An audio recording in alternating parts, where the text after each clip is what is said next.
The Crash Course Live is presented by Smash It Demolition Derby and the 2016 Bash for Cash. Demo Derby Masters. Winter Slam 2016. Ultimate Derby and Blizzard Bash and Capital City Carnage.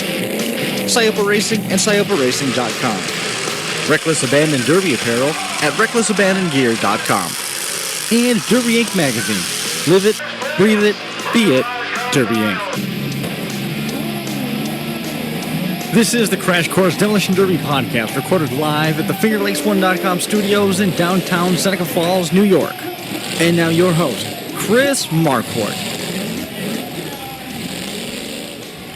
Good afternoon and welcome to Erie County Fair in Sandusky, Ohio. Here we are trackside for this great event. Team format coming up to you tonight. We've got 80s and newer, we've got stock class, we've got all sorts of stuff on deck tonight. Stock teams. I am Chris Marquardt, going to be here with you for the duration of the evening. A couple different camera angles, going to give that a try. Hopefully everything holds together for us. You can see the gray skies in the background, anticipating that should hold off.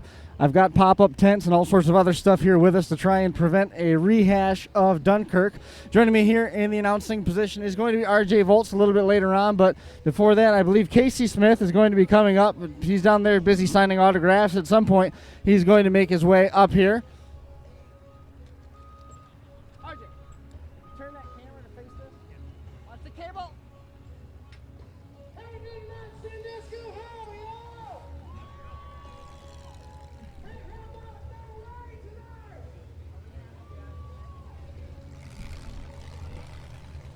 All right. Okay, so tilt that down just a little bit. Nose it down. There you go. Put good right there. All right, Casey, welcome first of all. I'm going to be doing a little bit of work here while we get that camera back briefly, so don't mind it if I'm a little indisposed while we press on here. Real quick, you're here talking a little bit about the Hog Wild Fall Brawl, the Oktoberfest, if you will or if you won't. All sorts of divisions there. Mike Matheson couldn't be here with us today, obviously, because he's got to go rescue his mom down in Maryland after a breakdown. But you making the drive over here, something for everybody. And you talked about how in Pennsylvania this was the heart of county fair season for you guys there. Now getting out of that, momentum really starting to pick up for the Hog Wild show. We started this about 3 years ago, and the event originated. A friend of ours, Pork Matheson, had passed away.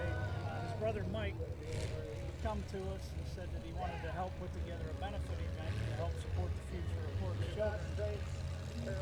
So we all pulled together and had a collective idea about putting together a demolition derby that we could, get everybody to support us in the demolition derby world and create a future for these children that unfortunately may not have had some support down the road from their late father. So, and the short version is the first event we did like this turned out phenomenally well. We had an incredible amount of support. We had less than 90 days to put the original event together. Right.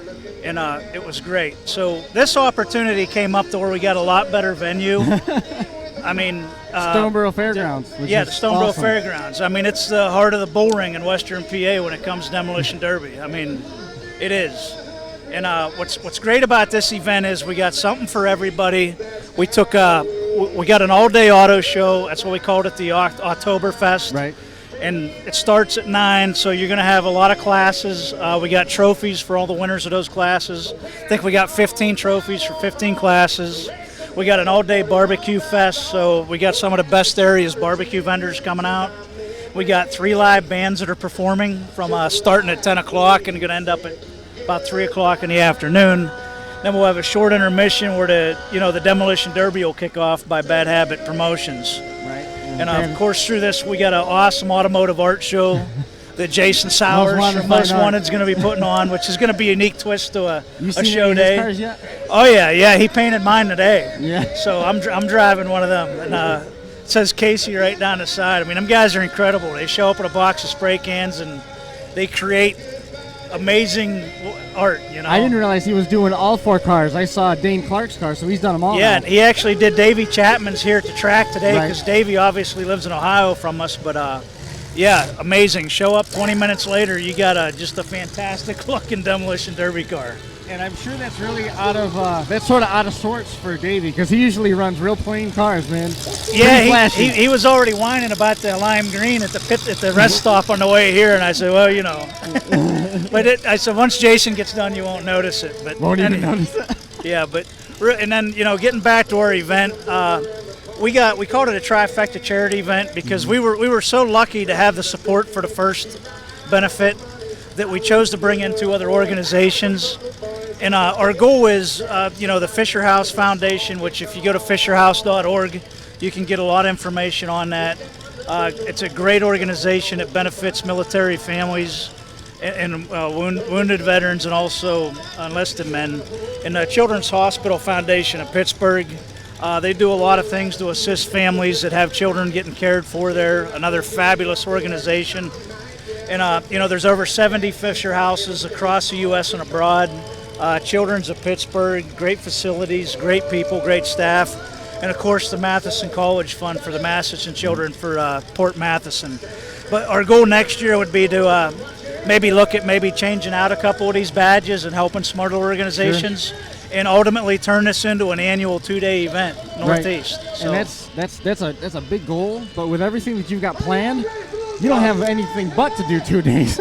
Well, technically we have enough on the plate, but we got it very well organized, very well scheduled. The RC Demolition Derby as well that will be there, which will be one of the first RC events in our area. Mm-hmm. We have a local RC shop that's taking care of that.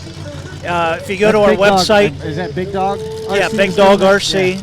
Yeah. BigDogRC.com. They got a lot of information on there about it. If you go to our website, www.hogwildderby.com, it's on there as well. I got to make sure that we're all doing the same thing. Are they using the national rules with Ed Brewster's rules? I don't want to say if they are or they ain't because I don't know. And I don't want to take anything one way or the other. I don't want to show up under built. I'd rather come heavy and have to cut. And I honestly don't know anything about RCs other than, they got a great following and guys really got a passion for it. And it's a lot of fun to watch, So it's going to be something really new to us. Right. But we wanted to bring them on board just to give them the opportunity to be on a large-scale event. That's going to be at... It's going to be at the Hog Wild, yes. Well. They're going to have their own track, their own arena, their own little grandstand. So they got their own little arena and show right there within our show. So when we did that at Blizzard Bash last year, we had 50 cars, and then we had over 60 show up for Bash for Cash. Yeah. So there's going to be... It's a growing thing, and that's what we're recognizing even about the classes. We took the Hog Wild theme and applied it to the classes like the Hog Wild Super Stock and the Big Bore Pro Limited, right. And the Bacon Bit RCs we called them, I believe, or something. But every little part of this sport and demolition derby, from RCs up to 5-foot classes. I mean, everybody has a passion for what they do, and they put a lot of work in it. And we're just trying to recognize everybody and bring us, make spots for everyone to attend. Which, Chris Forster and Mike Henshaw will elaborate more on that. Right. Since I'm more or less just what do we call the event director. Right. So they take care of the nuts and bolts of that.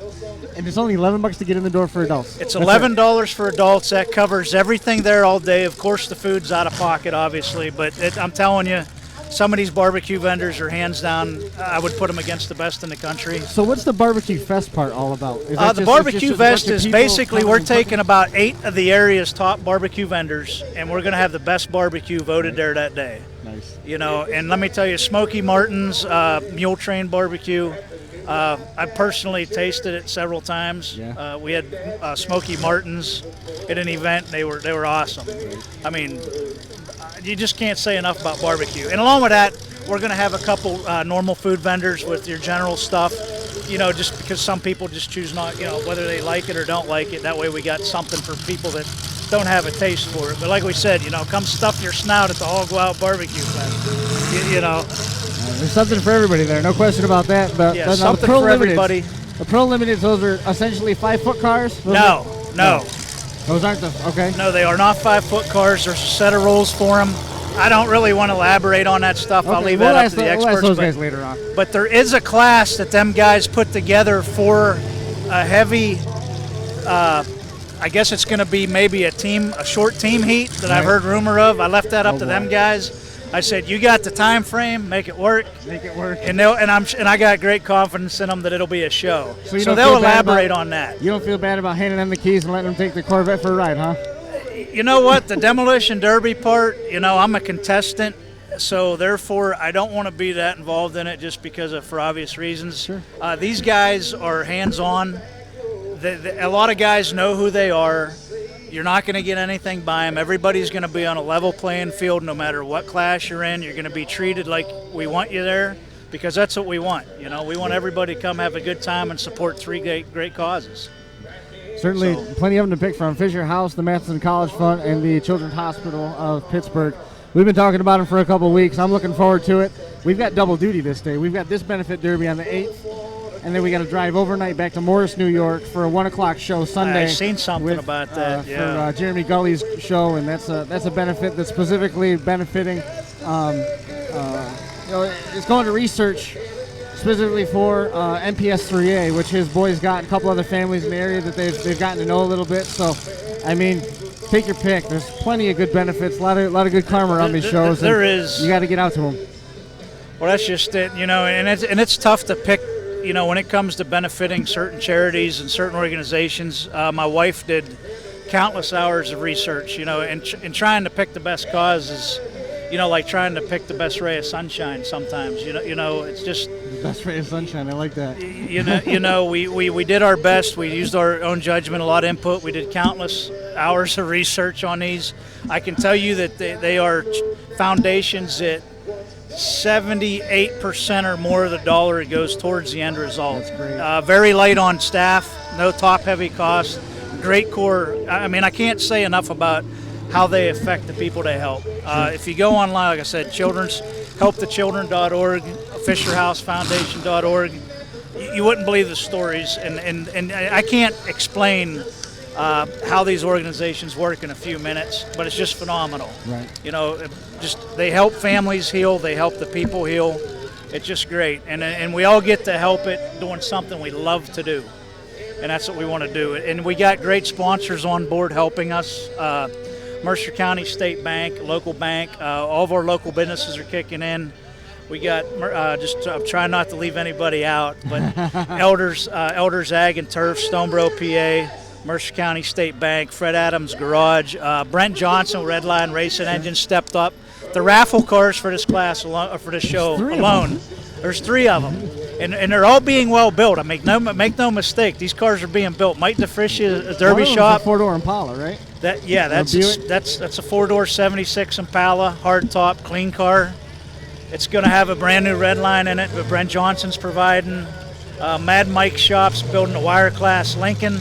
The compact car, I'm not sure who's building that, but I know there's a few guys on the slate that were top-notch runners and builders. So actually all hardcore demolition derby guys are building these to win. Right. So anything can happen with them. And those go right into, well, they're all one and done, so they're going to go right in. There's no heats per se. So yeah, you get the best chance in the house as long as you can keep your tongue in your mouth. You know what I mean? So, but other than that, with our sponsors, going back to everybody, they've been trickling in. We've been getting a lot of help. Like I said, those 3, Brent Johnson with Redline Nation Engines, class sponsors, Fredonia Tire stepped up for a class sponsor, Stoneboro Recycling stepped up for a class sponsor, Mad Mike's Derby Shop stepped up for a class sponsor. I mean, we had these guys lining up that said, hey, we want to sponsor the class. We do have room for some class sponsors left. Cool. We got great packages from top to bottom.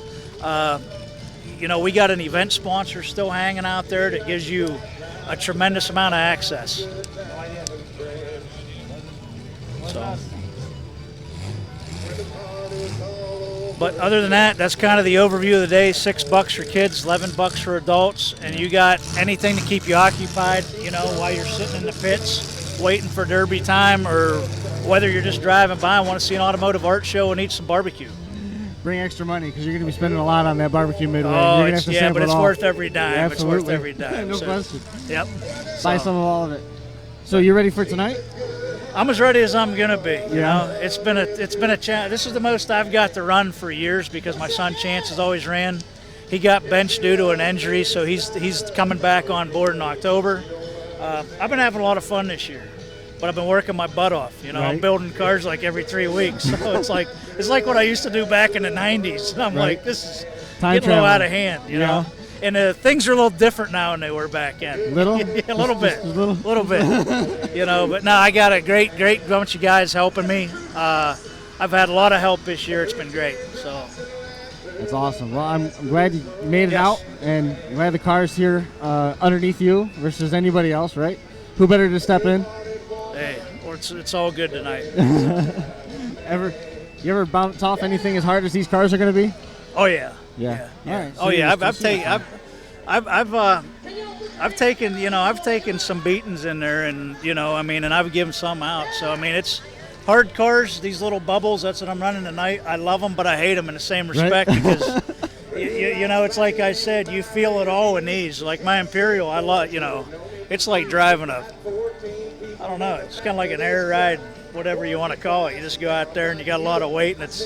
I love my old iron, that's me and Steve Ciopa were talking, and we love the old iron, and that's. I think you're going to be just fine.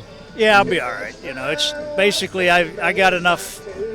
I'm pretty good at aiming and hitting what I aim at. So right. I haven't lost that yet. So it's Crown Vics and Imperials. That's what the team lineup is. I mean, just front to back, it's Crown Vic Imperial. Crown Vic Imperial. And we got an experienced team. We got a subframer and 3 bubbles, and an 03 and up, and we got 298 02s and a subframer.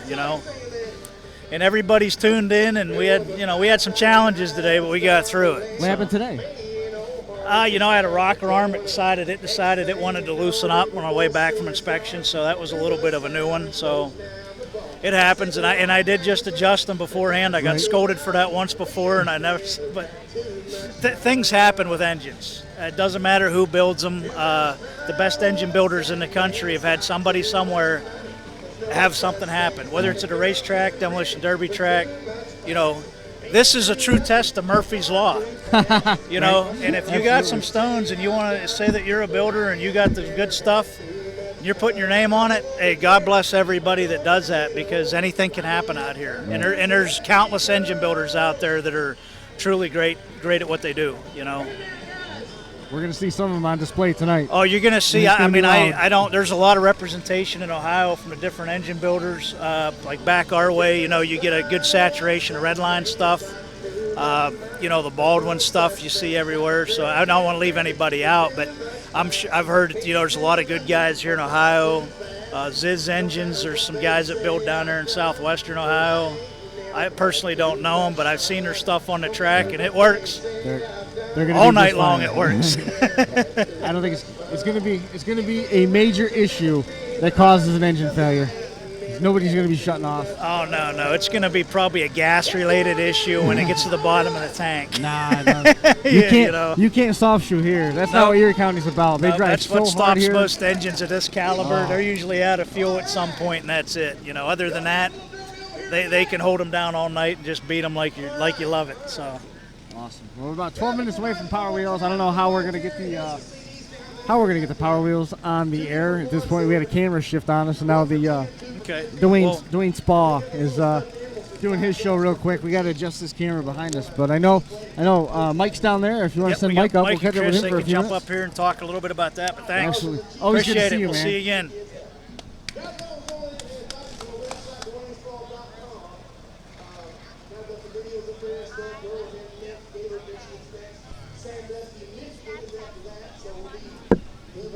How we doing, Chris? Hey, Chris, how are you? Good to see you. I'm glad you got some notes here for us. We got some notes. He hit this thing pretty thoroughly. He covered all those bases. Now, we've only got one microphone, so you guys are both going to have to kind of jump up on top of it. If Andy, if somebody could, that's tipped forward a touch. Is there any way that we can get that camera tilted back up? It's looking here now instead of the middle of the track, if it's possible. We'll try and juggle that while we got kicked and pulled everything forward. Got you. So we touched on the Hog Wild Fall Brawl in terms of the who it benefits and things along those lines, but he told me to talk to you guys about the rules. I saw the Pro Limiteds, and Pro Limited in my mind was kind of along the same lines of what we used to see at the Keystone Nationals, but I understand the Pro Limiteds has been detuned from what might stick in everybody's mind. So start with that, the Big Board Pro Limiteds. What is that class going to be? Is it limited weld? Is it more? Is it less? Actually, what it is it's still the pro class rules. The only thing we did was limit the size of protector you could use. If you have half-inch or less, you get to have kickers. If you have larger than half-inch, you don't get to have kickers. You'll just have the distributor protector against the dashboard. The Crash Course Live we thought that was taking it too far, Smash It having Demolition a Derby and the limited 2016 well and Bash pro for class. Cash. Demo Derby Masters. Winter Slam 2016. Kind of merged the limited weld and the pro class together too. Right. We got everything. Ultimate Derby and Blizzard Bash in Capital City Carnage. Sciapa Racing and SciapaRacing.com. Reckless Abandon Derby apparel at RecklessAbandonGear.com. And Derby Inc. magazine. Live it, breathe it, be it, Derby Inc. Correct. Yes. This is the Crash Yes, Course there's Demolition quite Derby a bit of podcast, interest recorded even live tonight. at the FingerLakes1.com studios in downtown Seneca Falls, New York. And now your host, Chris Marquardt.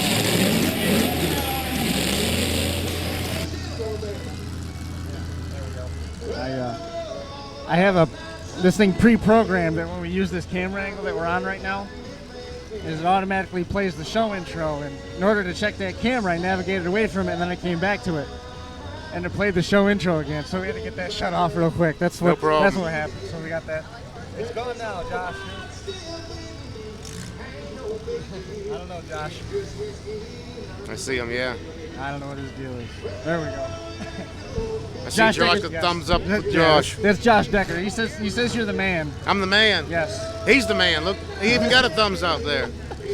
With the Downy, he's going national level with the Downy. You know, with Yes. every derby, even tonight, we'll smell it in one of these cars tonight. I wish we had a way to translate what we smell in the pits and what we're seeing online. Right. Because that grape ape that you could smell, that Right. additive, I love Right. that. It's how Have you know seen some of the cars here tonight? Oh my God. Yeah. I mean, I think there's only 6 or 8 teams, but all of them are tough. Every one of them. It's a good thing you didn't build a car because you get your ass run over.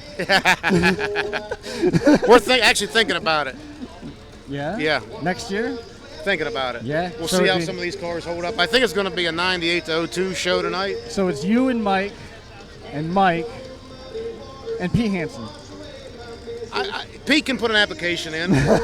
You know, I mean, I'm sure he would be one of the top picks, but he'll have to put an application in. We'd offer a senior citizens discount. Right. So yeah, I mean that'd be a lot of fun. So It would. I'm surprised to see you guys here after the wedding last night. Congratulations out to Mike DeFricia. So I guess he didn't make it, but some of his guys are here. Tony's here, and I saw Tony. Scott Tatters is here. They're still dragging their knuckles on the ground. Yeah. Either that or he's out welding for this, perhaps, for the Hog Right. Wild show, right? Yeah, he's actually a sponsor for this one too, for the wire class. That's right up his alley. Yeah. Yeah, he's also building the wire class raffle car as You got a well. Lincoln for that, right? Yes, correct. I saw Rich Cipra was in action with a truck here in Ashtabula the other night. A truck and a pro class car. You had a pro class? That's actually, I think, what he considers his hometown show. Is it? Yeah. And you got out a little bit ago, 1-2 with Mike DeFricia at Trumbull. Yeah. Yeah. That Got was lucky. that was really nice that Mike shut off for you. He did. He did. But I mean, I would too if my transmission caught on fire. I'd probably shut it off too. But How many shows has he run this year? Mike, I don't think he's missed the Derby Dog show yet. And he run the Mercer Done, Grange. what, four or five. 4 Derby Dog, Mercer Grange. I think he's got 5. Yeah. How 5. about you? How many? You've been out Just a couple, 2. Just the 2. 2, yeah. You've been out much? One with the team show, then I'll be running the second one next Saturday. Not bad. Are you guys going to try and compete in this, or are you staying on the sidelines? We won't be able to, unless we can get approval to win the raffle car. That comes from Casey, though. Yeah. How much money are you throwing in on the raffle card just to know you're not winning it? If I'm allowed to run it, we'll put some money in. There's Yeah. the Chevy Impala. It's got my eye. Yeah. I like it. I like it. I'm sure we'll all put some money in, for tickets, and if one of us would win, I'll just pick somebody to. I blank what he Drive said on it. the compact car. What's the compact that's being built? He told me a minute ago. Now I'm blanking. It's going to be probably some sort of a W body. Who do you know who's working on that? We haven't found the person yet. We've talked to a few people about building it, but it's been a time issue with Right. They don't have time or they have the car but we'll get it together. We'll definitely get it together. There's 3 at this point planned. Is there any more? There's talk. Nothing's set in stone yet, but there's talk of a raffle truck and adding one more class. But it's been sponsored. We found someone to sponsor a class. The purse is sponsored. The raffle truck sponsored. So. And it's invitational only. Yeah. We're only looking for like 10 cars, and it'll be all invitational. I like the sounds of that. That's going to be a serious truck heat if you do that. Right. I mean, how many of the trucks left over from last year? We were at Clarion.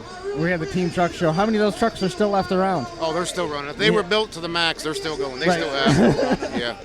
Well, Andy Bort's still running his. I think, he's run it twice this year already. He won. Yeah.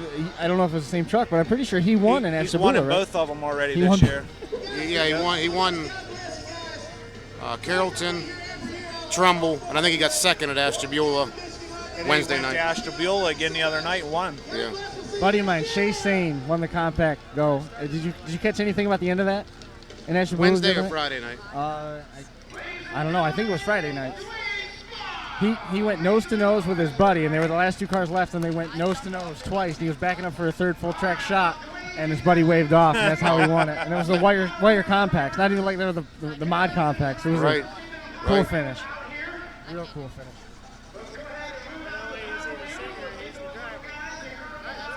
Dwayne Spaw going to be backing his truck out of the way. We'll turn our attention trackside. A new in thing for Power Wheels, I think, is about to take place right now. I haven't seen this before. Maybe I'm behind the times, but it's looking like they've put balloons around the perimeter of the Power Wheels cars. Once you're out of balloons, you're out. So they actually let them run elimination style, which that's really cool.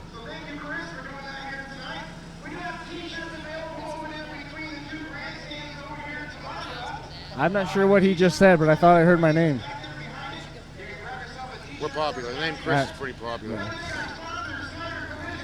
Well, I hope he didn't tell everybody that we're doing DVDs, because we're not. We've been around that horn a bunch of times. We're doing it live. We're going to pack our stuff up, and when we leave here, that's going to be it for Erie County. On to the next one. We got a busy couple weeks coming up. We're going to be home next weekend for an RC event at Crystal Valley RC in Dundee, and then we're going to go Friday night to New Alex Championship night on the 26th. The 27th is Hartford Fair. We're back home Sunday, and then Monday and Tuesday we're down in Woodstock, Virginia. We're supposed to be live with all that, so it's going to be a busy couple weeks. And then just like that, back to school. Right. Right. Yeah, back to school in 2 weeks? Yeah, about that. I'm enjoying it. This has been the best summer that we've had in a long time. Not having the DVD stuff to horse around with. Right. Been doing a ton of artwork, filling a bunch of the fall event shirt orders. When those have come up, it's been a lot of fun. No, they had I think they had Crash and Bash. It was set up in one of the driveways across the street or something. So he was selling shirts. I didn't mess with it. The struggle that was trying to get everybody on board and everybody on the same page for us to come and do this is I didn't need to add the struggles of getting thrown out for T-shirts on top of being thrown out for not being here or whatever other challenges we may or may not have already encountered here through the course of this evening. That first Power Wheels car has already made their way into the arena. You get a good look there. All right, I think we're out of here. You're going to take off? Yeah. All right. Well, guys, thanks for coming and hanging out for a little while. Thanks, Chris. Good Appreciate seeing you. it. Stop up again sometime. I will. Maybe we'll stop up later on the night. All right. Well, this is where we'll be. Sure. Thanks, Chris. You bet, man. We'll see you later on. Hey, if you would, just turn that camera there facing the track. You can see it in the viewfinder. You'll be able to tip it up a little bit, and you'll be just fine. It should be good right there. Perfect. These guys said they will volunteer to be your security if you let them stand by this guardrail. All right. Is that okay? That's fine. Just All don't right. get hit. If you get hit, just so you know, if you get hit with anything, I don't know you. That is the first Super Stock champion, Chance Smith. There. Chance and Jason. Good to see you. How are you? You coming up? Yeah, if you have me. Yeah, sure. That's my dad, and that's my uncle. E2 Demolition Derby Sliders starting lineups for the Power Wheels. I got to get to that particular page as we got Jason Sauer going to come and hang out with us here for a few minutes. Jason, you were busy back there in the pits, my friend, but I tell you, those cars look awesome.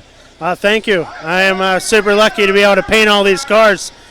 The Hog Wild guys really got me involved, and I'm real excited for it. I'm not very good at building a car, but I can paint one, I hope. It's pretty cool. You know, got the team Most Wanted Fine Art here. I'm pretty excited about this. Dane Cook's car looks so good. with an anarchy on the side. We incorporated that with Dane's name, and then Most Wanted Fine Art on the backside of that. It looks so good. Oh, we're excited that it works out that way really well.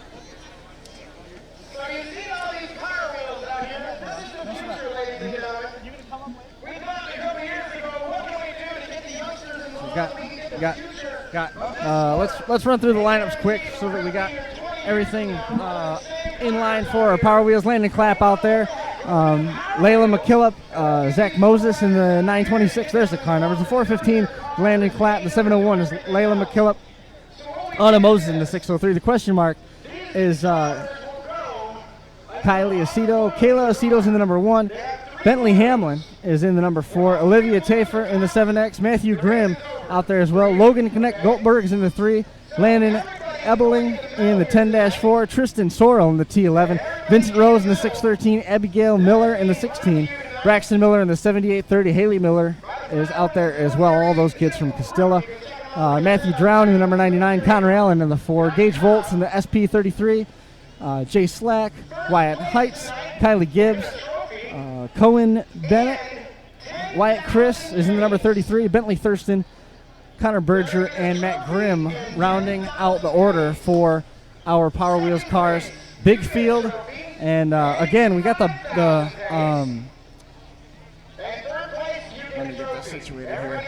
We've gone through our lineup for everybody. We've got the balloons on the side of these cars, and the reasons why the balloons are there is we'll be able to count who's eliminated, when, and where. Instead of just running for a particular amount of time, we're going to run this down to the last car running, so it's kind of neat. Neat little twist on things for the Power Wheels. I haven't seen that much. We were talking about Most Wanted Fine Art cars. You're going to have a whole display, the Pittsburgh Art Car display at this Hog Wild show. Tell me a little bit about what your plan is. Are you going to be painting cars out front for everybody? Are you going to be painting the barbecue smokers? I mean, if it's not tied down, I assume you're going to be willing to put spray paint on it. That's true. I'm going to bring in a bunch of people to spray paint some cool stuff. But the Stoneboro Fairgrounds has an arts building. And I've always wanted to put artwork in an arts building. They let me curate that arts building. So I'm asking everyone out there who has a drawing of a derby car, has a painting of a car, a truck, a tractor, anything. We really want to show some artwork about transportation. So it could be a boat, a plane, but it's going to be a demolition derby event. But the idea is that these cars inspire people to make paintings about them, myself included.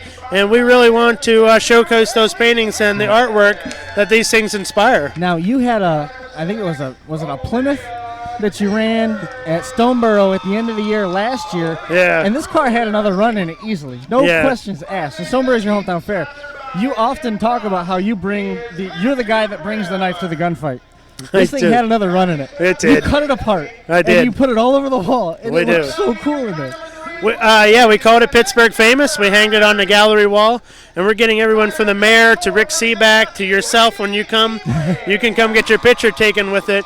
It's a conversation piece. It's the entire wall. It's 22 feet of Plymouth of a Grand Fury, and it's really cool as artwork, and that's what I like to do after I'm done smashing them. I like to cut them up. Well, my cousin Josh is like, let's build a new car. Let's build something huge for the Hog Wild. We got a Suburban coming. Nice. And then for the first Stoneboro, I'm going to be running a hybrid Prius. I got myself a Toyota Prius. Awesome. And we're going to see what happens there. I've never done such a thing. So it's got a giant battery. I don't know what to do. How do you move it? A fan of Most Wanted Fine Art donated the Prius to us and said, go ahead and take that to the Derby. When you're done with it, hang it on the wall like artwork. Right. How long does the Plymouth stay up there? It's going to be there for a few more weeks, and then it moves on tour. It goes to Edinboro University next, and then we're trying to take it to Houston, Texas, if that's where it goes next. But that's kind of what we're doing. We're ready to put another car on the wall. Now, you had a car that traveled the country, right? And that was a car that you drove all over the country. It wasn't necessarily a display like this Plymouth was. Yeah, we took a car out to California, to San Francisco, and we had a 15-foot robot called Megabots destroy our car, like with these homemade paintballs. So if you're a fan of Robot Wars or something like that, this is a giant pneumatic mechanized robot that destroys cars. And so we often find cool things where we can donate a car and have it smashed. A couple years ago in Queens, New York, we had a giant 2-ton safe dropped on a car, and it was called the Life-Size Mousetrap. and that's like Goldberg machine or what? Goldberg, Yeah, thank you. Yeah. And it's just really big, and the last thing they do is they smash the car. And hopefully this year we donate a van to Pumpkin Chuckers, and they chuck a van for us in the name of art. We'll see what happens. You're gonna chuck a van. They built a trebuchet, Right. yeah, that can hold a van, and we want to donate a van and paint it, and hopefully donate 2 vans, so see if they can throw it on top of another van. They throw pumpkins Yeah. quarter of a mile, Yes. and they're gonna use that to throw a van. That's the goal. And where's this gonna happen? Have we got Well, it's either New York or in Virginia. They still need a track, so we're still working with them. This is crazy. I can't wait for that. Yeah.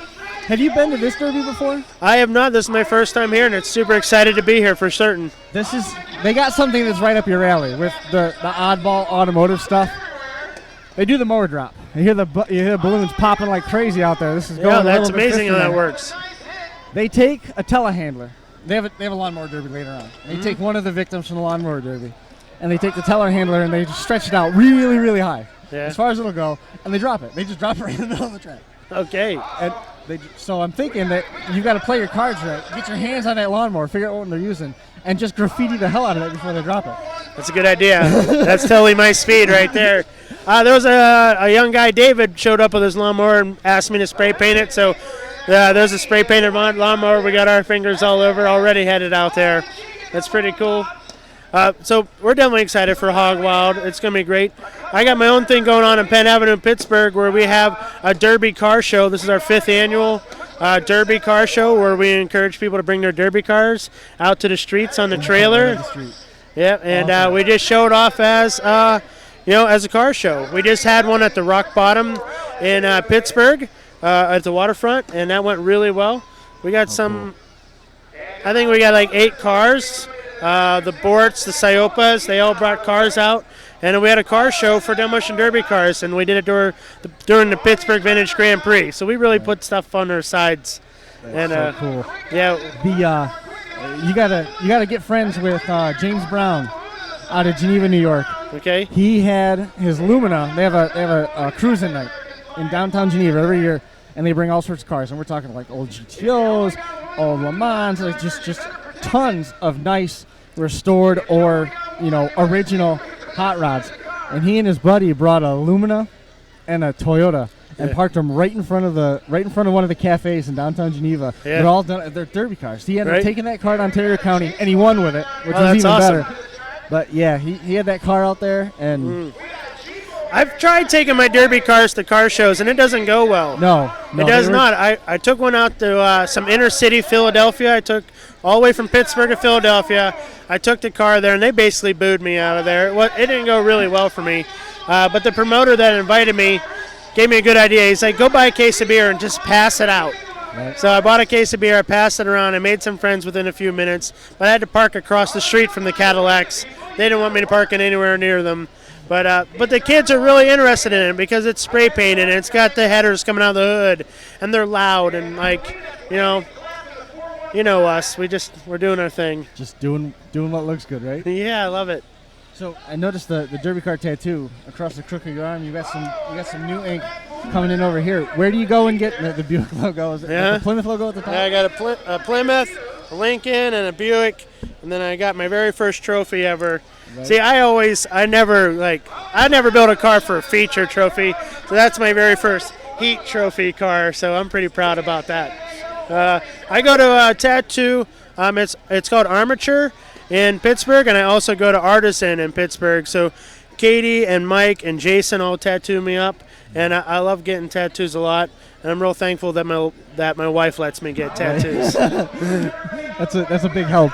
Yeah, she's all right with it, so that's cool.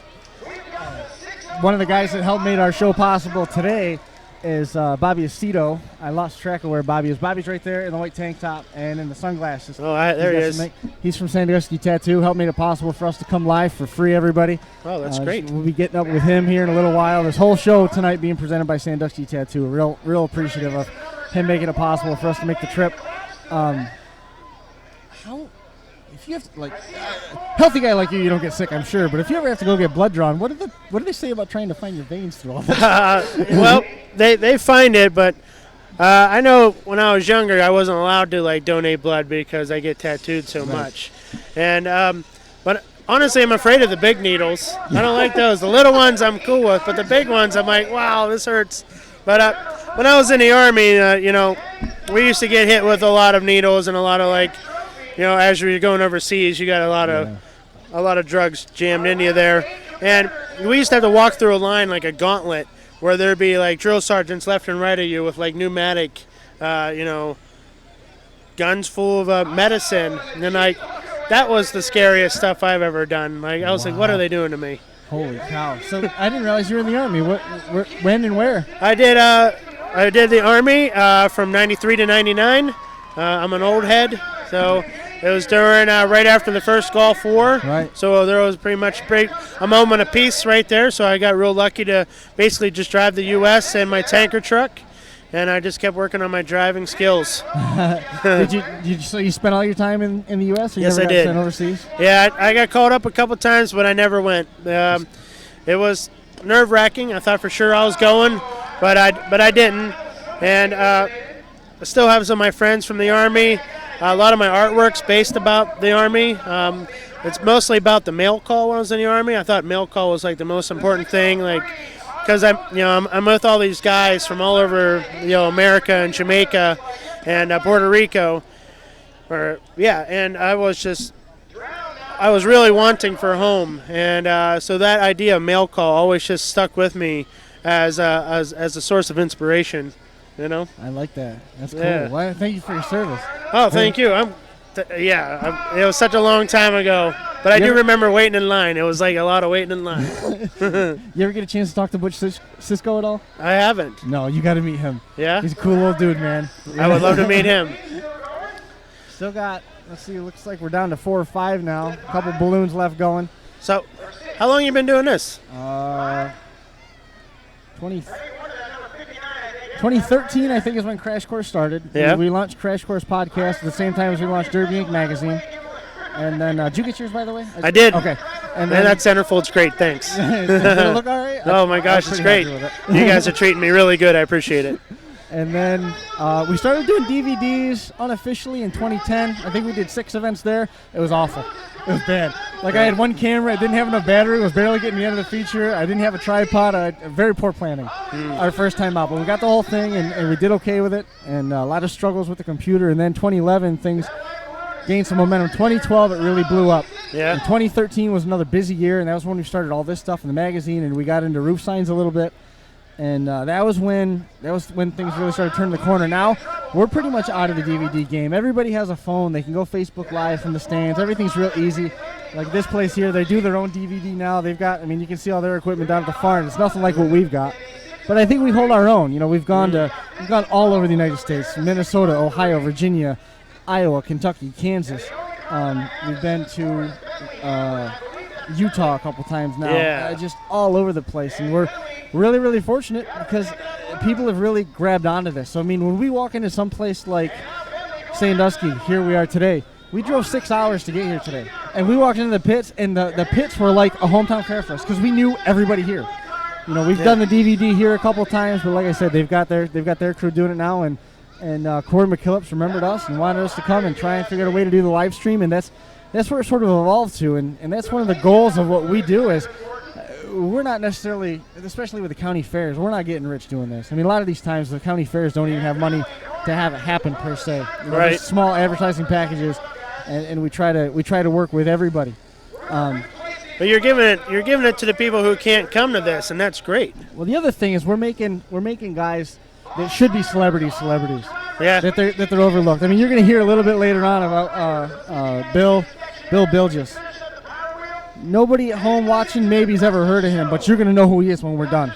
Great. He's awesome, and that's one of the reasons why we decided to set some of these places where we go and do DVDs, like Dunkirk. We decided to live stream it because, the Ellman family, Eric Remington, Epi, Jim Eppinger, those guys deserve to be in front of the cameras. Dave King's been in front of the cameras a bunch of times. He won the compacts with Tom Henderson and Brian Gonzalez, those guys. Ken Harvey's another guy. Just a notoriously hard driver that nobody really has gotten a chance to know. So put those guys out there a little bit. Same thing with Broome County down at Whitney Point. Put that out there. Try and get. They're doing new things. Try and help build them up a little bit, and maybe it'll pay off for with a bigger show down the line. Nice. Well, I think that's exactly where we're headed towards. It's like making the drivers really stand out as not just builders but also personalities. Their cars are their own personalities or extension of their personalities, and I think that's real exciting. So when you see the Most Wanted Fine Art cars tonight, you'll see all of our drivers' first names written down the driver's side door, and that's important for us, for people to know who our drivers are, and I think that's I think that's real important to this idea of the Demolition Derby, as we're, you're helping build fans. Right. And, that's, I mean, this right here with this Power Wheel stuff, those kids are hooked. They are. There's no way they're not doing it again. That's true. I got a 4-year-old son, Rowdy, and he's into it. He loves it. He wants to grow up and do this just like Daddy, and I want to help him. I want him to be. This Power Wheels is pretty great. Yeah.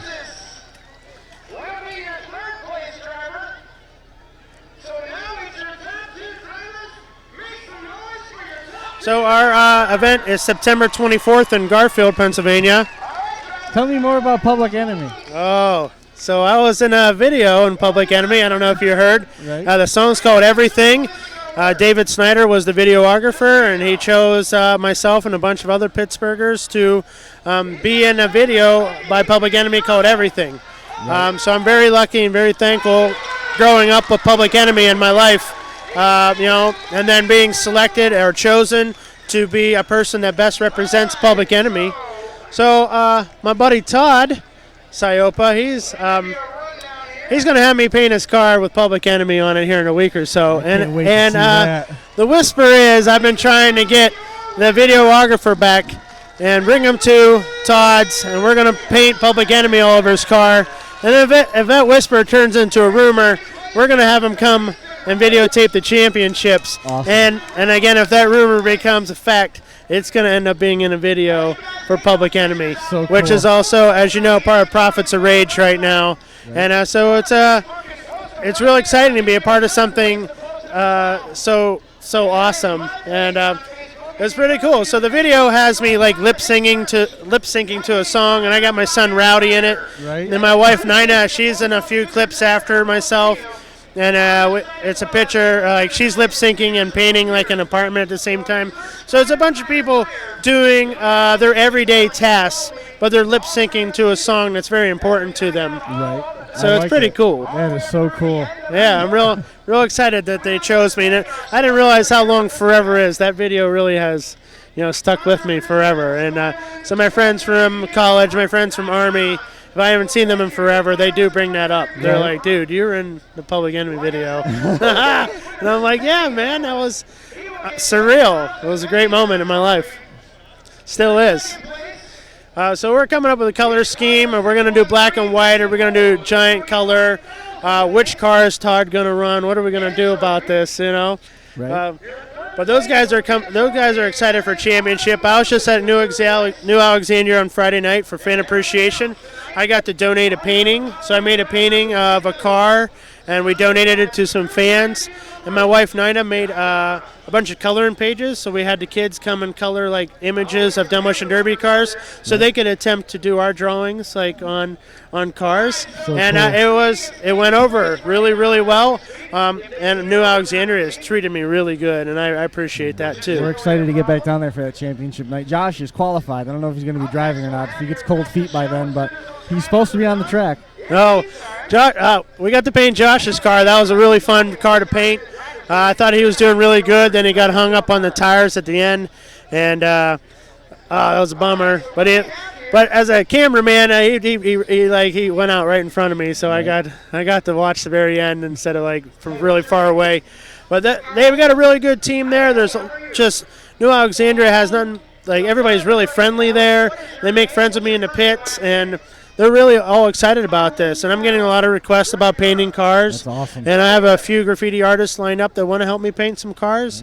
And I don't know if this is the next thing, but we're happy to like put a little color on these cars, and that's what we like, that the paint job only lasts like one event and then it's over. So there's something to be said about that. There's something to be said about coming to a live event to see that car be smashed live, and then then it's over, and it's just the only thing left is the photos and the videos. Right. You know what I mean? So we really encourage the live event, the smell and the roar of the motor from the stands, and maybe some little dirt in your teeth if you're lucky, little souvenir. You can't go wrong with that. If you have the chance to get here, you're not going to want to miss Erie County. We're just a few minutes away from starting out with our first round of qualifying for the team derby. We've got 80 stock, full-size trucks, mini trucks, compact team, one and done, lawnmowers on deck. They're going to have a consolation for the teams, so there's going to be 4 teams in the feature. It's going to be absolutely vicious. The 5-foot cars are here. There's 3 or 4 of those. It's going to be a heck of a show. But, I mean, New Alex is coming up. It's one that's fairly close to here. You got the chance to be there in person and see it. It's a good point, like what you said. After the derby's over, before long, the only thing left is the pictures and video. That car is going to be turned into a Prius. Yep. Yeah. But that's the thing about this sport, is it's the renewal. It's finding of the cars and, like, making it, giving it one last breath before it goes to the crusher. And it's the most exciting breath a car has ever had in its whole life. That Detroit metal is begging to be smashed out here. And I love it. I love it.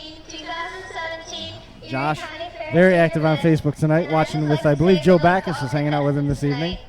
RJ Volt's going to be coming up here with us a little bit later on. We're going to have Bobby Aceto, drivers meeting going on behind us. Those drivers meetings. How much do you actually listen when you're in a drivers meeting? I don't, because it's a memorized speech, and I've heard it for 22 years. Don't hit someone in the driver's door. Be kind, be courteous, pay attention. If you're on fire, let's put that out.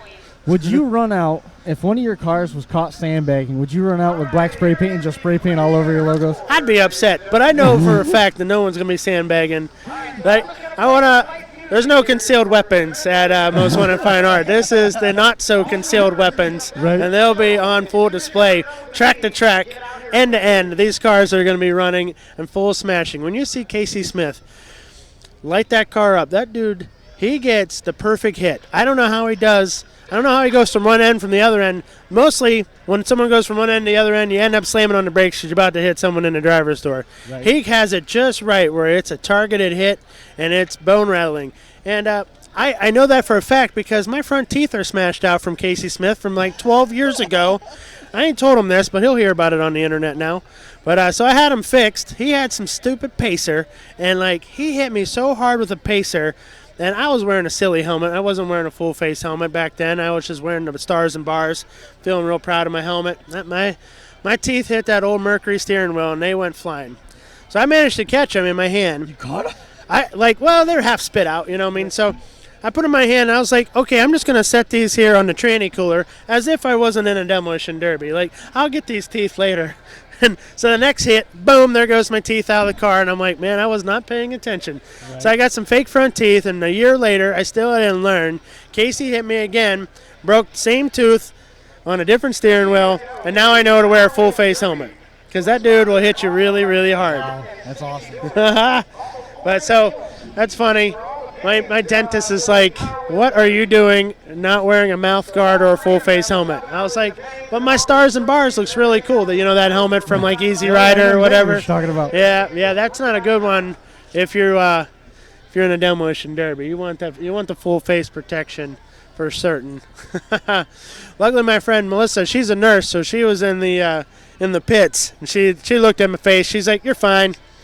So we're fine. We didn't go to the dentist the next day. So I had a professional look at it.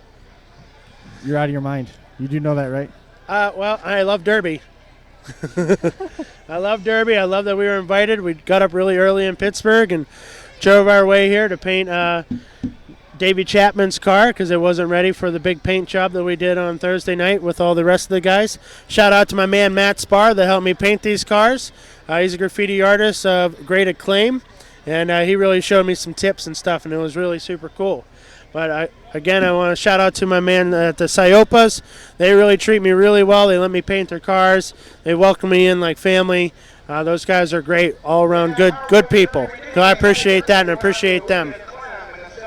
let's talk a little bit about some of the folks we're going to see. Team Black and White, Stephen Holt, Nick Metzger, Bill Bilgis, and Scott Drevenak. He's freebie. Those guys came, I believe it was 103 and newer, 198 to 02, or 298 to 02s, and a subframe Imperial. Those cars look like they could be right at the top of the heap. Those are good cars. There's some really great cars here today. I was walking through the pits, and I can't believe the amount of time and effort everybody puts into these cars, guys, gals. They bring their family with them too. So the family is really supportive, and the Demolition Derby is a great thing. And these cars are going to make some serious bent metal tonight for certain.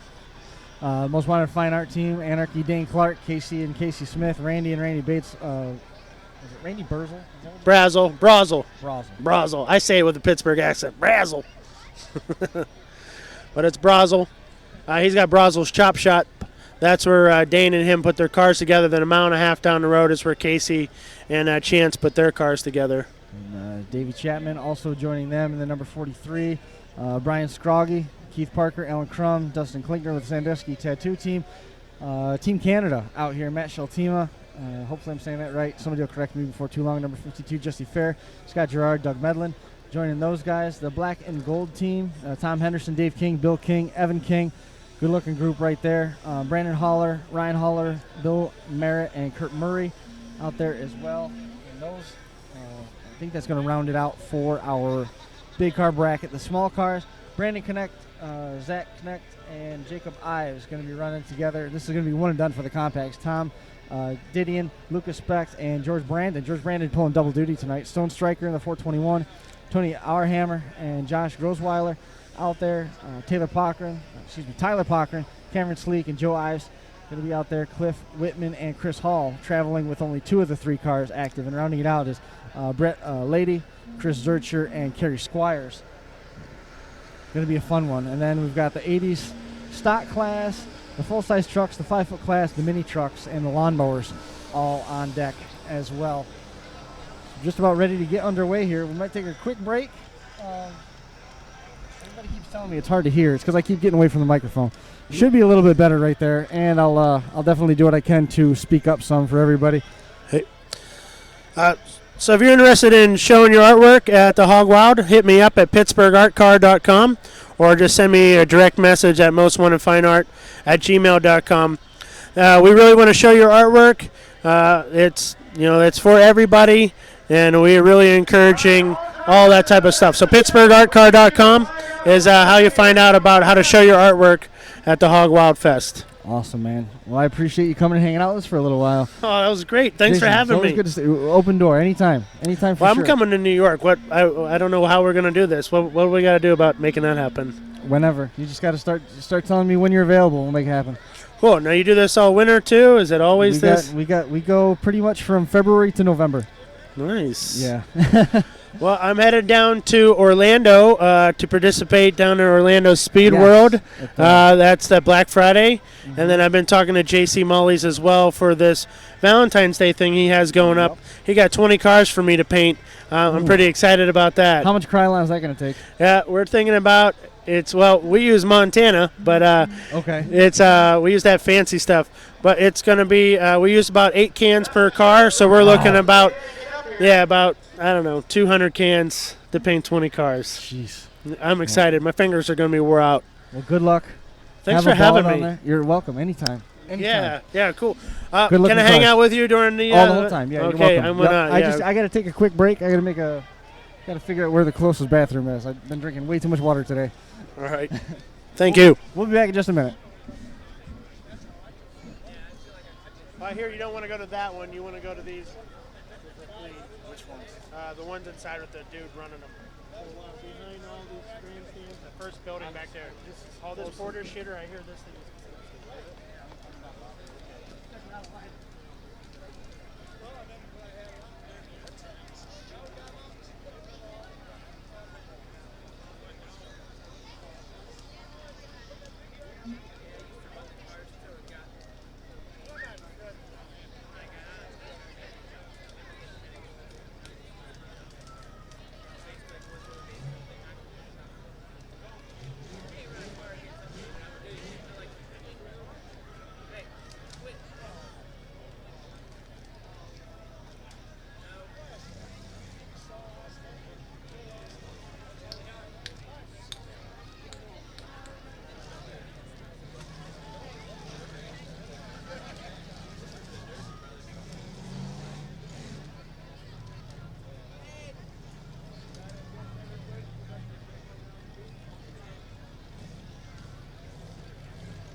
Right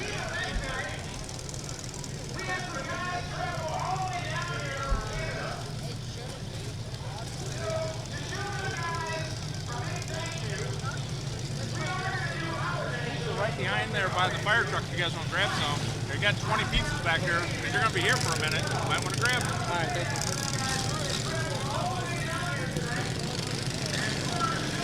Yeah, come up and you up, man. Come up and sit down if you want to. Either way.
Thank you guys for traveling all the way down here tonight. Don't you dare sit down because we've got an American flag flying right there. And we've got Margot Trisser up here.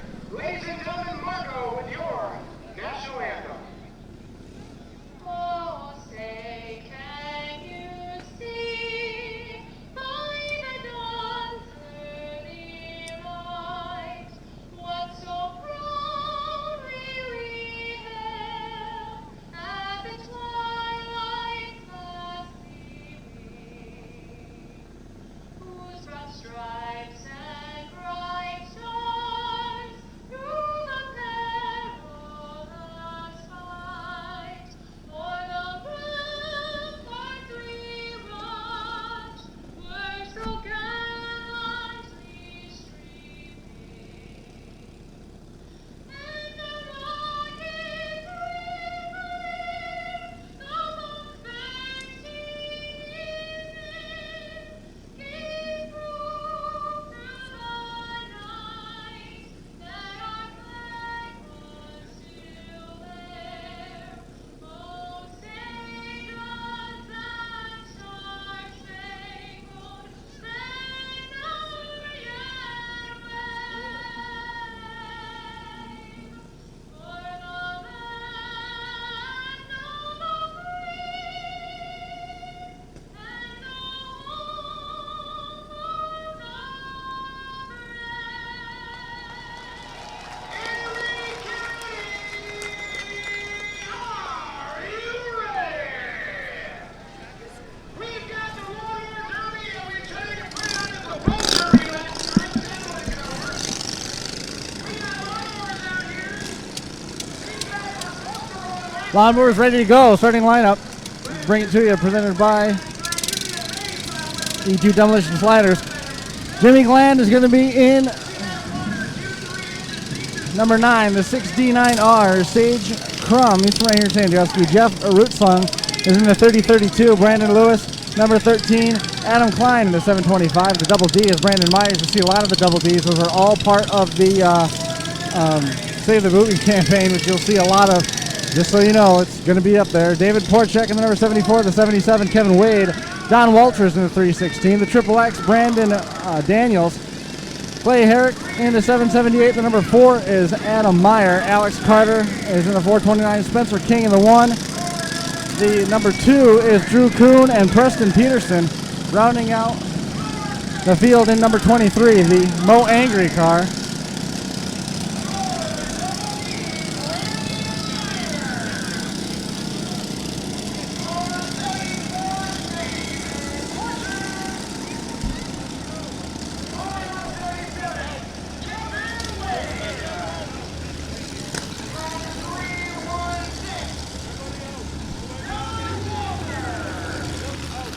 Got a nice picture of my kids from home. Alan and Kelsey are watching. Good to see them. Josh is watching.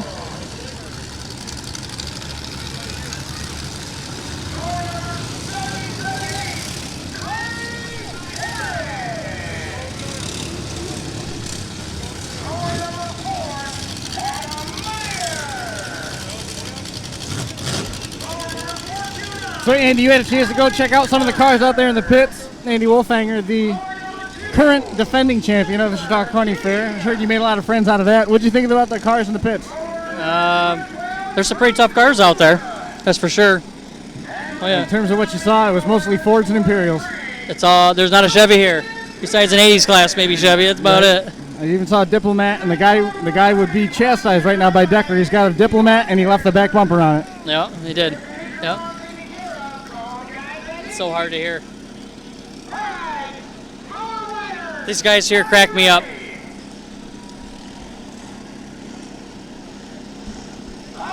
Mower's about ready to get going. So we were talking a little bit about some of the teams that we're going to see. I see Dave King is already lined up off to the left of our vantage point.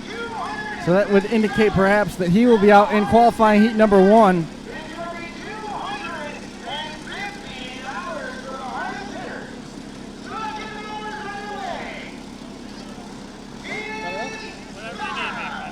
Come on up so you can see. Come on up so you can see.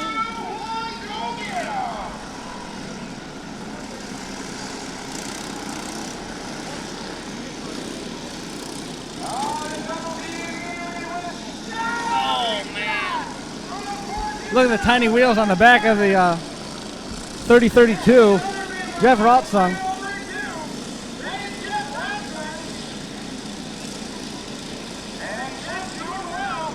Are you allowed batteries?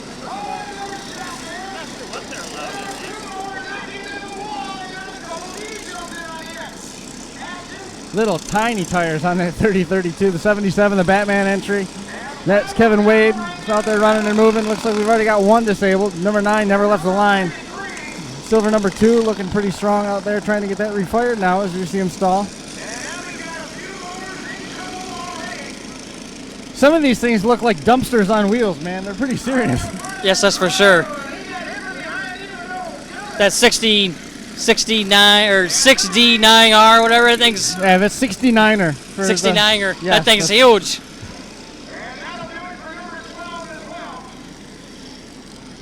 .33 shuts it down. Maybe that's 23. Preston Peterson. He might be all done. Got it in gear. He's pulling away. That's the blue car coming across, looking for a shot. The 77K. The wheels bent on the back of that. Having trouble keeping that Air Force blue car running. Mower, rather. Big wheelie out of the Kevin Wade 77. Middle of the track coming across, meeting in the middle with the blue car.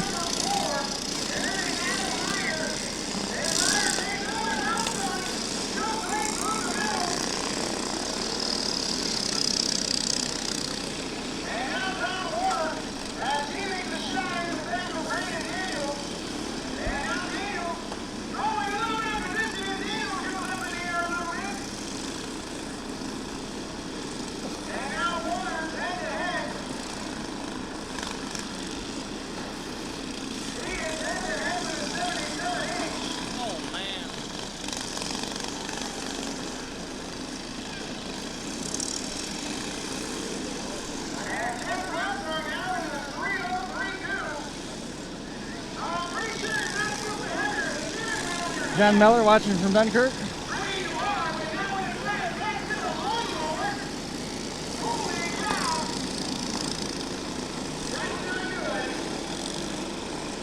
Cindy Yellman watching there.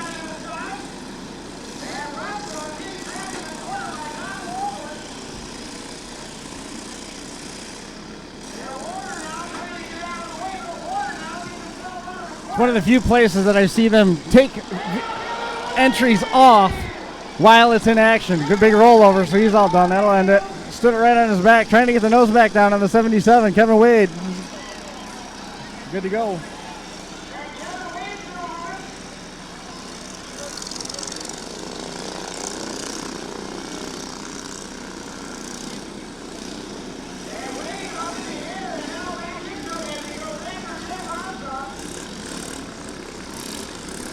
flat tire on the 30-32 there.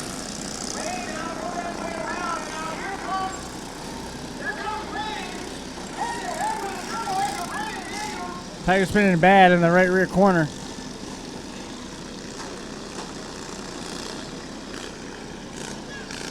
At 30-32 of Jeff Route song.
Down to our last four. Bit of a red flag stoppage because we had the fuel leak on the track, the fuel draining out of the 77K. So Kevin Wade right now looks like he's running the smallest target on the back tires, along with the 69er of Sage Crum. The 316, it's a John Deere. Missing on our entry list. Oh, there he is. That's Don Walter. And the Triple X, Brandon Daniels.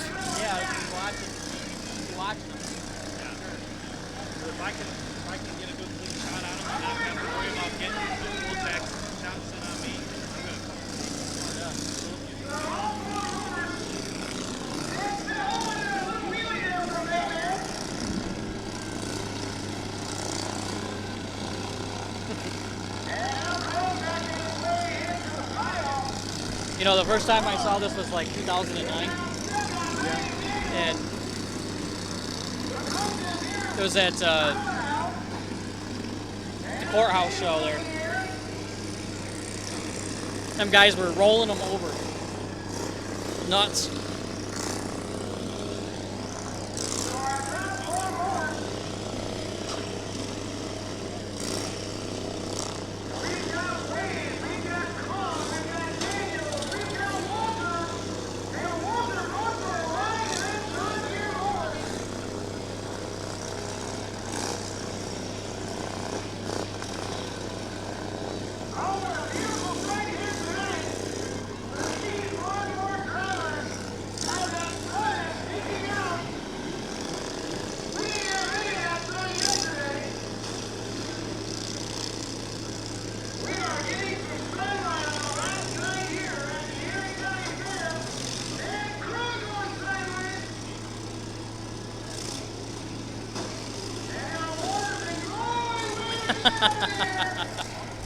Pulling the nose right above the ground is Wade in that 77. You said last time you saw these, the first time you saw these was 2009 at Washington Courthouse? Yeah, it's 2009, and it's come a little ways since then.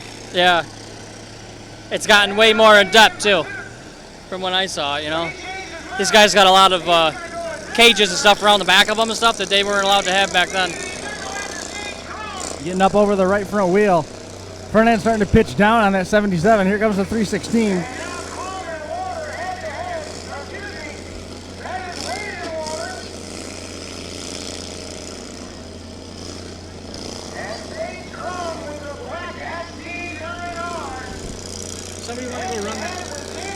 This? Yeah, you want to run that a little? Just zoom it in.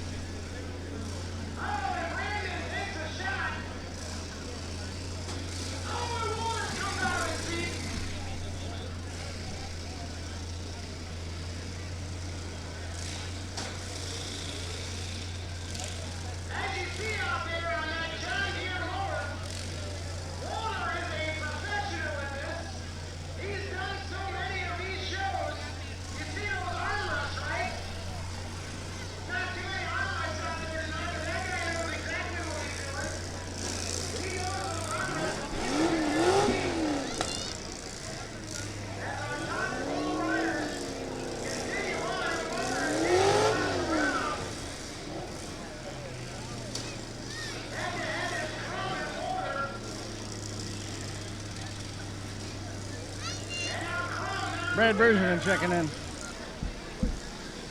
Watching it work. All of his co-workers want another rollover. They might get one yet. There he goes. Hard rollover. Driver number 316 down, and he went down hard. Down on his leg. Oh boy, that's down hard on that right arm. Getting himself up.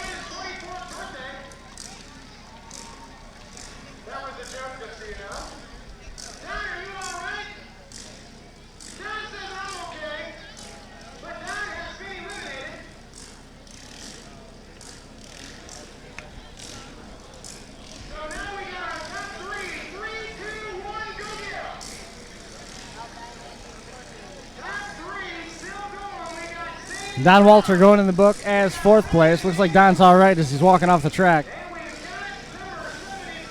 Still have the Triple X out there running, moving. Brandon Daniels, 77 is Kevin Wade, and that 69R of Sage Crum in your top 3 right now. Flat left front tire causes some steering problems for the Triple X car. Still plenty of torque for the number 77 as he pulls wheelies every time he takes off. The spindle on their right front side, laying right over now as he chases down the Triple X of Brandon Daniels. Here comes the 69er of Sage Crum. Might get another rollover out of that. Nose got real high. The left rear corner of the 69er, Crum's car, has been a focal point. People have been trying to get him up, and every time they hit him in that left rear corner, just behind his left shoulder, he started getting up in the air. There he goes again, up in the air. Not quite as high this time, but that is a spot that I expect Kevin Wade's going to start to target here as we get down through the nitty-gritty. We hear a hard impact as the number 69er of Crum barrels into the back of the Triple X of Daniels. Wade backs it out. Bar tires on it. Both front tires now flat on the Triple X, and you may not have steering. Trying to watch that close to see what's going on as that situation develops. Here comes the 69er backing in. Crum goes into Wade, got the wheels up in the air, doesn't have enough momentum to get him to roll all the way over.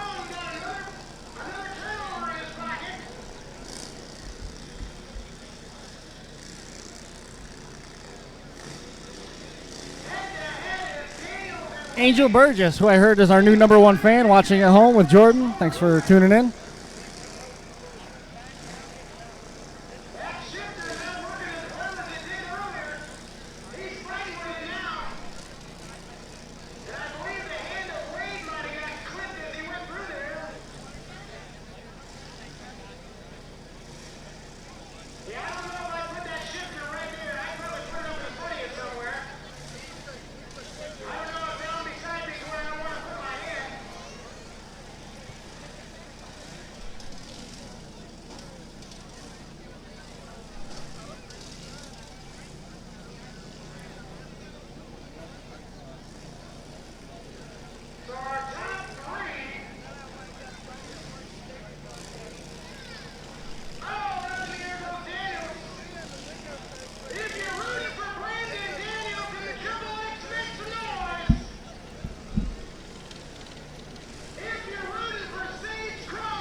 Brandon Daniels still hanging in there, laboring the most of the 3 remaining entries. The 69er, Sage Crum, plugging away Batman and the 77, Kevin Wade. Thought he was going over backwards. Trying to back him into a corner.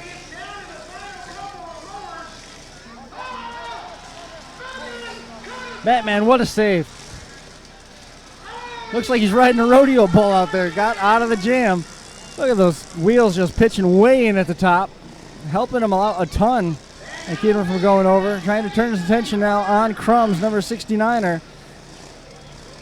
The Triple X backing up.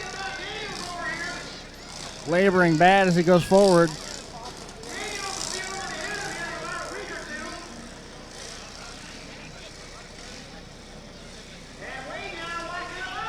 Almost went over. Boy, still holding on.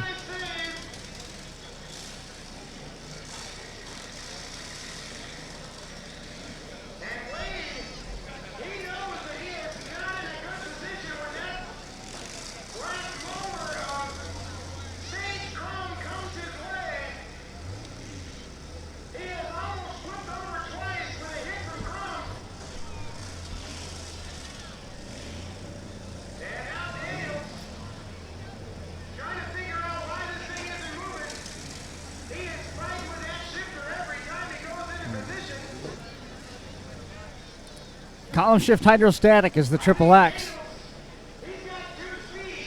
Can't tell for sure what the manufacturer is, but we've seen a couple of those. Transmissions can take quite a bit of a beating in terms of the lawnmower derby stuff. You see a bit of a protector plate on the back of that to try and help keep the belt on so he doesn't lose the belt off the back pulley.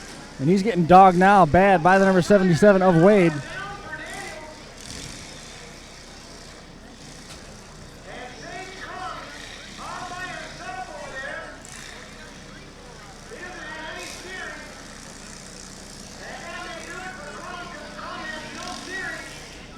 Crum all out of time.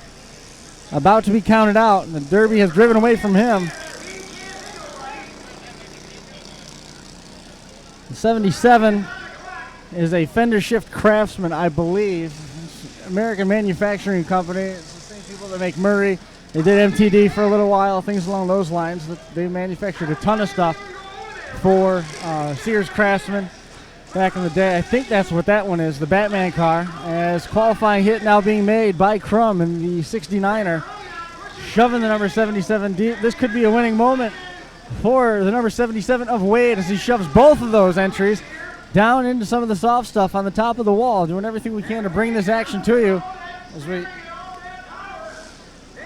right in on it if you want.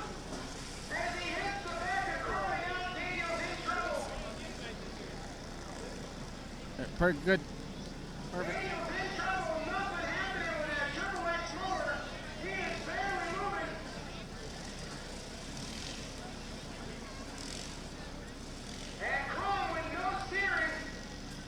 Crum trying to make his way back down to make a qualifying hit. Right now, the heads-up move would be for Wade to back up and make the Triple X chase him. That would get them farther away from the 69er. 69er, this is the second time he's been on the clock. In danger going out. They're telling him you got to go forward. And starting to run out of time is the 69er of Sage Crum.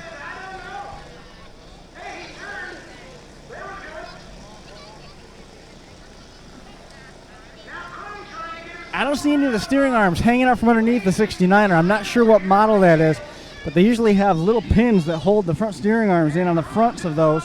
And if one of those pins had come loose, he would lose steering but keep it on one side. But the bar isn't loose enough underneath there to necessarily hang down and dig into the dirt. I don't see anything hanging underneath it. As we see the last two right now, still not out of time as we've seen an official squarely watching the 69er of Sage Crum as Wade spins it around one more time, makes nose-to-nose contact with the Triple X.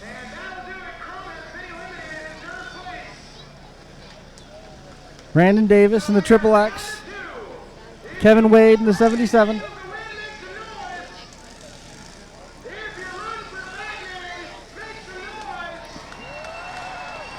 V-twin, you can hear it stumble when he takes those hard shots. The stack sticking out of the hood, the twin stack.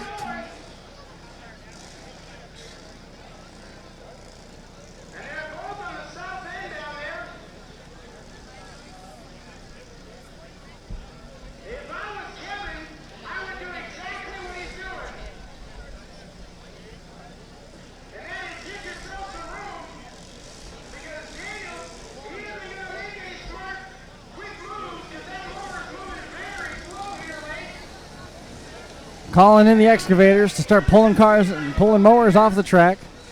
You see Wade really getting aggressive now, honing back and forth on that transmission. Now they're hung together. And the 77 gets himself free. 77 of Wade, obviously the more aggressive of the two right now. Knocked the tire completely off the bead now. Wade still going after him.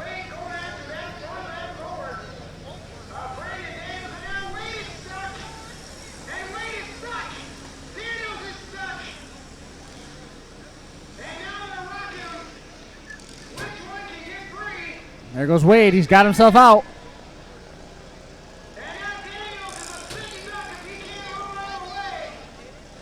Driving him in.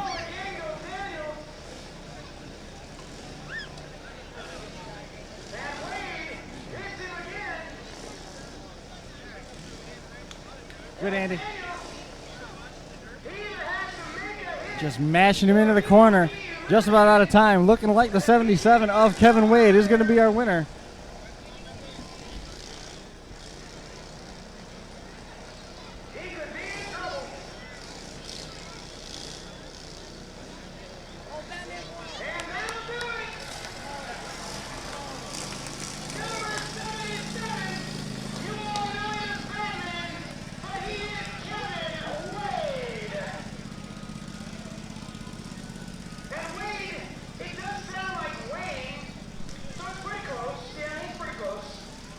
Ultimate Derby, Ultimate Moment, presented by Blizzard Bash and Battleground, coming up indoors at Freedom Hall in Louisville, Kentucky, presented by Ultimate Derby, your winning moment. As we see, the number 77 of Kevin Wade doing a great job to finish the Derby with the Triple X of Brandon Daniels, disabled, just piling away on the backside to wrap up that particular event.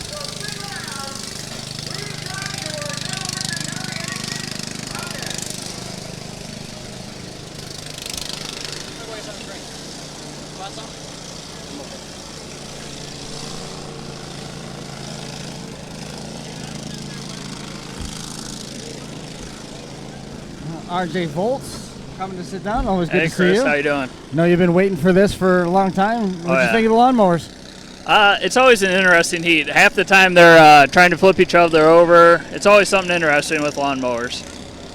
Well, that's going to. I think we can get rid of this file for now. I think we're down to just needing the this file here to talk a little bit about what we're going to see in the full-size division. Didn't get a car together this year, RJ. I'm a little disappointed. I'm glad you're here available to come and help out a little bit with the camera and hang out with us here on the microphone. Yeah, it was a tough choice. I mean, we talked about putting a team together, and we went back and forth a couple guys and decided not to. So I've got a pre-ran that's going somewhere in the next few weeks, but I haven't decided where. You still have, you had an Imperial, I think, last time. Yeah, I got rid of all my Chrysler stuff. All gone. Yeah, all gone. They're getting a little bit too expensive to pay for, and it's too hard to find them. The Fords are a lot easier to find now and a lot cheaper.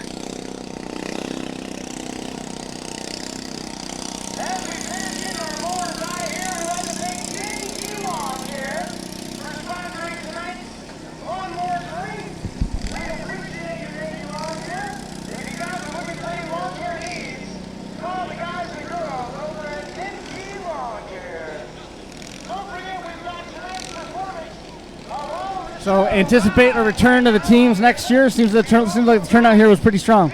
Yeah, I think they'll look into it. I'm not sure what they're going to do. I think Corey was hoping for a little better turnout than what happened, but he got quite a few hard teams in here, so it's going to be a hard derby. It's going to be a very hard derby. And these guys, you know, we talked a little bit at times about Ohio style and how people might take it a little bit easy. There is no taking it easy here. They got a reputation where you drive hard and you drive fast and you drive now. You're driving full throttle the whole time. There's no other option around here. Your best finish here was? Fourth last year was my best finish. Tell me about what it's like to finish fourth in this. How bruised were you when you got home? Actually, last year's derby wasn't that bad. No. It was the weeks after that I ran the same car. I got bruised in those. Oh, okay. Yeah, last year there was probably 15, 16 cars. We ended up getting half of us pushed in this corner right in front of us here. We all got balled up, and that was about it. I mean, there's like 4 or 5, 6 of us all that got pushed together, and we all got stuck. You know who I didn't see on the entry list was Cordy Ortolani. Yes, Cody was in there with us. I think he finished 3rd or 4th last year here. I think the last time I was here, he won. I think he got 2nd to Chad Dyer. Chad Dyer. I didn't see Chad out there. He is here. That was who I was talking with about getting a team. Was me and Chad were talking about going together. So Chad's a very nice guy, very good to run with. He's won a lot of features here. He has won a lot of features. He actually went to Trumbull County a few weeks ago in their team derby and took 2nd in that. So, in terms of the places that you said you're going to take that pre-run, where are you looking at bringing that? I haven't decided. I was looking at Norwalk next week, which is a pretty good-sized derby. We got Fremont, Sandusky County in 2 weeks. There's almost one a week now I can choose from until pretty much end of October. Right. So I know you were saying earlier your guys are pretty much done now. We're just getting started. We've got 4 more this month in a span of 5 days. Wow. In September we've got 1, 2. We got 3 in September, and then we've got 1, 2, 3, 4 in October. Wow. I think. All right. And then we've got Topeka in November. Wow. Yeah. So almost done, kind of. Yeah. More or less. Who's counting? What's 5 derbies in 5 days? What Doesn't is it? matter, Yeah. right? No. Who needs sleep anyways? That's right.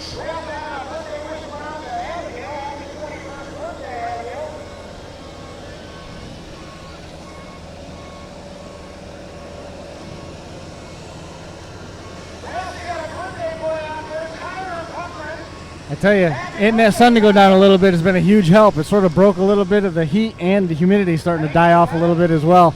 It was hot earlier today. I mean, yeah, this is probably the coolest day in quite a while here. It's been really hot and humid up here recently. Well, that track was underwater. Yeah, 2 to 3 inches of water yesterday is what it was under. The whole fairgrounds was underwater at one point. It rained pretty much nonstop all day. Give a big thank you to our telecommunication sponsors for the evening. Catskill Fabrication and Performance and Stern Dirt. Bring you the E2 Demolition Slider starting lineup.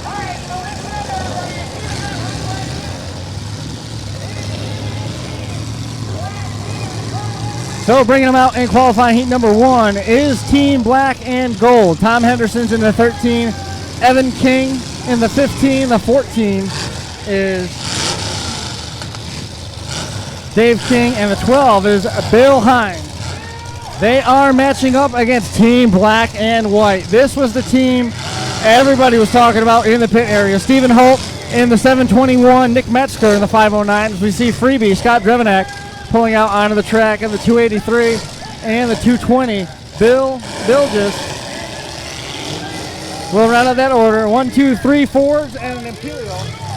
1970 Imperial. The black and gold cars all the way in from Dunkirk, New York. The 14 of Dave King and the 13 of Tom Henderson went 1-2 in the compact division at Dunkirk here just a couple weeks ago at the end of July. And beyond that, we saw them finish very strong at the Bash for Cash, and I believe Dave King also picked up a win at Cattaraugus up in New York, and they have all lined up nose out. Now, all the Fords are out there. Keep your eye on the Imperial. That's a 1970 style Imperial. Usually you're used to seeing the box cars or maybe the subframe style of 68. This is a little bit different. You can tell by the cutouts though in the quarter panel where the Imperial marker light would be. The Fords are going to be targeting the back end of that. They want to get into that back end and get into it fast because the trunk was welded solid. That's going to make it want to go right at the top of the arches. There's no window bar to help them out now. So that is going to be a vulnerable point. Otherwise, it's all up in the air. Yeah. Know what I'm talking about with when Imperials wanted to whale tail a little? Yeah, whale tail right away. Yep, I know exactly how that goes. I ran one here. I think you were here when I ran it. It was whale tailed. It was all the way up against the gas tank. Right out of the blocks, hammered down. Off the line fast, but battling back is that team from Dunkirk, the black and gold team, the Henrietta Hillbillies. Now sinking into the track is that Imperial, looking to try and get an opportunity to get a shot lined up. Holt in the 721, backed up. Here comes Dave King. My mistake. Evan King in the 15. Back bumper already falling off the number 15. The bumpers on the front of the black and gold cars weigh about 250 pounds apiece. Fully loaded car way up in the air, and they're still trying to get him over. Holt all over the number 15 of Evan King. Listen to those motors sing.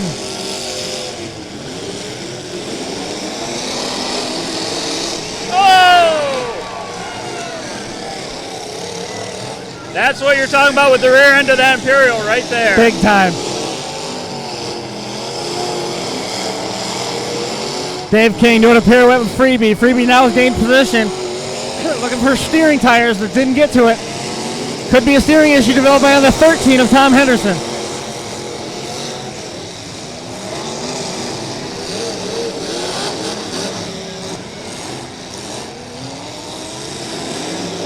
Oh, caught him sleeping. The 15 of Evan King came across and got the 509 of Nick Metzger. Heat number 1.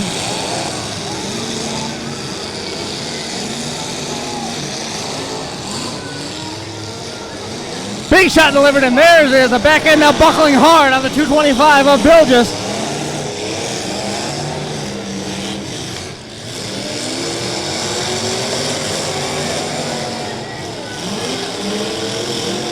Evan King with a hard shot on Metzger. Left rear tire broken free on what I think that is the Henderson car.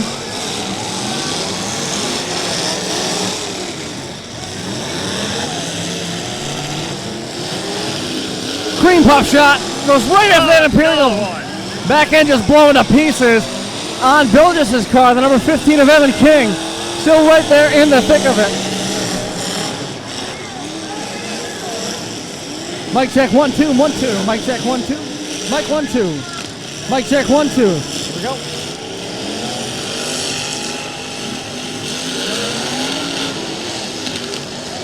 Big shot on the right rear side.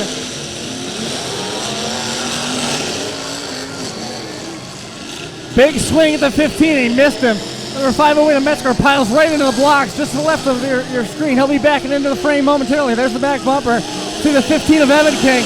Now Crosshairs trained squarely on the drive wheel of the number 58. He knocked his partner's own wheel off. The 283 of Freebie backed up. The back tire takes off right front corner of Metzger's 508. Here comes King now wide open into the back of Freebie's 283. Trying to limp it around on 3 wheels. It's tricycle and bad on him. Here comes the subframer, barreling into the side. Bill just with a Nick huge King. hit. Now they got the 2 black and gold cars stacked up. Dave King rather, the only driver that can get free at this point. Trying to keep him going. Very susceptible to rollover right now is the 508 of Metzger. Number 13 of Tom Henderson trying to get out of the jam. Bill just now trying to really stack him up. He's got the 14 of Dave King stuck in a precarious spot. King is broken free. Back end rolling nice for him. Trying to get some room to work with. Circling around. He's stiffing out the back end of that Imperial. He's got the crosshairs on it. Here he goes. Good shot. You see the frame bolt right up into the taillight panel. Here comes Freebie now across the track into Dave King's car, and Bill just now going after the back end of, I believe that is the number 13. It is. It's Henderson. And here comes Evan King trying to get himself free, trying to even up the score. 3 on 3, limping bad. Steam pouring out from under the hood. Full track shot. There goes Henderson. Piles into the right rear corner of Henderson, and Bill just drives right into a nose shot. Unfortunate turn as he went after King. Backs up to the blocks. Waits for the opening. Here he comes.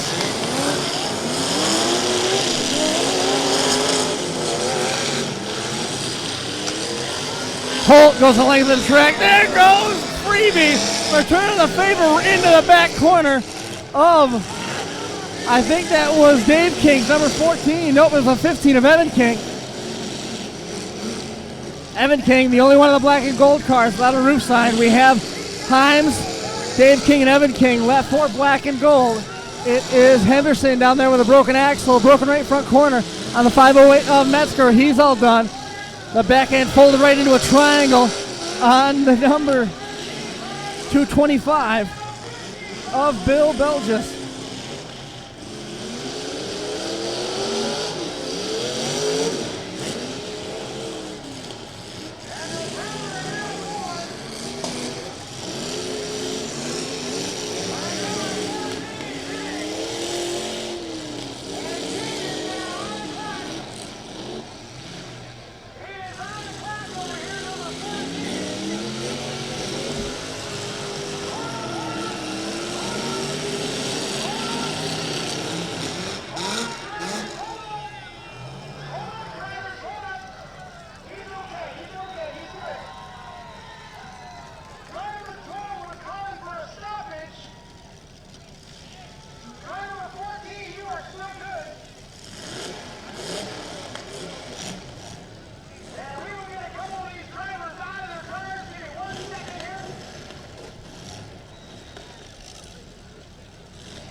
We tested our speed earlier today, and we got a little bit zealous. We got a little bit too fast with our stream speed. I've tried to detune it a little bit. We're still going to try and go with 2 cameras right now, the way things are. If we continue to have the drop rate, obviously I'm going to ditch one of the cameras and try and back it down so we can still bring you everything. But look at the back end of Bill Just' car. Man, that thing got folded hard. 2 to 3 shots did that.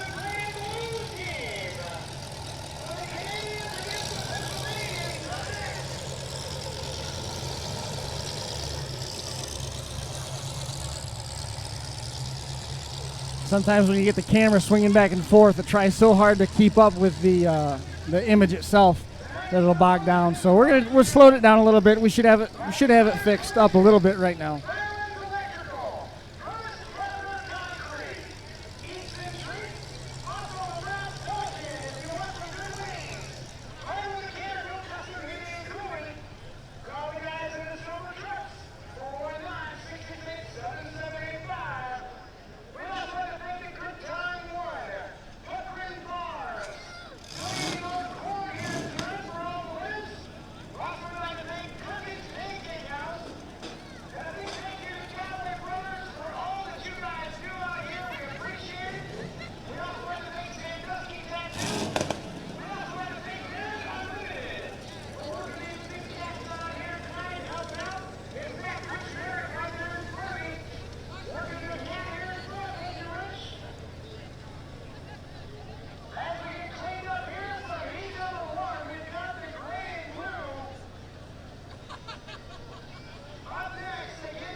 That's one way to start it out, that's for sure. That's one way to start it out.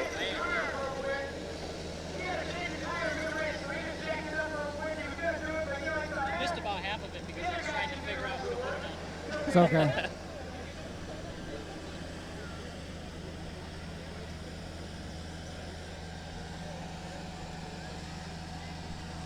We have to thank Chris Marble for live streaming the event here tonight. Unfortunately, if you're listening to the live stream online, you are not hearing me. Oh, they're hearing him. They're hearing him. You should always hear. You should always hear me all the time, everywhere you go. Yep. He's over there shaking his head like, I do a good job too. Thanks, guys. Next time you get a live feed right here in this virus. All right, black and gold and the black and white almost cleaned up. Almost cleaned up. We will have video copies. I'll get you some information on that as well. Video copies of tonight's performance, t-shirts back there behind the grandstand, and food for the Girl Scouts. Ryan Hale tuning in at home. Leon Rumsey. Girl Scouts with food and drink, you know. I don't know when Leon sent that to me. It should be gone. I don't know why there's anything in there. I don't know. Hard to say. Boston's Drive Shaft, too. Yep.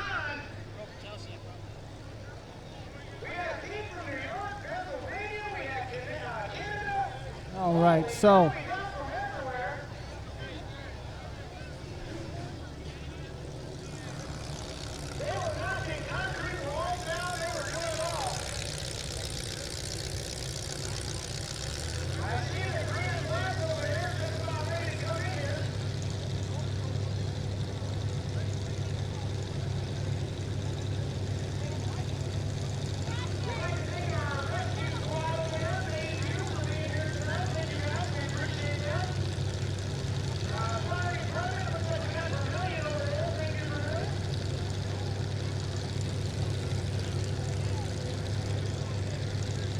Found out what it'll do, right?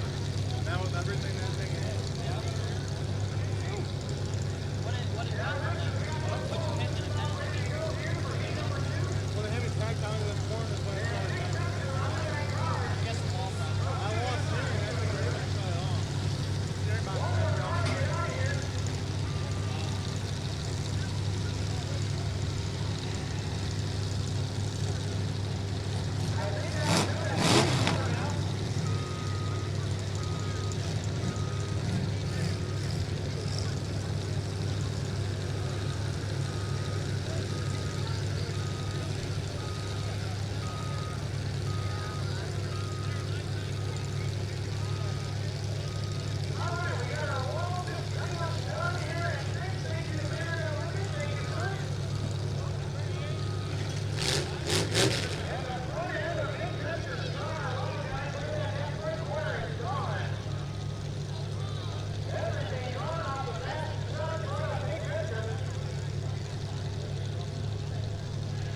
still working on things here on our end, trying to make everything work as good as possible.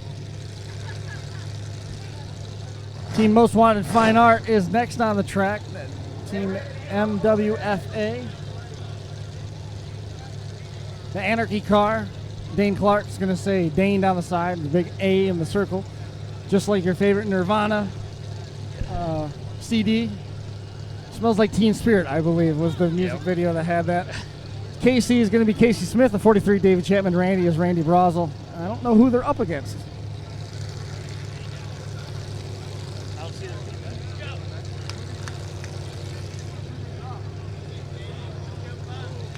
Canadians are going to be joining the Pennsylvania team on the track.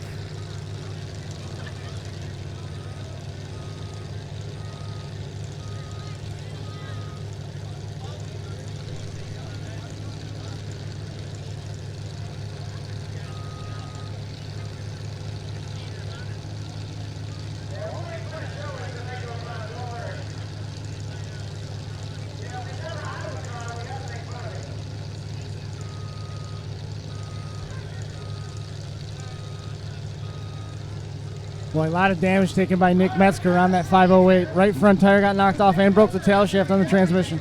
Looks like he lost his tail shaft, the slider tail. Looks like he broke a trailing arm too. That heat was aggressive, man. They were sending it. Yeah, they were.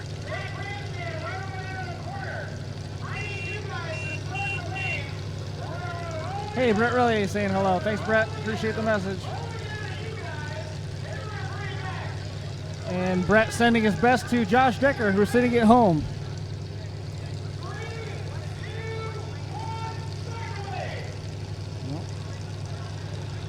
This next heat's going to be another one to watch. I mean, Canada's Matt Sheltima, Jesse Fair, Scott Gerard, and Doug Medlin going to be out here. I think they brought all Fords as well. I tell you, this is Casey Smith was telling us about how hard he's ready to run. I'm dying to see him get in the car, filling in for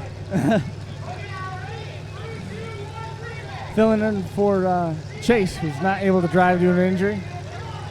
Chance Smith, not able to drive due to an injury.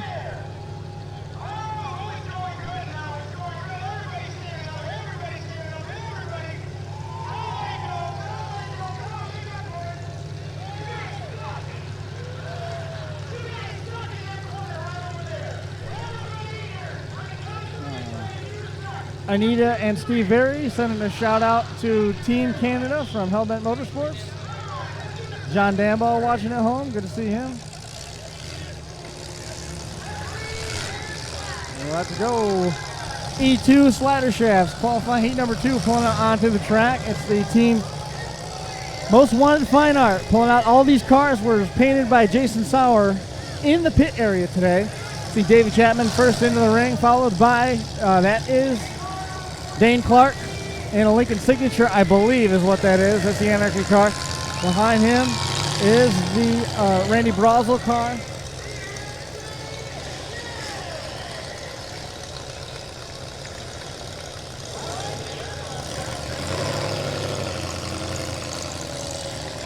And then the 68 Imperial, last in line.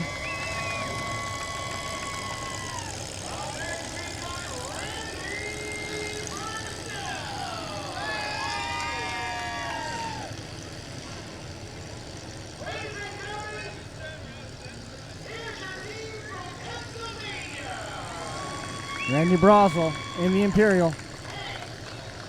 Casey Smith in the Casey car. It's the one backing into position right now. Next is the Imperial, the 3-10.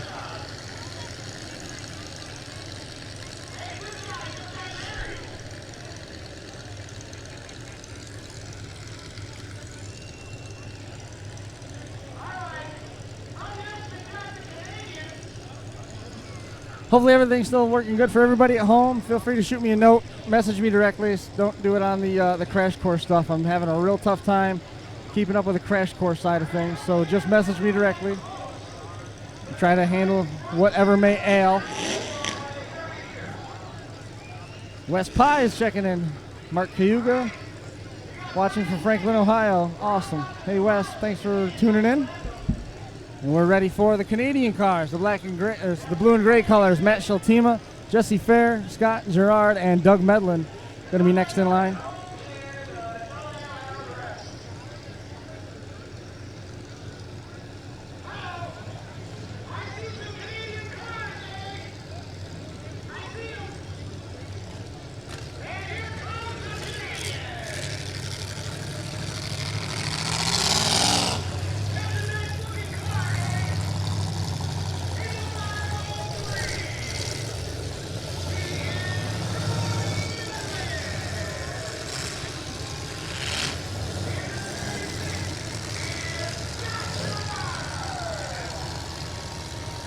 Next in line is the 201. That's Jesse Fair.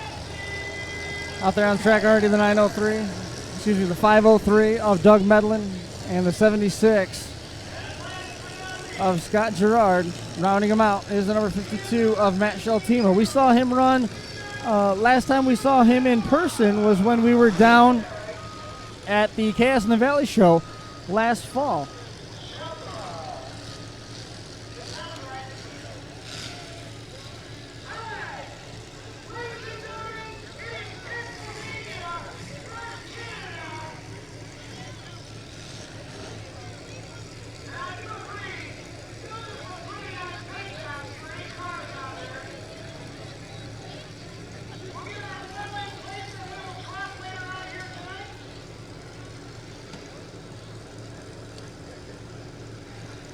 Looks like about ready to go. More King from Ohio. Danny McIntosh checking in.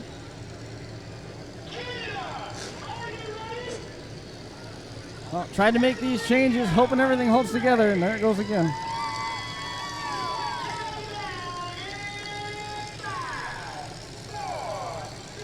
Try and see what this does.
That shot just knocked over 3 blocks. Number 201 of Jesse Fair, and Jesse now mired in that hole, trying to get himself out.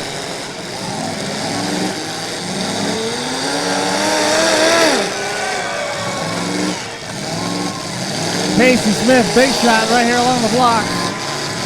Sending the fire equipment failing all over the place.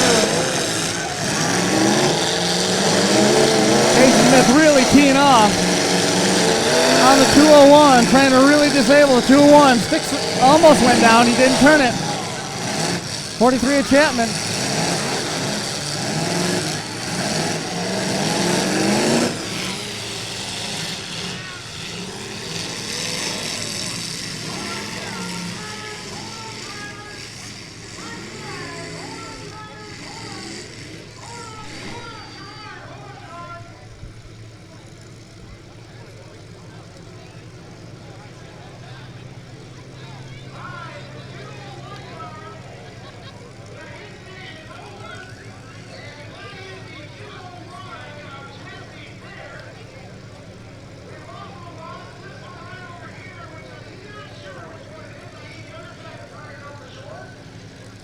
I know. I see it. I can watch it do it. It's right there. Signal's not as good as it was? No, the signal's fine. The issue is we've got 3,500 cell phones that are all streaming live on Facebook Live at the same time. And every time, like right now, our signal's perfect. But as soon as they throw the green flag, everybody picks their phones up and they're hitting off the same tower we're at, and there's nothing I can do. I've detuned it as best we can. Without a dedicated tower, I think we're pretty much sunk. Doing everything we can.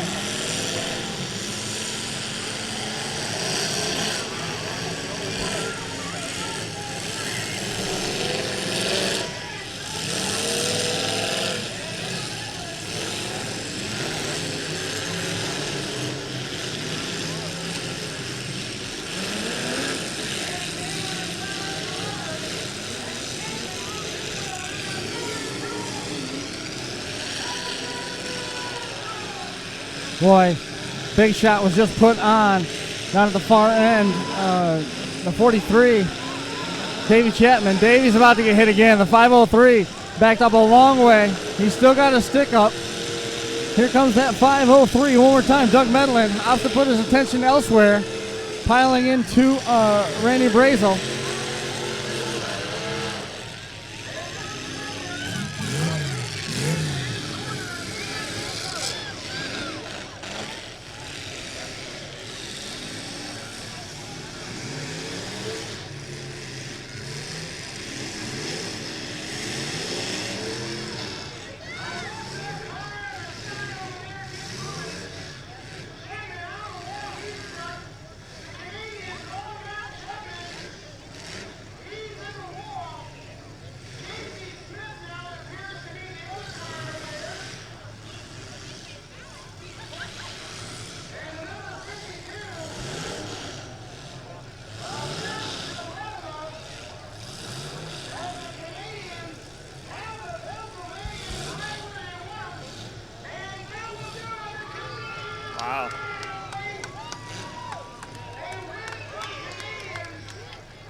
Canadians making it through. Most Wanted Fine Art heading to the Consi. The Pennsylvanians all on the wall. If you look around, every one of them on the wall. And the Canadians take a victory. Your winning team. That wasn't as crazy as this one. No, not by any means. Did a little bit more smart driving in this one.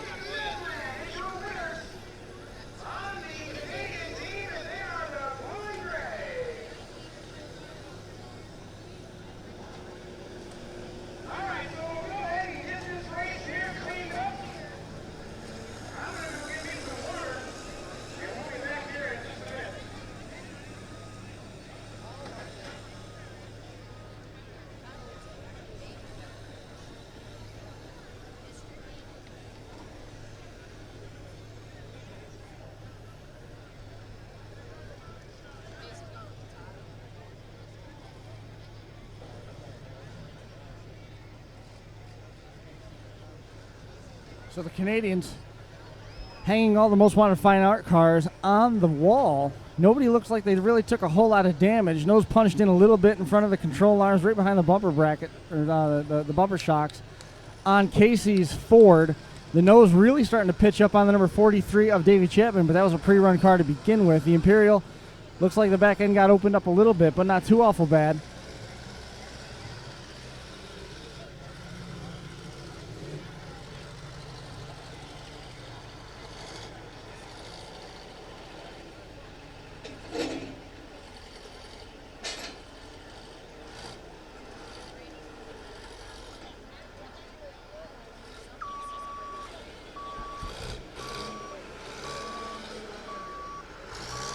So we talked a little bit about some of the places coming up that we're going to be going. We talked about the Hog Wild Fall Brawl, October the 8th.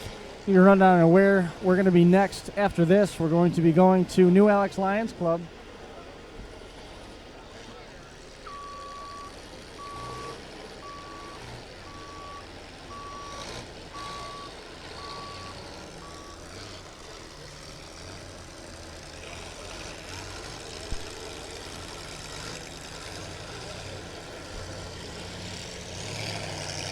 So after this, we go home for an RC event at Crystal Valley RC in Dundee, New York. Then we head over to the New Alex Lions Club Championship Night coming up on the 26th of August. The 27th, we're at the Hartford Fair in Hartford, Pennsylvania.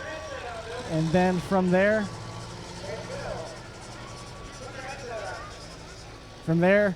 we have a Sunday off. Then Monday and Tuesday, we're going to head down to Woodstock, Virginia with Jason Scheit for the Shenandoah County Fair. From there, we celebrate my boy's birthday, and then in the middle of September, we're back out in Dunkirk for the Lake Erie Rumble 2016 edition with Bob Head. And then we turn our attention to the Brookfield Wheel Days on the 24th of September. On October the 1st, we are going to be in Ogden, Utah with Stern Dirt for May Mania. It's basically a no rules type show, which is going to be a lot of fun to see. Come back home for the 8th. We're at Hog Wild Fall Brawl in Stoneboro, Pennsylvania. Then from there we head back up to Morris, New York for the San Filippo Smash and with Jeremy Gully and Spinner Wheels Production. Got a couple of weeks off before we head back down to Woodstock, Virginia for Chaos in the Valley.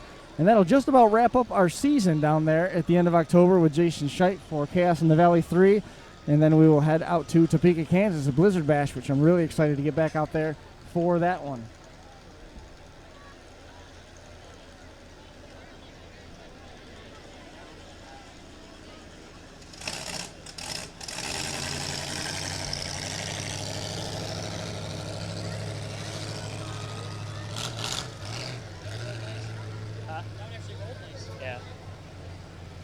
Yeah, the other one just went straight in. The frame's still almost where it should. Have any opportunity to make them roll the way they want? No. I think those guys with the aerials out there that are wedged right down in, I think they're going to do it real well.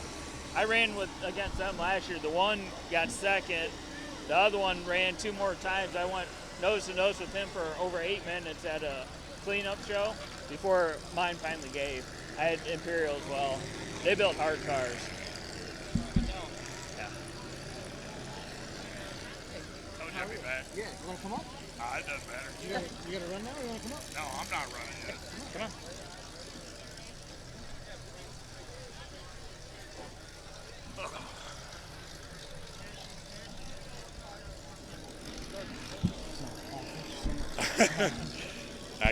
Hey man, yeah, we're live right now. Bobby Cito hanging out with us for a few minutes. Bobby, great to see you. Nice seeing you again. Thanks for doing this for us. Thanks for doing this for us. I'm excited. Sandusky Tattoo Crew all ready to go? We are. Our team's up next. Hopefully we do good. Right. And we got a couple of different stock show we're running. Full size truck, compact truck. You guys doing it all. You guys bring about half the field of vehicles here every year. I try to do what we can. We try. Was the Double D lawnmower was one of yours too, right? Yeah, it was a buddy of mine that ran that lawnmower for us. I recognize the colors. Right. I see Becca's got a full-size truck again. Yeah, Becca's running a full-size truck, 1027. She got it painted up all purple and sparkly, and she's a hairdresser, man. She does what she wants to do. Tell me more about your car. I saw you coming through mini truck. I'm running a compact truck this year. Got the early 90s Durango. Yeah. So I guess those are the things to have. I wanted to try something a little different this year. Those are the things to have, yeah. That's what I hear. What'd you think of that heat out there, knocking over three of those big blocks? There's some nice cars out there, some nice, good drivers. Some boys are really putting on a show this year. What do you think of the team atmosphere? The change that they made for this year seems to be a good reception. Something different for Erie County. Getting good feedback from what I hear. Hopefully everything works out. We can keep running something like this. It's a good car count. So you're not wanting to build the full-size car, like to go with the Durango, or just ran out of time to build another one? Well, we got 8 cars in total, so I kind of ran out of room, ran out of time. Right. It was a little hectic. I can understand that. I mean, the amount of time and effort that you guys put in here year after year, and everything that you guys bring, it doesn't usually get to run again. No, not most of the time. We like to come out and put on a good show, destroy what we can destroy. In the full-size trucks, you've got a couple cars that are going to be out there. You've got Becca, and you've got 2 other trucks that are out there? Well, we got the compact truck, which myself is running. Right. And then in the stock show, my son is actually running. It's going to be his first Derby. In the 80s class, right? Yep, 80s and newer. There it is. Yep, Bryce. And then the number 3. Bryson. You mess around with the small cars anymore? Yeah, we haven't done a compact car in a long time. Yeah, I remember I did one like 3-4 years ago when you were here. Your buddy got tagged on the wall there. Bit his tongue in 2. Really? That's what happened that day. He'll be running here shortly with this next team. Really? Yep. We're going to be seeing you guys out there. You want to hang out up here for this heat? Yeah, I can hang out with you for this heat. I'll go give my son a pep talk here, though, after this one, because he'll be running after this heat here. All right. So it's going to be Team Sandusky Tattoo. We got black and gold in here twice. And this should be other team. So Sandusky Tattoo team is going to be Brian Scroggy, Keith Parker, Alan Crum, and Dustin Klinkner. Was it Klinkner the guy that bit his tongue? Klinkner's the one that bit his tongue. And then Brandon Holler, Ryan Holler, Bill Merritt, and Kurt Murray is going to be who they are up against. Waiting for Casey to come and pick up his car. They got a good team coming too. A lot of tough cars. So Brian Scroggy going to be out there in the number 57. Keith Parker in the 55. Alan Crum in the 64. Dustin Klinkner in the 69. The 118 is going to be Brandon Holler. The 115 is Brian Holler. Bill Merritt, no number on his, and the 211 will be Kurt Murray.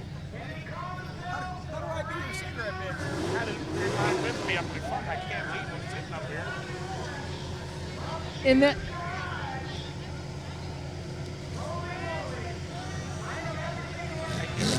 can you run all Imperials? Can you bring all Imperials on a team? Yeah, you can bring all Imperials to the show. You can. Yeah. So all 4 cars could be Imperials. They could be. We only brought one this year. As Keith Parker is going to be running a 76 Imperial, I do believe. He'll be number 55 coming out here shortly. Right. Guys, I think for the last few minutes, everything looks like it's been pretty stable. I'm going to go with this configuration. I'm watching it close. There is rain in the area. I'm not sure if that's affecting it or if all the phones going to Facebook Live hitting off the same tower as we are could be affecting it, doing what we can. I've detuned it and got us down to one camera, the one that Andy Wolfhanger made the trip out and he's running for us. So again, let me know if anything changes. Give me some feedback if you've got it, or we're aware of it. We're trying to adjust on it.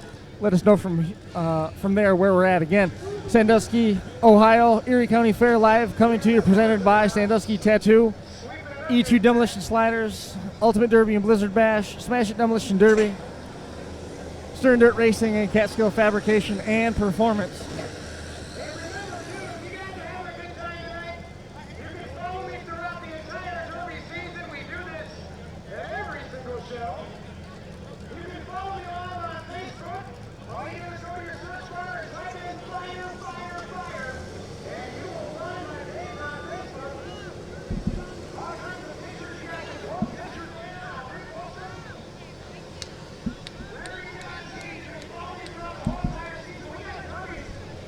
How heavy are the bumpers on the front of the Sandusky Tattoo cars?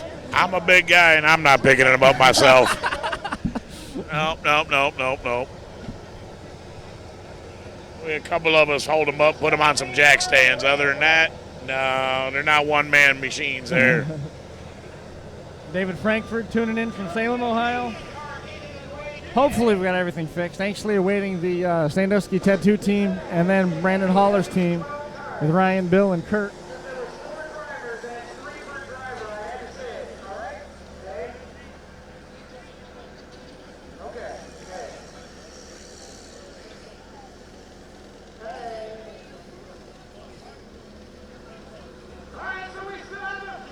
Casey Smith being escorted out of the way as we bring out our final qualifying heat for the team bracket. And then we'll move into some of the standalone events that we've got tonight, whole docket of those. And Bobby Aceto going to go down and check on Bryce as he gets ready to go in his first ever derby run in the 80s class. What does he have, by the way? Well, even for the stock show, we got him running an 84 Caprice Classic. Okay. You'll see him when he comes out. He's got painted up a big American flag. Nice. Did the paint job himself, him and my other kids. Awesome.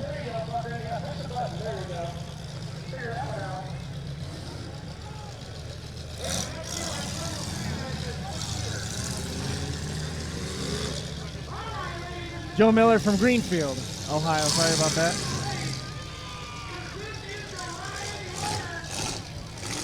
So here is the white and green cars. These are the Sandusky Tattoo team cars. Number 64, the wagon, that's Alan Crum, the Imperial. Out there, the number 55 is Keith Parker. Keith Parker. The 57 is Brian Stroggy, and Dustin Klinkner is in the square body Ford. Coming out first is, no name on that one, another 1970 Imperial right there.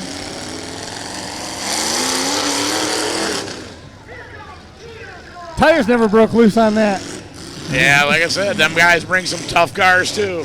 Pretty grippy out there as he backs it down, ready to line up nose to nose. Imperial on Imperial crime here momentarily. Hopefully our guys got a good chance. We'll see what happens.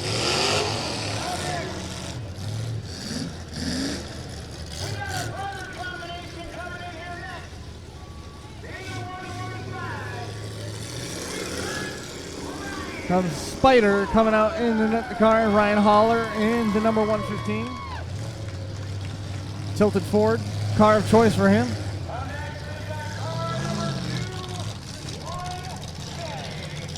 $21K, that's Kurt Murray, another one of the subframe. This is a subframe Imperial, 67 to 68 version.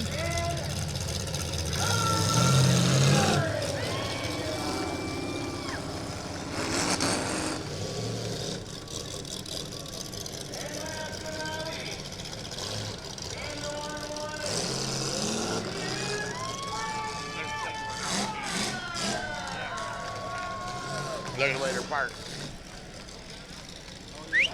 So Brandon Haller, last one to come out onto the track. You're on that. In the number 118, Ryan Haller. In the number 115, Bill Merritt in the 1970s Imperial, and Kurt Murray in the 21K. It's 68 Imperial. Brian Strong, Keith Parker, Alan Crum, Dustin Klinkner.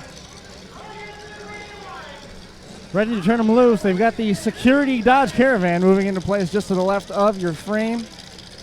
Hopefully everything holds together for everybody at home as we move towards qualifying heat number 3, final round. Again, winning teams advance. We'll have a consolation with the non-qualified teams out here in just a few minutes.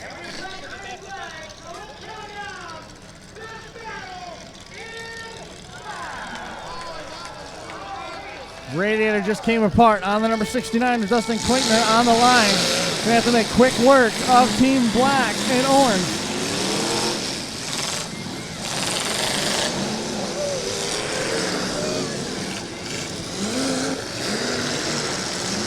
Big shot, nose to nose, 21K. Shoving the 69 across the track right into the blocks. The 64 of Alan Crum gets sent right to the blocks. They're trying to pile it on top. It didn't work. Follow the leader game did not happen as we see the number 69. Red card on the blocks. Nose already jacked skyward. The 64 looks like he's all done. The roof sign is now peeled off the number 55.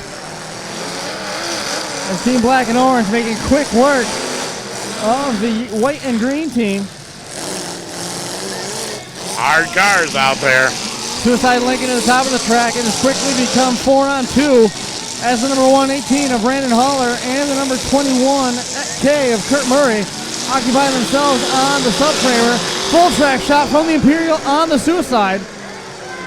Way up on the blocks now. And he's up and over them. Going to leave him hung right there, dangling precariously. It is now 4-on-1 as Team Orange and Black setting the pace right now. Left front tire laid over on the Imperial. Driver's door shot. I anticipate some red flag action, giving a hard warning on it. Everybody okay inside the cockpit. Good to see. Looks like he was trying to get that steer tire, and it did not pan out for him anywhere close to what he was hoping to do. And I think that's going to do it. What a pace that was. Team Sandusky Tattoo going to the consi.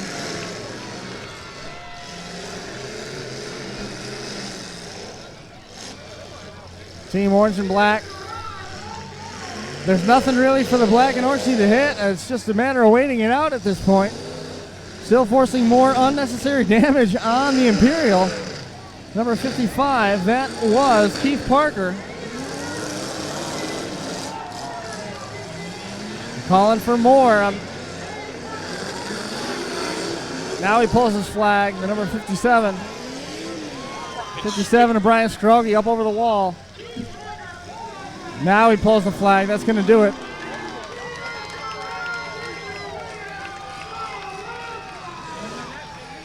Well, thank you so much for coming. Thanks for having me up here. I wish that would have been a better derby for us. I understand. I understand that for sure. Good luck to Bryce. Good luck to you. Yep. And good luck getting those cars together for the consi. Oh, them boys got some work ahead of them. They got some work to do, no doubt.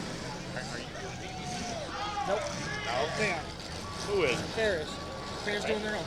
Yep, or they are. I don't know. I was because Corey keeps telling me to talk to you. I had no plans on doing DVDs. I haven't done a DVD date yet this year. We had a bunch of runaround about whether I was or wasn't supposed to come. Corey and I worked out a deal where we're coming live stream it. I didn't have any plans on doing a DVD. I'm sure I can get one together, but that wasn't, I hadn't planned on it. I haven't done one all year. Right. Oh, well, I guess I got to talk to Corey then. Find out what the plan is. Right. We'll figure something out. All right, buddy. This will be on YouTube, so I want to download it that way. All right, cool. I appreciate it. Thank you. Thanks again.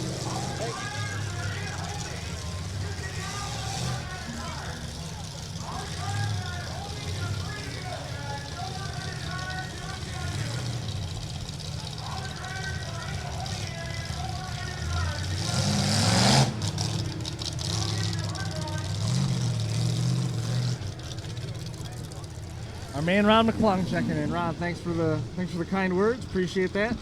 Always good to hear it. Danny Williams says everything looks good in New Jersey.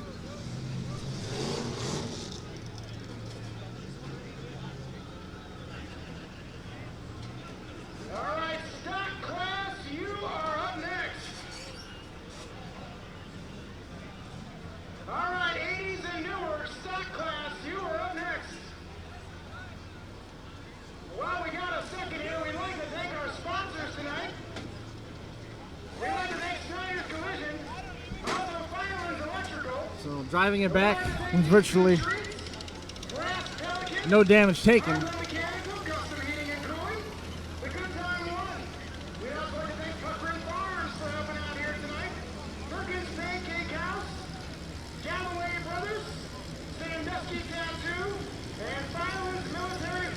Hey, Milo Card. I haven't heard from Milo Card in a long time. Milo, great to hear from you tuning in to Southern Illinois.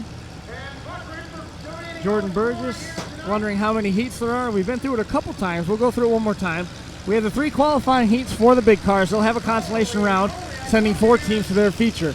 In between there, we're going to have a compact team one and done with 1, 2, 3, 4, 5, 6 teams in the pit one time. Those are teams of 3. They'll do one and done. Up next is the 80 stock. We're going to have full-size trucks, mini trucks, and the 5-foot class. If they want a DVD, do they come see you? No? I If they can. want a DVD, what do they do? You I- don't know? I don't know. If you want a DVD, wish in one hand and one in the other. I guess that's what you do. If I get more information, I'll tell you. Remember, we are only a week away from the Huron County Fair Derby that I'm at next weekend. Next Saturday night. Over 130 cars last year, and we're looking to beat that again this year.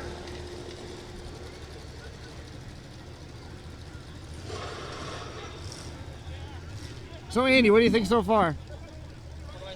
Andy Wolfhanger helping us out with the cameras. I'm trying to help out with the camera. You're doing fine.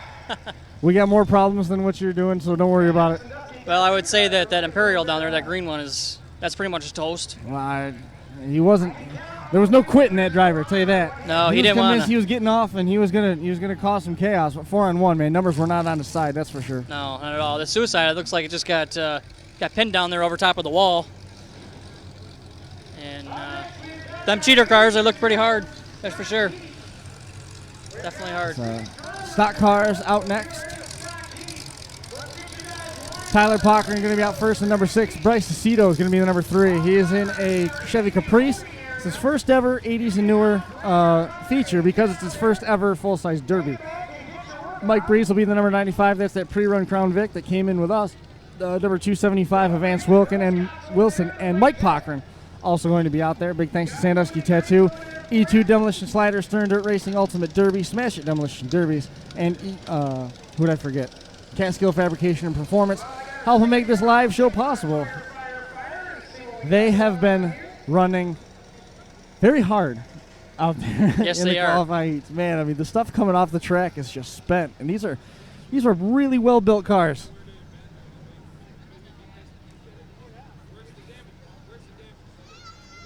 Andy trying to jump on it so we can see a little bit of the carnage that was wrought on that Imperial. Quarter panel opened right up. You can see inside the trunk. You can see the left front corner was collapsed right in on the engine block. Push that fender way over on the beam. Left front wheel was ripped off it. Back end folded right over at 90 at the shock perches in the back. We talked to the pre-show how those Imperials, they could be in trouble, and they had their work cut out for them. Ford's doing a nice job out there getting a hold of the back ends. Here comes the Suicide Lincoln getting escorted off the track. Doesn't look too awful bad, all things considered, but got shoved up over the blocks, and you can see it is stretched out over the back wheels, stretched out a lot on that left rear corner.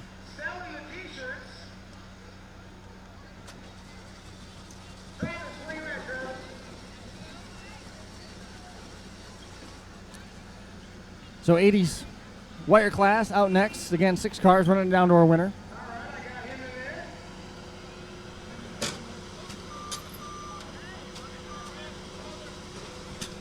I'd gotten word from Tom. He came over, Tom Henderson. Tom Henderson, yep. Yeah, he said that he actually broke his block. Broke the block? He broke the block in his car, yeah. So he says pretty much he's got to go back to the drawing board and put another one together. So are they going to come out as a team of 3 for the Consi? You know, he said they don't really have much left. They got a lot of fixing to do, so I doubt they will. But you never know.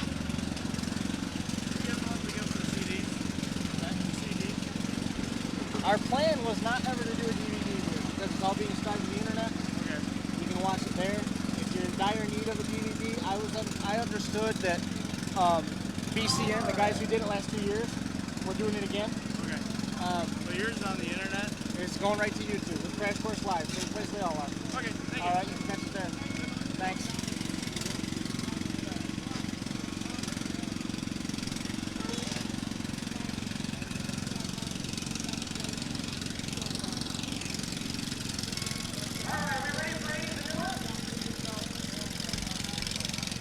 Track is clear, ready to go one more time. Dan Bolton. Dan Bolton saying he's going to bring Imperials next year. He's got one. I saw it on the trailer today. I would love to see him. I'm not 100% certain, but Bobby Aceto said you could bring a team of 4 Imperials if you wanted to. It'd be fun to see. So again, lined up on the 80 stocks.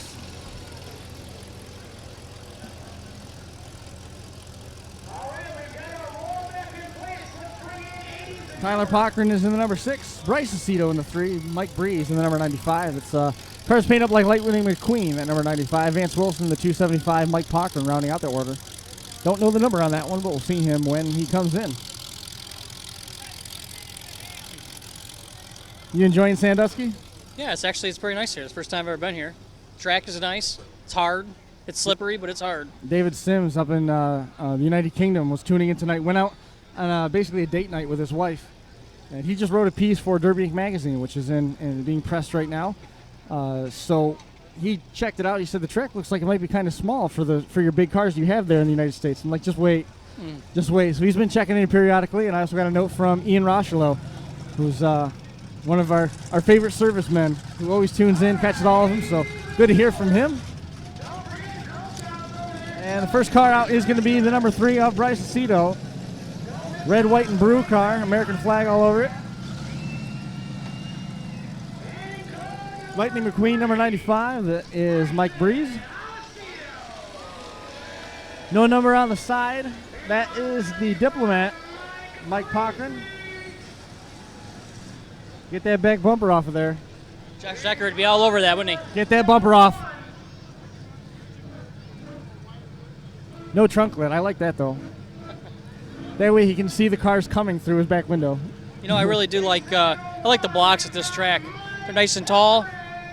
They're big. You know, it really takes a lot to fold them over. I wish a lot more tracks would have something like this. That is the 701 Mike Cochran, as we thought. 275. Mercury Grand Marquis pulling out. 275 is Vance Wilson. And it looks like another Diplomat. That is Tyler Cochran in the number 6.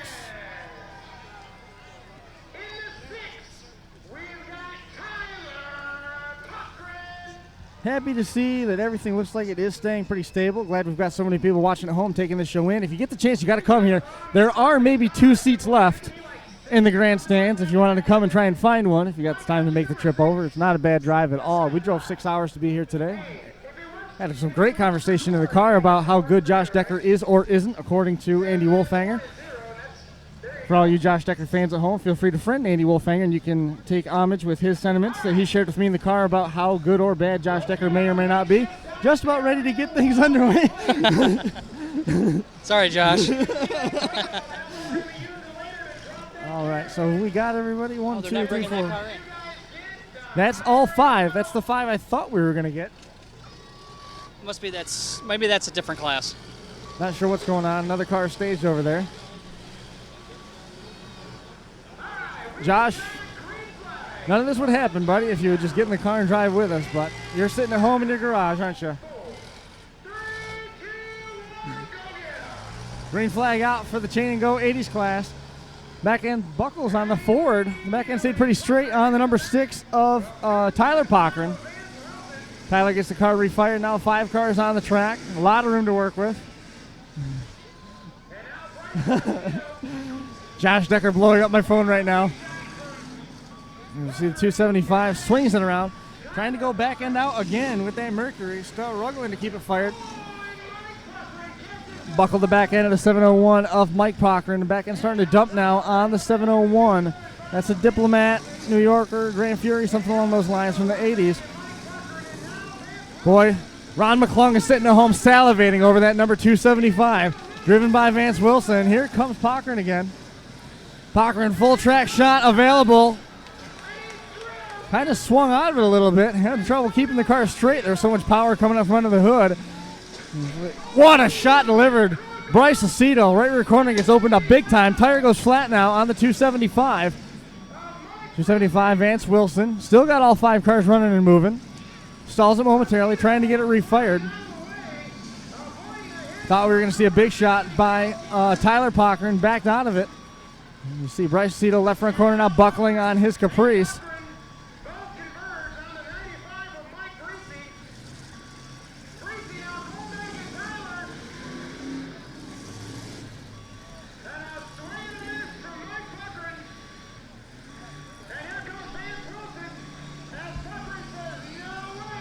Good axle shot right there, and that broke it. Took the wheel right off.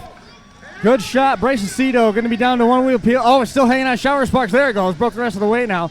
Broke it right. A brake rotor looks like it's still intact. I broke the wheel off of the rotor, off the drum rather, and it's still spinning over there, so maybe he's not completely done and out of the water. Red flag out front. Suspension now collapsing bad as the right front laying over.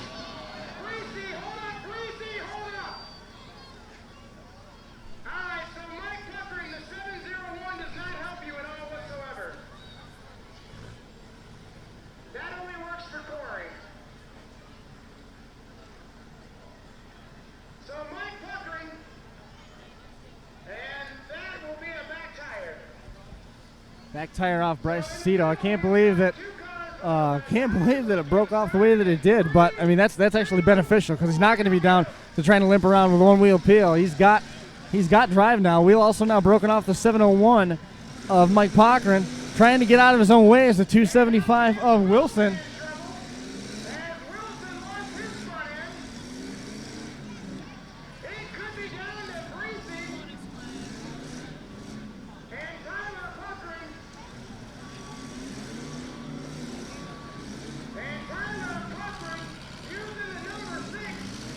The back end buckled on the first Diplomat. The other one's rolling up pretty good for the number 6 of Tyler Pochern. And Mike Pochern in the 4 is eliminated. And Vance Wilson, he will be eliminated here in just a moment. Going to call Vance Wilson third in the order. It's down to 2. Back end folding together. Frame rails looking at each other on the number 95 with Mike Breezy. It is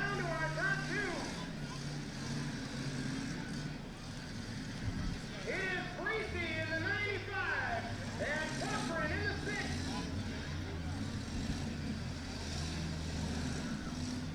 Playing a game of cat and mouse.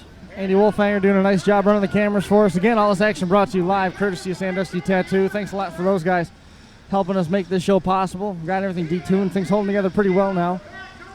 Found our magic number here locally as we watch the number 95 of Mike Breeze. He's going toe-to-toe with the number 6 of Tyler Pochern. Pochern backs it up. Gives up the driver's door. Mike Breezy not intimidated by that. It's not a shield.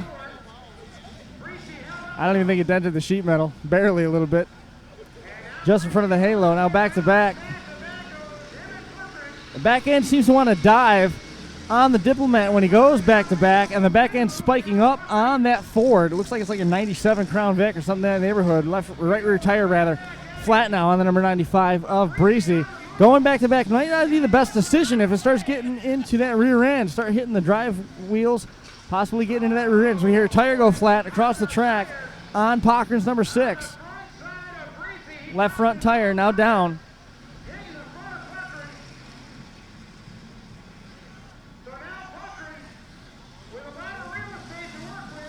Pochern trying to find his way to him.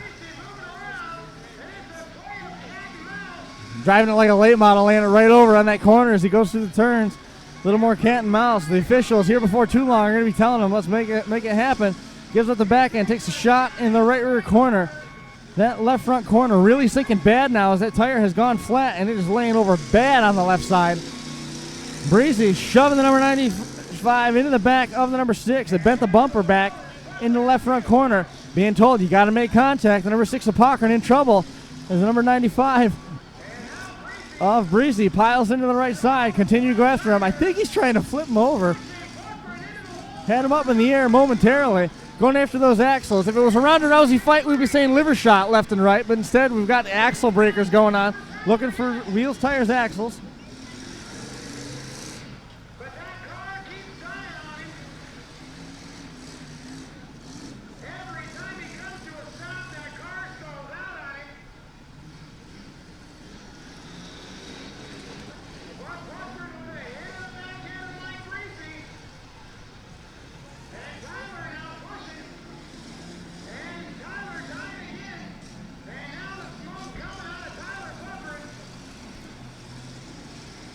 Same idea, same conversation the whole time. Ooh, big shot right there on the nose. Number 95 of Breezy goes right into the nose. And I think those frame rails that are kind of dangling precariously below what used to be the bumper and package tray got up over the bumper a little bit. Bumper bent the right way. It's bent sideways, so that right front corner going up might have saved him a little bit, but steam nonetheless is pouring out from under the hood of the number 6 of Cochran as we see the chess match continuing to be played. Cochran laboring significantly now in the number 6, the number 95 of Breezy. Still holding up pretty well. Spin adjusted. There you go. We're centered up in the camera frame again one more time.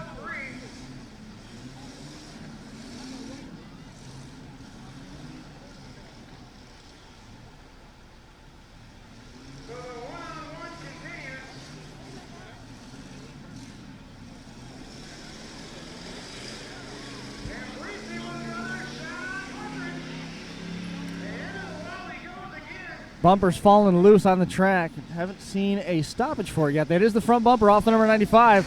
That's a quality shot right there. Big impact by Cochran in the number 6. And the tone has changed dramatically on the number 95. Here comes Cochran. Blood in the water. Go for the other side. Gets him steer tire and the fender. Both right front tire now flat. That fender pushed way up into the block now. As we see what's left of the core support now wrapped around the pumps and pulleys. On the front of that number 95, significantly laboring after that shot now. The Cochran car has to refire in order to stay in this. Definitely just moved into the catbird seat. More mobile, running more strong than the number 95 of Breezy. Trying to get himself some room to work with, though. Wedged in side by side. Here he comes. They're going to meet in the middle in a moment. There he goes. Nose to nose. A good shot. Again.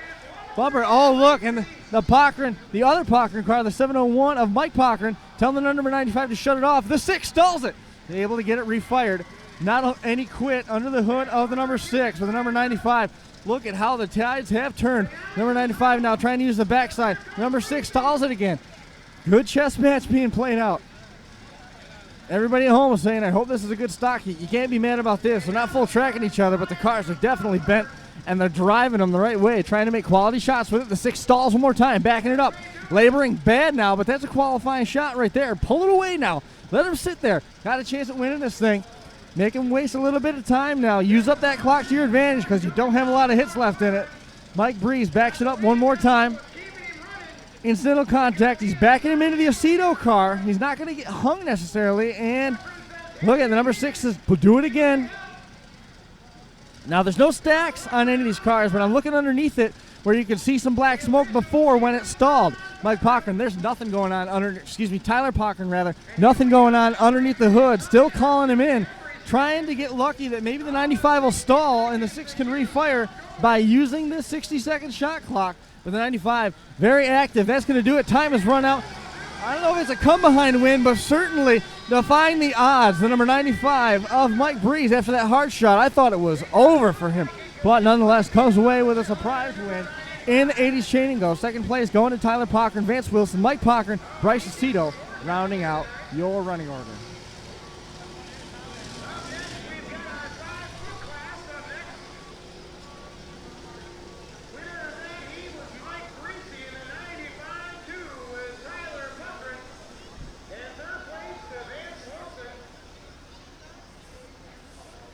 Bryce Aceto broke the wheel first, didn't make qualifying contact. Joe Miller watching a couple buddies at home.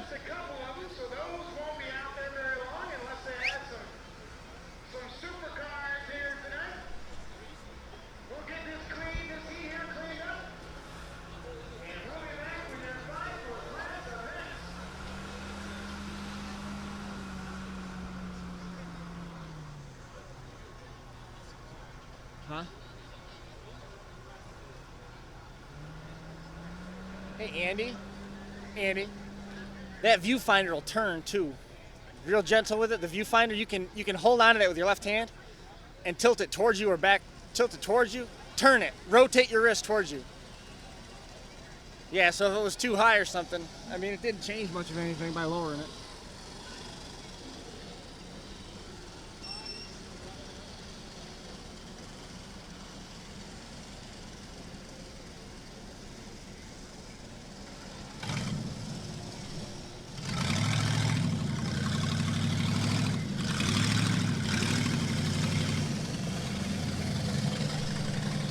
I would have not have chose that car to win. No.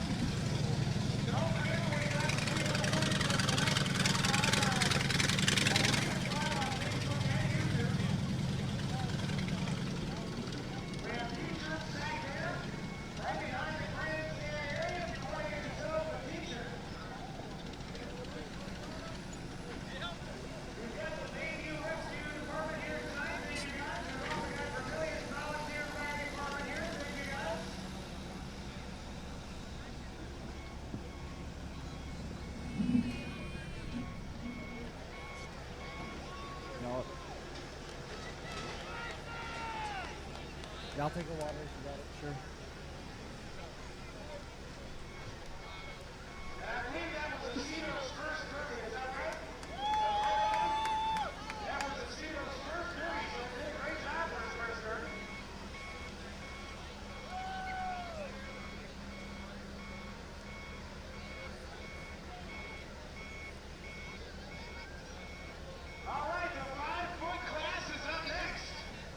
So going from mild to wild, 5-foot cars up next.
So here's your starting lineup on the 5-foot class. Travis Arnold's going to be the number 19. They're all out here already. These cars are insanely hard. The 613 is Tony Rose. Michael Klickner is in the number 16X. There was another boxcar Imperial that was on the trailer out back. I didn't see him come off or try to make a pass through tech inspection. This is a car that I didn't see in the pits. This is a, I'd say this is like a 60, 61, 62.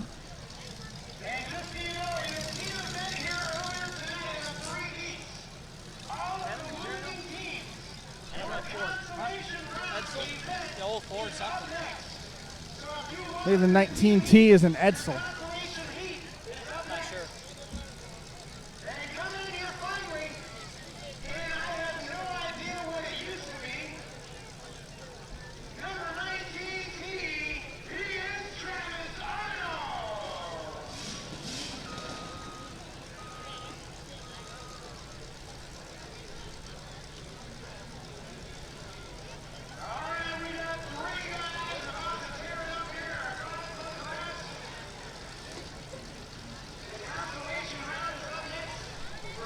It was a Galaxy. Thank you, Eric Bennett.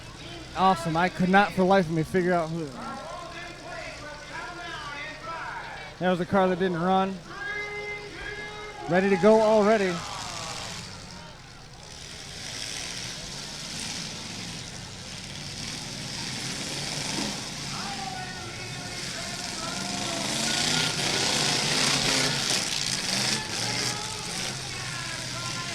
So watch the number 19, Travis Arnold, out there doing some damage. 60 to 63 Imperial. It was a Galaxy that didn't come off the trailer, my mistake.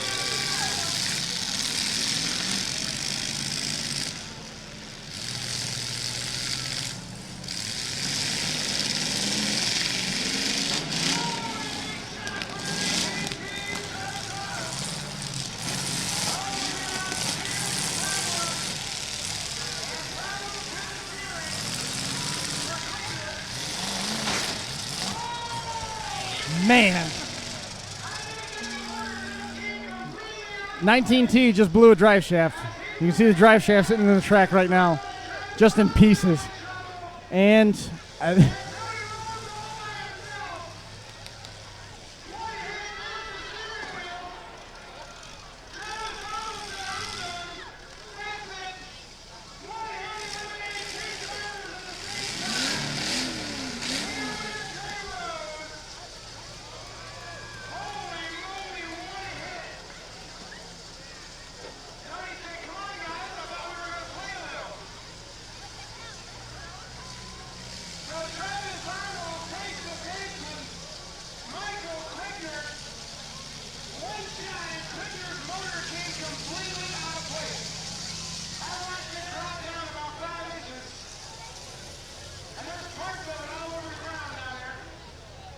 wow.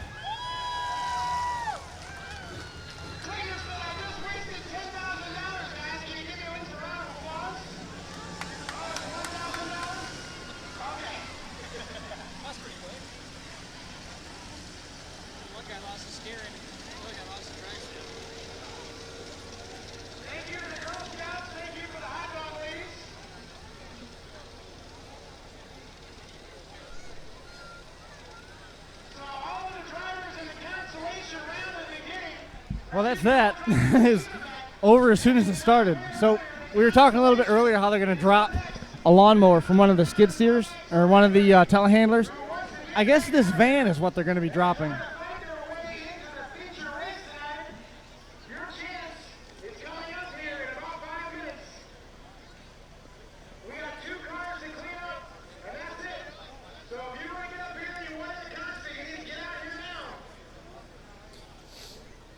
I do have to say it was good to watch those 80s cars actually hear tires pop.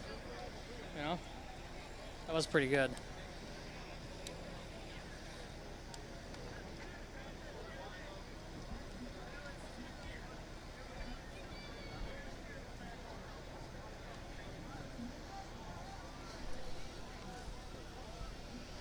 Another message from Denny McIntosh. Awesome. Thank you. Appreciate that.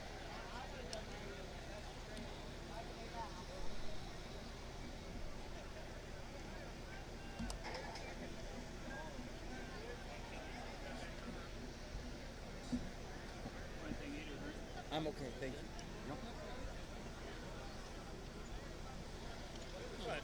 No, go ahead. Grab some meat. That's all I see. You want anything? No, I'm all set. Thanks, though.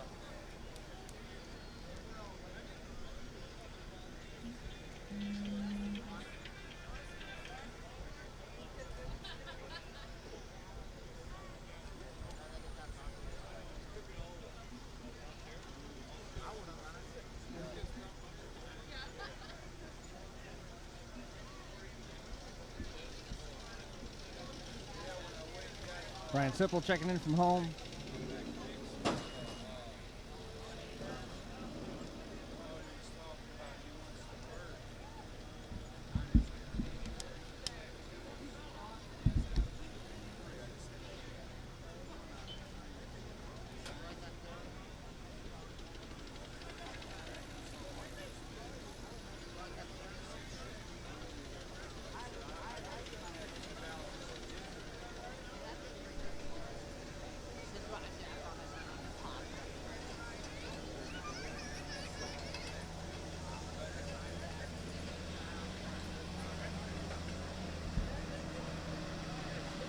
Thanks, Randy Childers, checking in, answering a question. I was asking somebody else that 613 was a checker cab. Kind of cool to see that.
So I guess, there we go.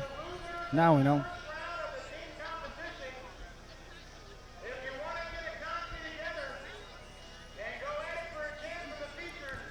So we're waiting to see if any of the teams come back out. A broken block on Tom Henderson's car with Team Black and Gold from up in the Dunkirk area in New York. So waiting to see if those guys come out as a team of 3 or if they don't even bother and just going to save their cars for the Lake Erie Rumble coming up in September.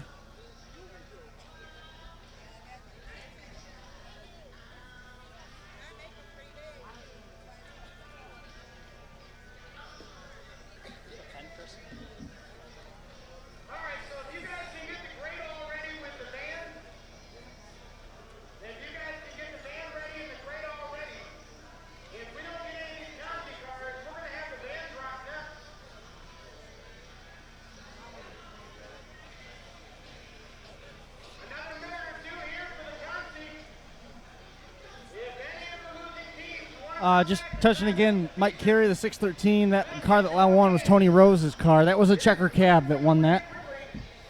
When was the last time you saw a checker cab run? Before tonight. Long time. Long time? Long time, yeah. You know, every rules you look at, it says no checker cab. Right. So. Cody Ortolani asking about the, I can't keep up. My goodness, everybody's messaging us from home.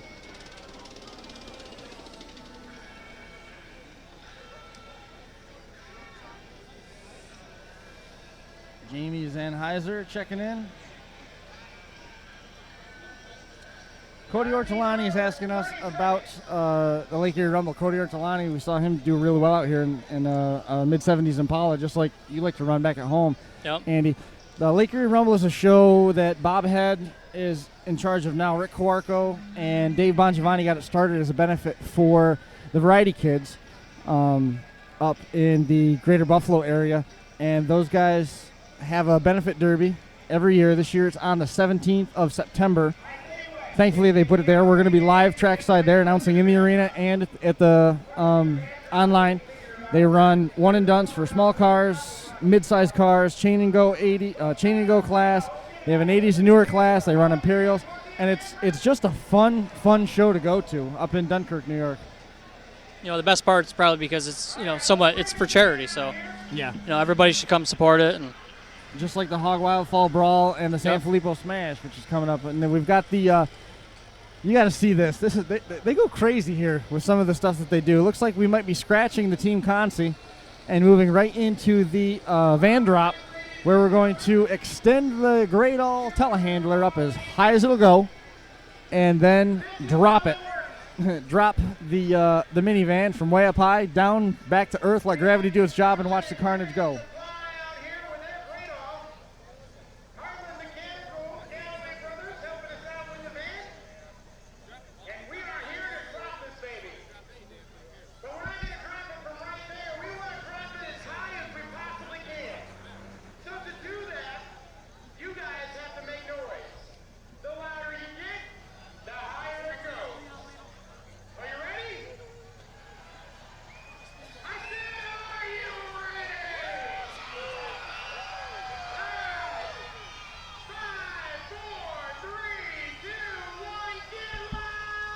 Here we go.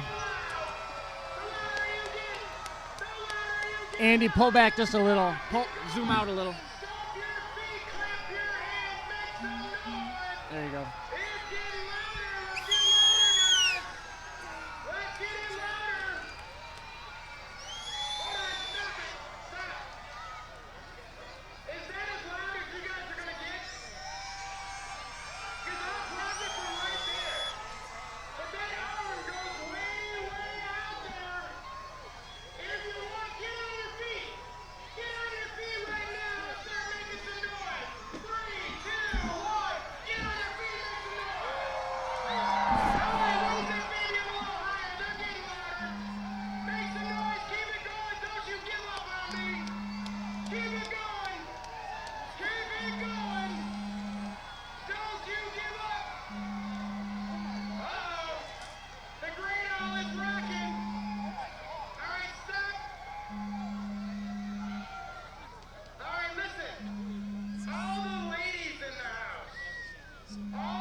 Years past, they did this with a lawnmower.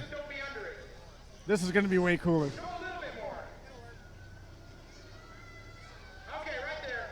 All right, now kids, all the kids, on the count of 3, I want to hear every kid in here scream as loud as you can, just like your mom and dad made you mad last night.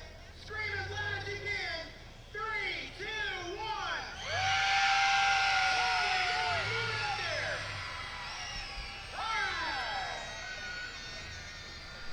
Alright, listen, are you comfortable with that? Can we go any higher? We can go higher? You think we can go higher? Alright, kids, make some noise!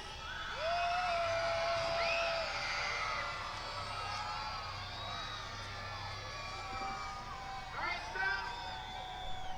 Has anybody seen a minivan drop that far in your entire life? Well, then make some noise! Get up there! Hey, wherever you feel comfortable, man. Push the handle down. Push that handle down. Are you ready? Oh, you can go higher? Holy moly, he's going way up there! Ladies and gentlemen, that minivan is up by the light pole. Hold on, let me get my phone out. I believe we should Facebook Live this right now.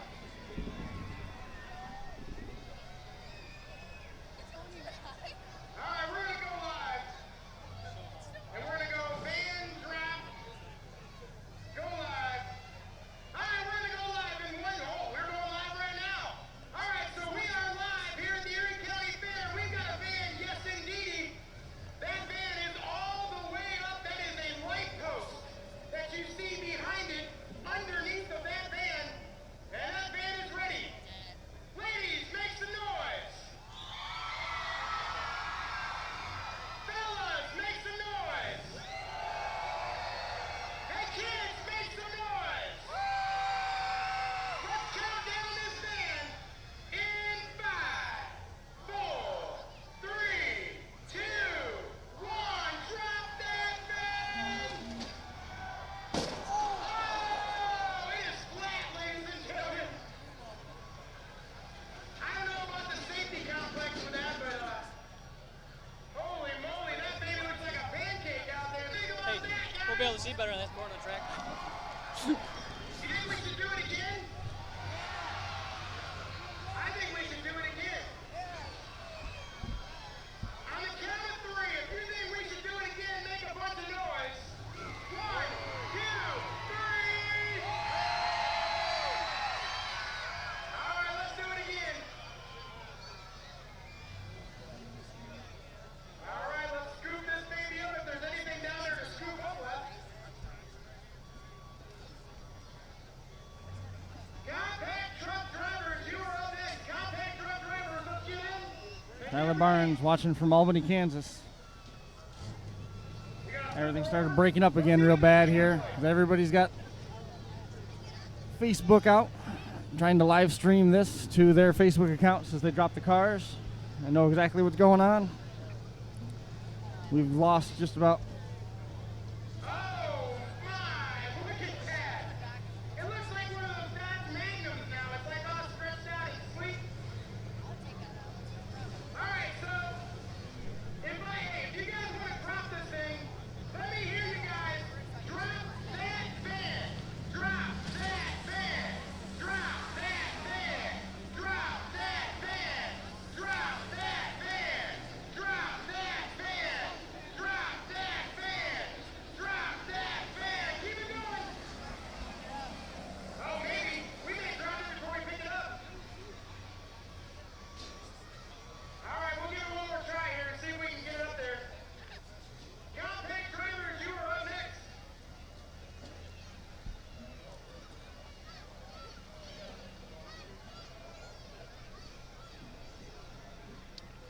You know, Chris. Yeah. You sure that it's not your van? I'm sure that's not my van. I didn't have a roof sign on mine. Sideways so you can get a straight shot on it. That might be the problem. All right, we got any Dodge fans out there? I don't know if we're going to be able to. Just put the thing right through the middle of it. There we go. There we go. That looks pretty good.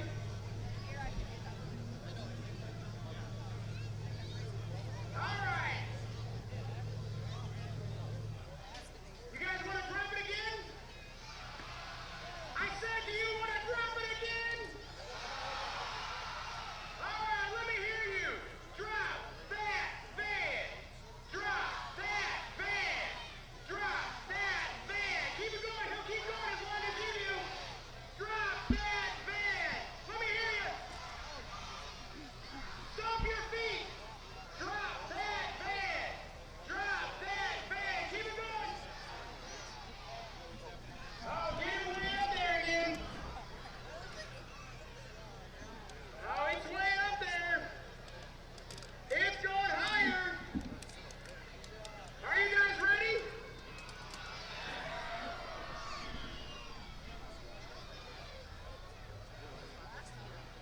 All right, he's almost all the way up. All right, he is just about ready. All right. We'll do this one more time. You guys are going to count from 5 back to 1. When we get to 1, I want everybody to yell, drop that van, all right? 5, 4, 3, 2, 1. Oh, man. All right, get that piece of junk out of here.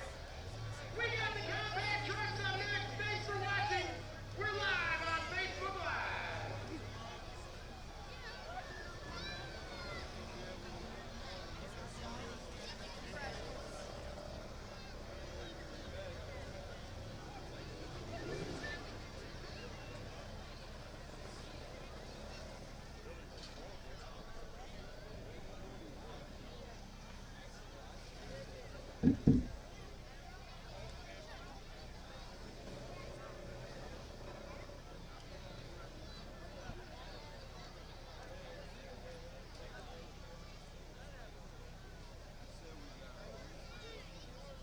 That thing's pretty squashed now.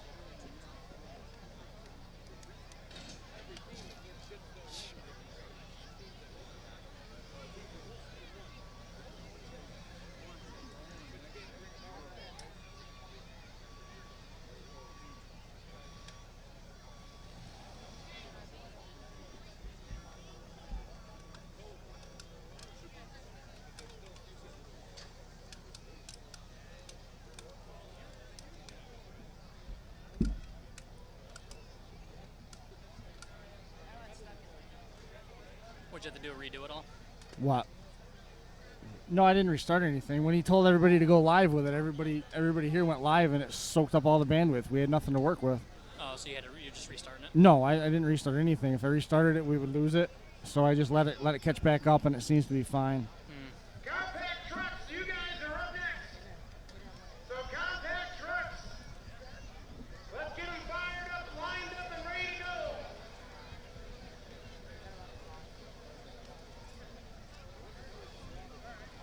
Well, we got a second here. We'd like to thank some of the people here tonight that make this thing so good for you guys. We'd like to thank Corey McKillips, Maddie McKillips, Bill McKillips, Susan McKillips, Rob, Jen,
She swatted up pretty good. Yeah, pretty flat.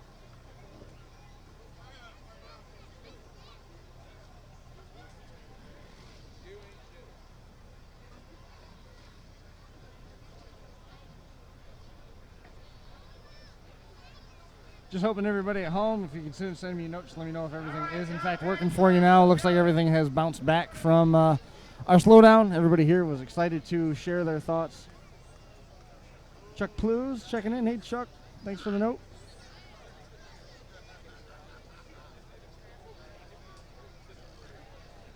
Hope I said your name right, Chuck. Sometimes, Andy, the stuff's just out of your hands. There's not much we were going to be able to do with that. All the folks that were, I'm 99% certain it was because every cell phone here was connected to Facebook Live. But oh, yeah.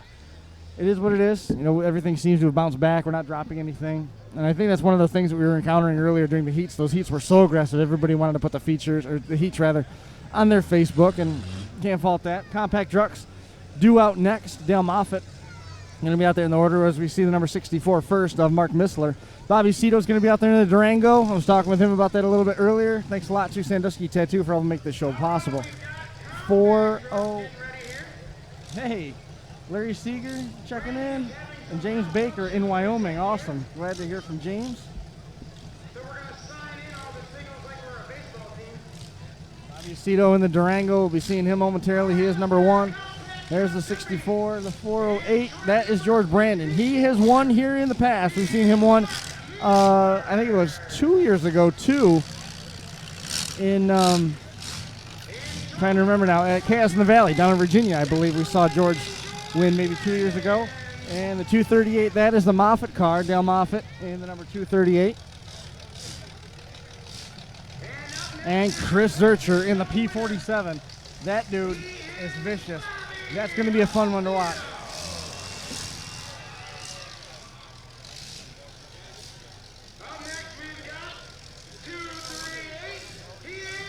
Dale Savory checking in from vacation. Go enjoy your downtime. This will be on YouTube later. Then you can fast forward through the parts that you don't like. Or like, I'm talking to myself. Dale Savory. Chris Zurcher. Watch that P47. He's vicious here. We've seen him run in an AMC Pacer here in the past and perform very, very well with it in that car.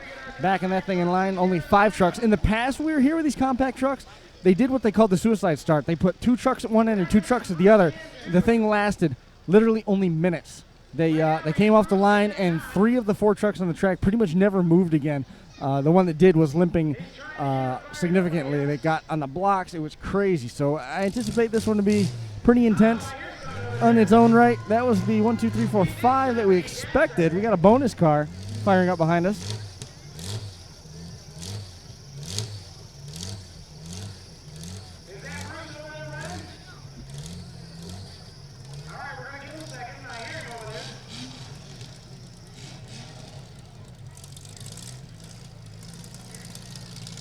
Looks like we got a little everything out there.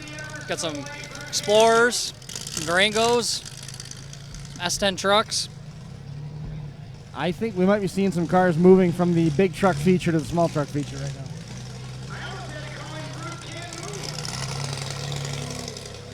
I think that's another Durango there. Not sure though.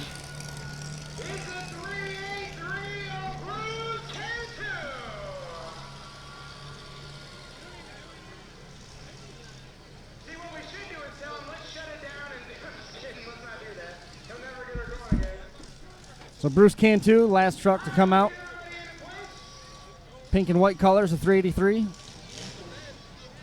Bruce Cantu might be doing double duty, but I'm not sure if that was his entry for the full-size trucks. Is now running with the SUVs. Due to last-minute change, hard to say what might be the situation there.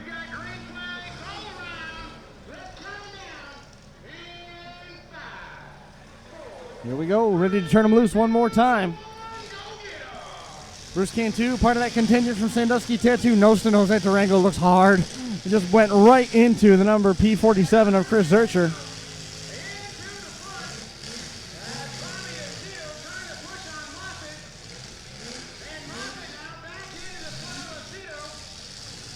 Hey, Daniel LeBlanc tuning in tonight. Great to hear from Daniel. Wishing him the absolute best. So much support from the Derby family going out to him, hanging out with his dad, their window hotels, watching on their iPads. It's awesome. Good to hear, and by all means, man, condolences, and we wish you the absolute best in terms of, getting through this tough time. Hang in there, buddy. We're all thinking of you. As we see the nose buckling now, Bruce Cantu as a P47 of Zurcher, just nose to nose, just lockstep back and forth with the Durango. Aceto almost goes over, knocked the roof sign off of the number 1, trying to refire it. Here comes George Brandon, head full of steam, almost rolled himself, wedged that tire deep in the right rear corner of Cantu's car. Boy, he went for an axle shot, and I think he got the worst end of it, almost put himself over. Aceto in the number 1, he's got his entry refired now.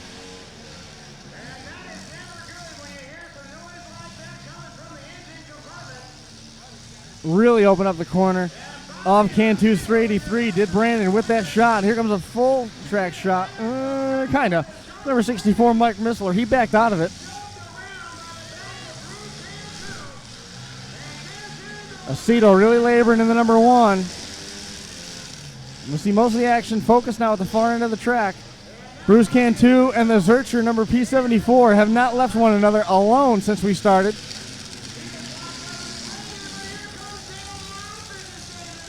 Everybody gets moved along.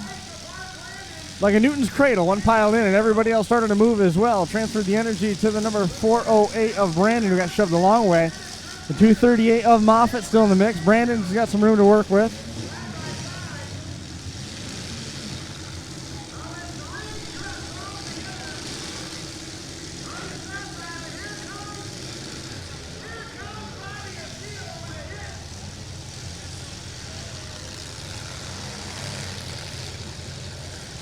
Bruce Cantu content to just park in the back tailgate of the P47 of Zurcher. Zurcher content not really to drive away from him, as steam now beginning to blow from underneath the number 383. No stacks on that entry, so it might be just exhaust. Still got everybody out there running and moving.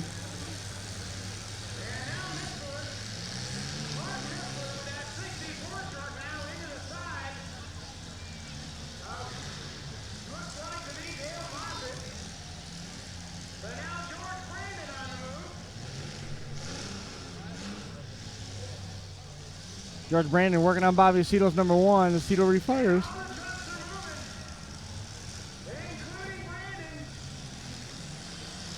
And number 64, Mark Missler, trying to shove around the P47 of Chris Zurcher.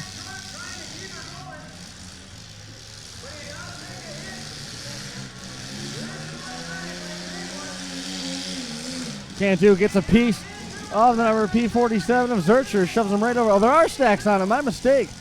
So something definitely going bad down underneath the number 383. As we see a couple entries now laboring the number 238 of Moffitt. The hood has pushed up so far you can't even see the stacks anymore. Moffitt idle out there in the middle of the track as we see George Brandon and Mark Missler piling in on top of Bruce Cantu. Here comes Missler backing up a long ways. Getting right up on top of that wheel is the number 408 of George Brandon. One year we were here with those light trucks and he drove an S10. Masterful job.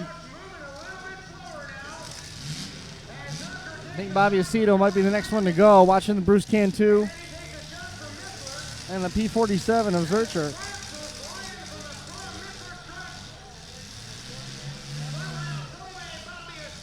Back end of that S10 was folded right up over center. Here comes Missler going after the Zurcher car. Aceto able to refire. He's got to make contact, though. He's got to be close out of time. Cantu all done.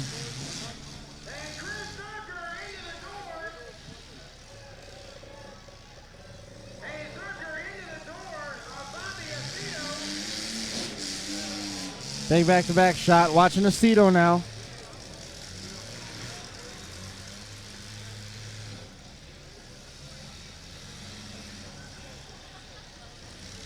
I had a conversation with a guy about the reason why their Durango was doing this, and I think it had something to do with there was like a vacuum tube or a heat tube or something. I can't remember the name of it, but it's acting just like Bobby Aceto's is out there. And once they pulled it off, it ran like $1 million. And I bet you he forgot to pull that off before he got that thing ready to come out here for this one and done for the light truck. Steering wobbling terrible on the P47 of Zurcher. Aceto got tagged hard as Zurcher blasts him. Now Zurcher trying to refire. Aceto looks like he might be all done. Sparks pouring from under the hood of the number 64 of Missler. George Brandon still out there. The Aceto car running awful, all sorts of popping and cracking underneath it. I can't for the life of me remember what that tube was. I believe it was on one of the Wilkins cars at Sandusky County when we were there. Oh, I wish I could remember what that was called.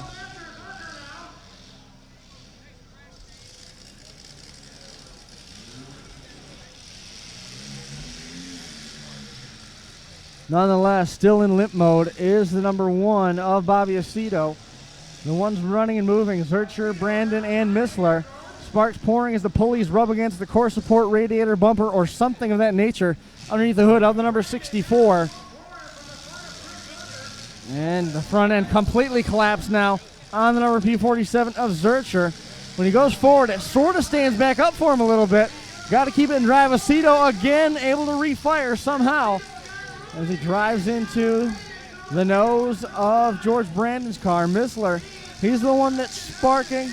Zurcher's the one with the run in front end, now completely collapsed. Left front tire been ripped off of it. Laboring bad now is the number P47 of Chris Zurcher.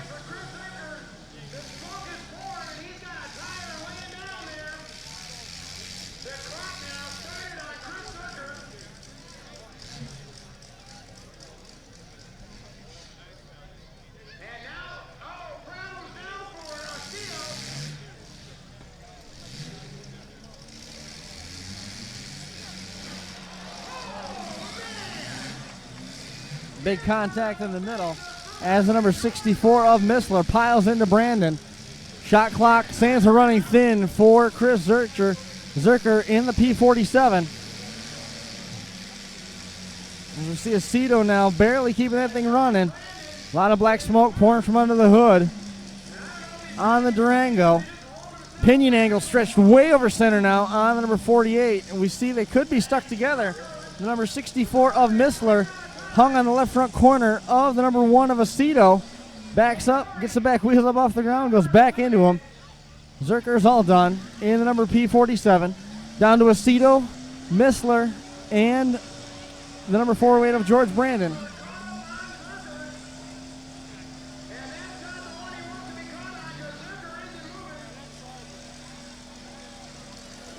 Missler hung himself up on the disabled P47.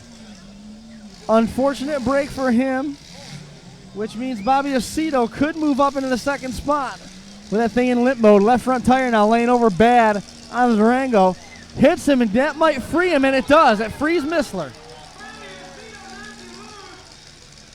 There it is, air intake tube on the Durango. I think it's the air intake tube that is the problem on the Durango. Does not want to do anything more than limp mode. I don't know, maybe that wasn't the issue because it seems to be running just fine now. Church of the Yellow Flag. It just does not want to run. And the 64 of Missler back on his perch now, which means Aceto and George Brandon trying to battle it out. Aceto trying to keep that number 1 running. He's on a wing and a prayer right now as he gets shot from the right side. Not a lot of damage right now, but it's simply qualifying contact as the left front tire again lays over on the number 1 for Aceto. And now Brandon's hung. Brandon trying to get himself out now. George Brandon last to make qualifying contact.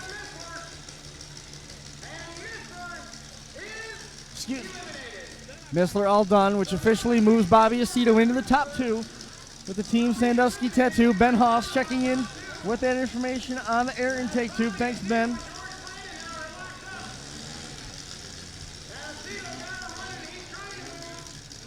Ben's watching. At this point, I should just send a microphone to Canoga and let him take over from here so I don't make myself look any more foolish than I have to. Josh Decker clearly laughing right now at home. Not sure which more, me being wrong or Ben being right for me without even being here, watching online. Here comes George Brandon, spins it around, and at a very deliberate yet slow pace, backs it up, trying to get some room to work with. He knows what he's looking for. He's trying to get that right front corner, or left front corner rather, and he does. Drives right onto it, trying to knock that wheel off. Aceto trying to refire again. Todd Height painting. Hopefully going to finish that one tomorrow, looking good. Todd Height, you're not supposed to be doing anything on your bum leg.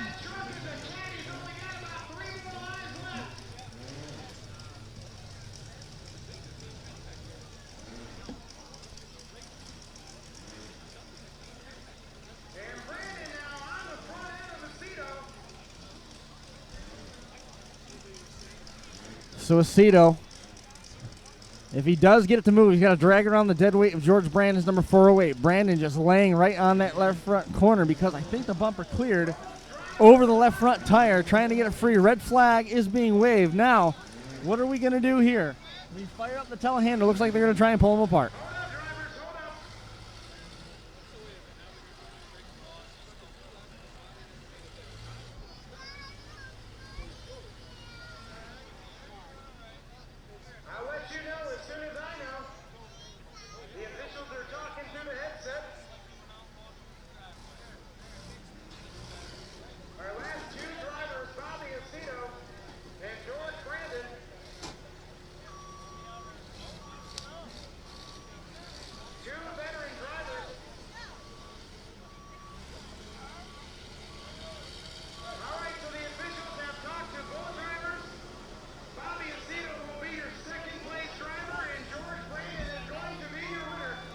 They called it. That's going to do it. Bobby Aceto in the book, second place. George Brandon, great run.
It wasn't doing nothing. He couldn't get it. Well, it was blurry.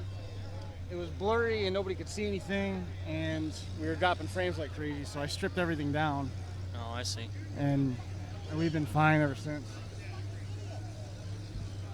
See what Mike Ernst has.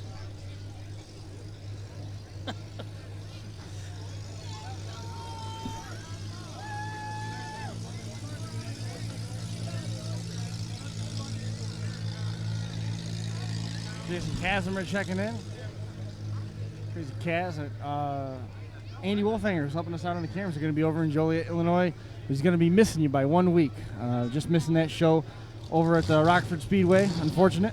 Yeah. Where'd RJ Volts go? RJ was going to come and help and hang out.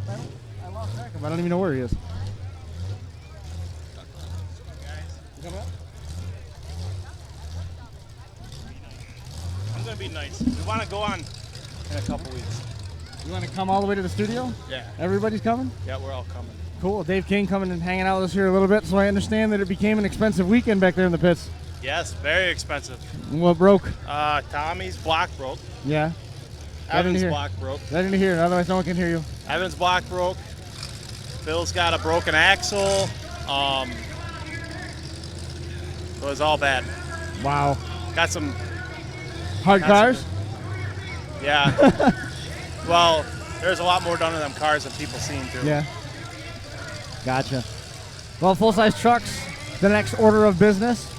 One of the final 3 items on the menu, full-size trucks. The number 34 DD is Alan Knurr. He's going to be out here first. We're going to see Jimmy Moffitt in the 44, Becca Gardens in the 1027, the 383. We might see Bruce Cantu again, not 100% sure. John Miller's in the 12, Don Yates in the 3, Brandon Yates in the 9.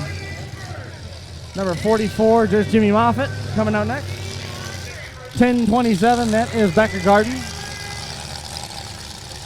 There's Jimmy Moffitt. What do you think of that heat, though, Chris? That was pretty awesome. fast. It was crazy. Fast. I mean, all those heats were awesome earlier Yeah. today. And Bruce Cantu is running in this. He's got a white pickup truck. 1, 2, 3, 4, 5. 1, 2, 3, 4, 5, 6.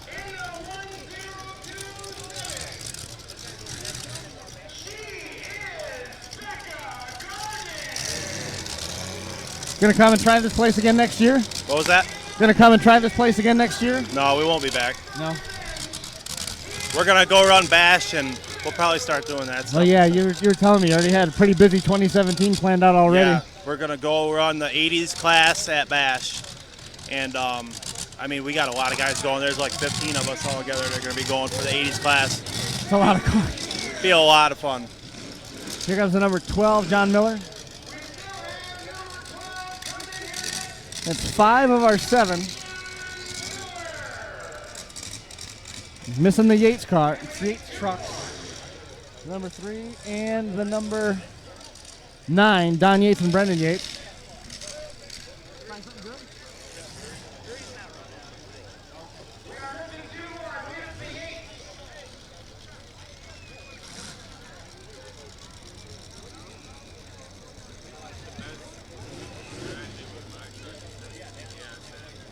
Where are you going next?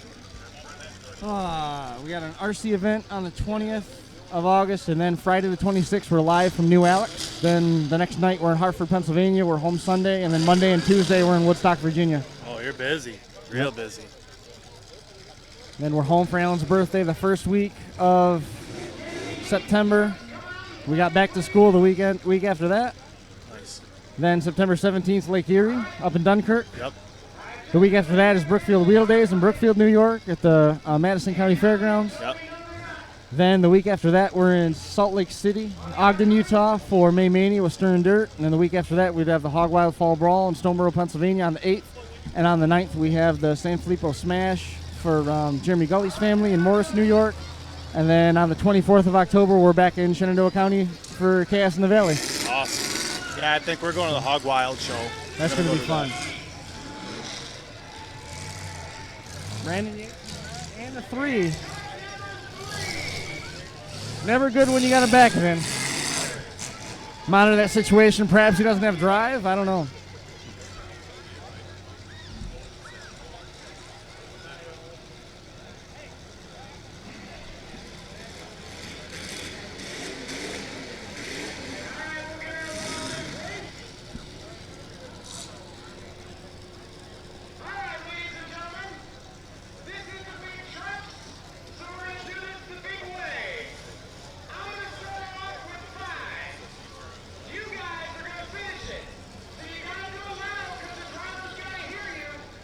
So big trucks ready to go. After that, we'll have the compact feature, and then we will have the full-size team feature. 3 teams out there on the track. I think there's going to only be 2 teams out on the track. 2 teams out there. Canadian lot of team carnage. loaded up. Who loaded up? The Canadian team loaded.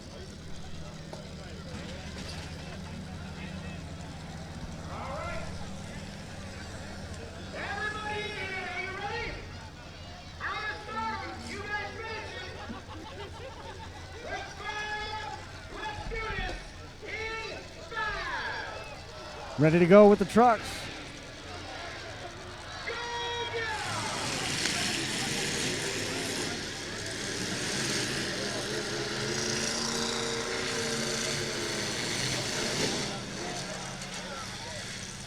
Those firemen are standing a little close for comfort.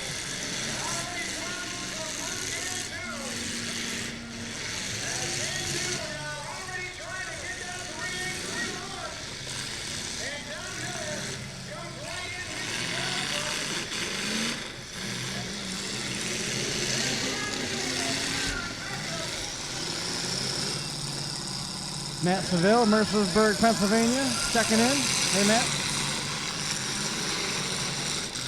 The big trucks battling it out now. We might have lost Bruce Cantu already in that white truck.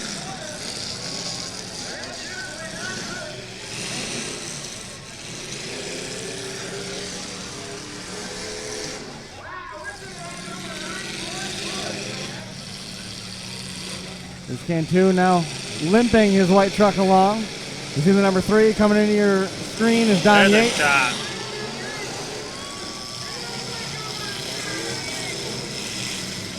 See Jimmy Moffitt waving to the 34 Double D truck of Alan Nur to back it up a little bit, give him some room to work with.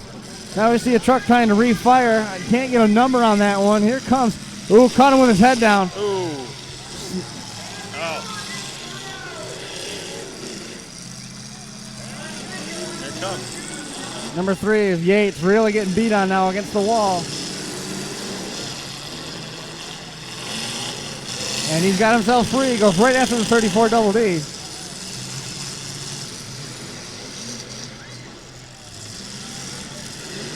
John Miller in the 12, stuck against the wall now.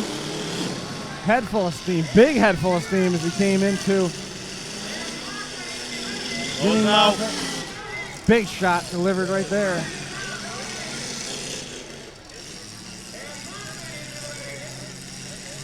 Moffitt done in the Suburban out at the far end of the track. You see the red and black colors just to the side here. I believe that's John Miller. I think he's all done. Cantu having trouble refiring in the 383.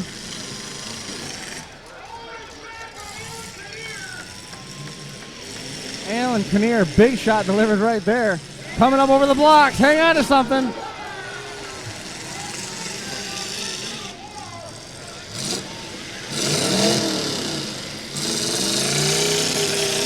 And now you done just made her mad.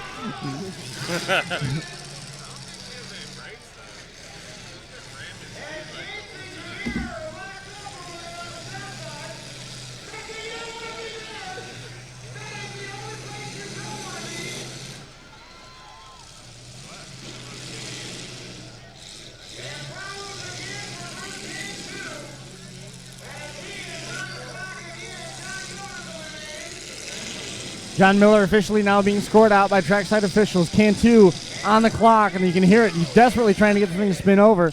Door shot, probably get a warning out of that. The 1027 of Becca Garden backs into the number 3 of Don Yates. Now she drives hard into the number 9. That's Brandon Yates. Don Yates now idle. Here comes the 1027.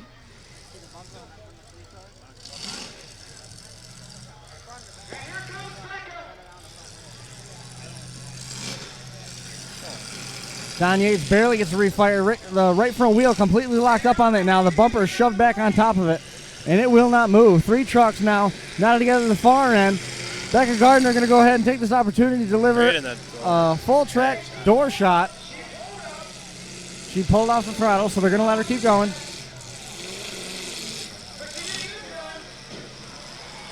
And Becca Garden did not lift. She goes into the number 9 of Brandon Yates. Don Yates trying to get the thing refired. He's got reverse, but really, really struggling to, for one, keep it running, 2, to get it pointed in direction.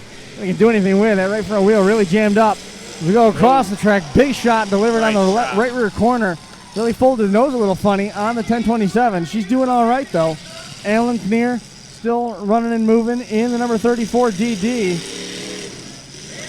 Brandon Yates wisely getting out of Dodge, getting himself a little bit more room to work with. 34 DD rather. Drives into the number 3. The number 3 is just about done. Hasn't made active contact here in a little bit. Both the cars he's ping-ponging between have already been counted out. So that's instructions to wind it up or shut it down.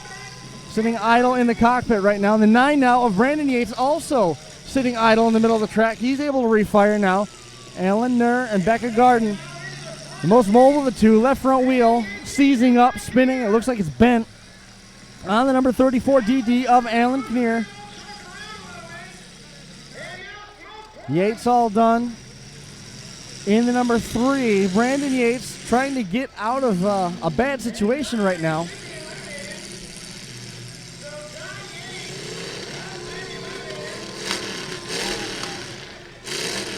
She hung herself Jack on the Clarkson wall. watching all night. Thanks, Jack. Yep, hung herself up. Oh, there she goes.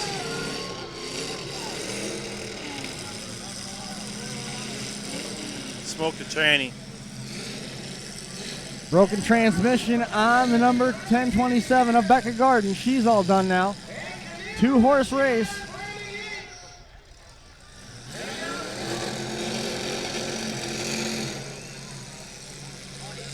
Do it all you want, but it's not going to help a whole lot. Transmission junk in the 1027. And now Brandon Yates.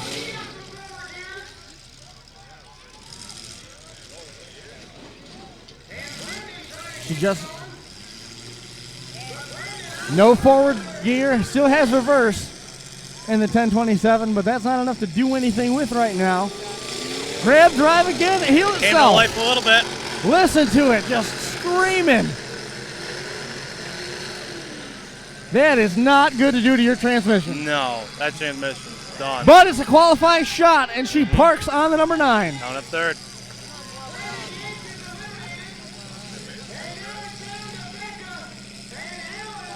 Number 9, all done. Brandon Yates going to go in the book in 3rd place. Becca Garden laboring terrible with that awful sounding transmission. Now backs into the disabled vehicle of John Miller. Nose to nose with Alan Kinnear in the 34 Double D. I don't know. Oh, can you smell that burning up? Yeah, it's Man, bad. It's hot. just roasting that transmission. There's no reason to bring it back home because there's no way that you'd ever want to run it again, right? Leave it right in it. Getting escorted out of the park. Follow it in if you can, Andy. Flattens her left rear tire and now might be hung up in the air. That transmission just burning up inside there. I think the 34 Double D is dragging the weight around. I don't know how much drive is left in that 1027 of Becca Gardner. Looking at the wheels as he drives by. Alan near in the 34 Double D, trying to see if there's anything left to pick over. Consequential contact right there just to shove the 1027 sideways. All over. If you hear that in the grandstands, that's the fat lady warming up. This one's just about done. Yes, sir. 34 Double D backing up for one more shot. Laboring on his own right against the weight of that dragging left front tire. Swing and a miss. I suppose you can count that as contact. Sands running thin in the hourglass for the 1027 of Becca Garden. Down to about 20 seconds now to make a qualifying shot. Not looking real good right now. Just kind of riding it out inside the cockpit. Going to use all 60 seconds of the shot clock, but it's going to be inconsequential. Near has already made the final contact, backing it up a long ways away. That's going to do it. 4, 3, 2, 1. That's it. Pulls on the stick. There's your winner. Love tap to end it.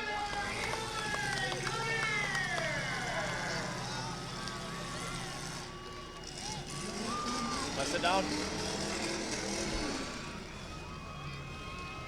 Second place goes to Becca.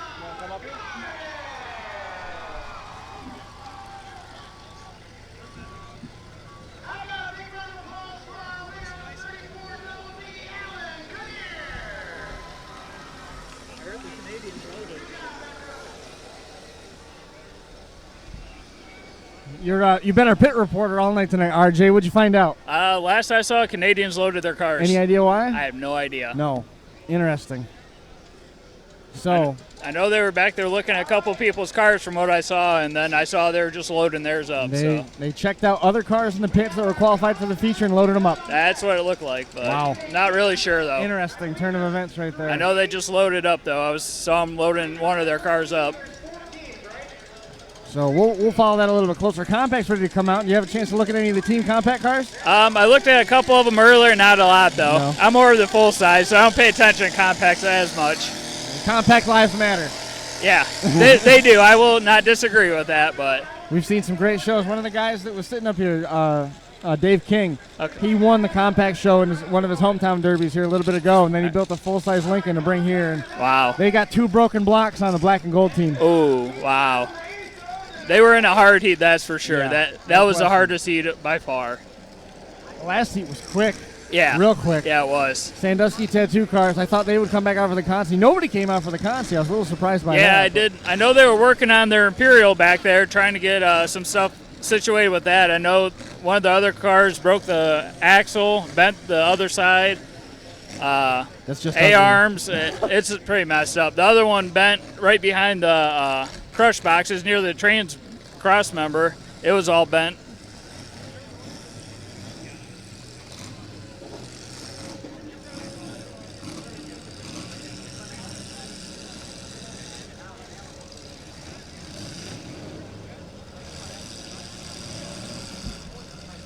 Well, I'm excited to see this compact features. We get a good look at John Miller's disabled truck right there in the middle. Full-size trucks.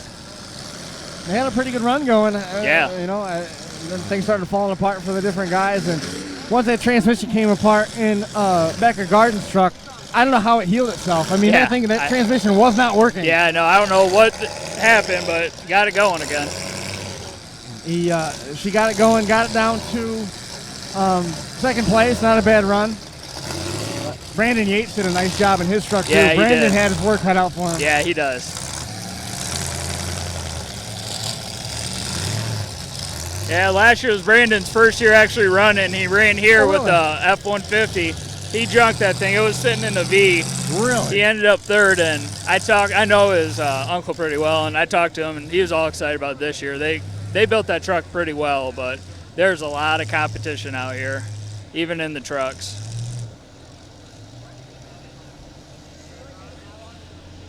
So compact team feature up next. All the teams in the pit at the same time. That's going to be a mess in there. 1, 2, 3, 4, 5, 6 times 3. 18 cars at one time. Yeah. That's the plan. If Cliff Whitman and Chris Hall registered only 2 cars. Really? I don't know if they're traveling down a car at this point or they're still waiting for the third car to arrive. But we haven't had any word to correct our lineup at this point. Yeah, I haven't heard anything. I know they had to all be inspected by about 4:30ish, so unless something changed since Corey gave you that. And now people are having trouble getting in to line up for the pit because the gate's they're malfunctioning. Oh, is it? I mean, the crossover gate over there, I was in line to hit the bathroom real quick, and all of a sudden it closed, and I didn't know how I was going to get back to the live stream table, but just waited a little bit to open back up. Yeah. We're good. I think that's a newer function. I don't remember them having that the past couple of years here. So compact team show up next. Joe Miller, I've said it 3 times now, compact teams up next, one and done, but they're allowed to run in a team format, so we'll be monitoring that. Got to be pulling for Chris Zerker and Kerry Squires. Those are 2 guys that love running compacts, and they can do some serious damage. Double duty in the AMC car, George Brandon. We're going to see him out here again. Yeah, George. Yeah, I talked to him a couple months ago. He said he was running both of them. He ran that compact truck and won at Montpelier last September with it, and he said he's coming out here to junk it, and I think he succeeded in that. And George was it was a silver and blue S10. The back bumper was basically touching the roof, and he won. He won. I don't know how he does it. I just talked to him before he started. He said that motor has never died on him ever. Ever. And that's what's in that truck. He said he has never had that thing die. Well, he looked pretty strong again with it tonight. Hey guys, we didn't get a chance earlier, but the 2016 Erie County Little Prince is up here. So Sandusky Tattoo presenting tonight's action, along with E2 Demolition Slider, Smash It Demolition Derby, Ultimate Derby, Blizzard Bash, and the Battleground coming up indoor at Louisville, Kentucky, and Freedom Hall. Stir and Dirt coming up with May Mania, and we mentioned Blizzard Bash, Catskill Fabrication and Performance, Smash It Demolition Derbies, and of course, Josh Decker Derby products. Anything he touches automatically makes your car 25% harder if you buy it from him.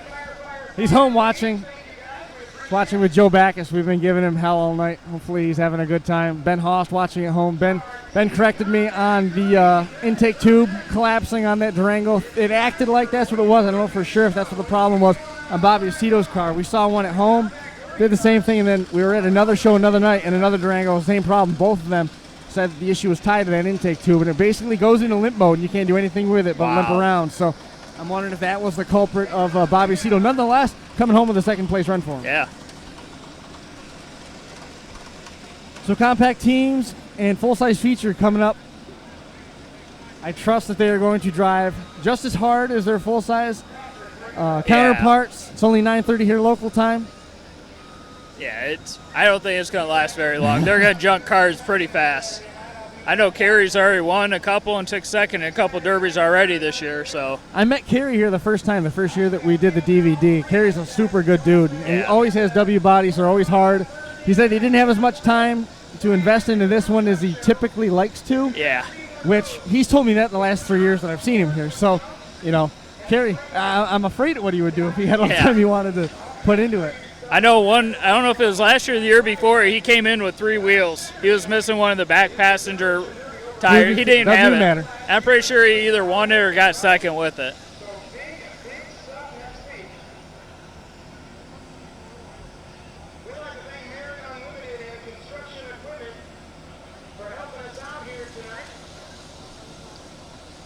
Let's run through the compact teams for you as we go through the lineup.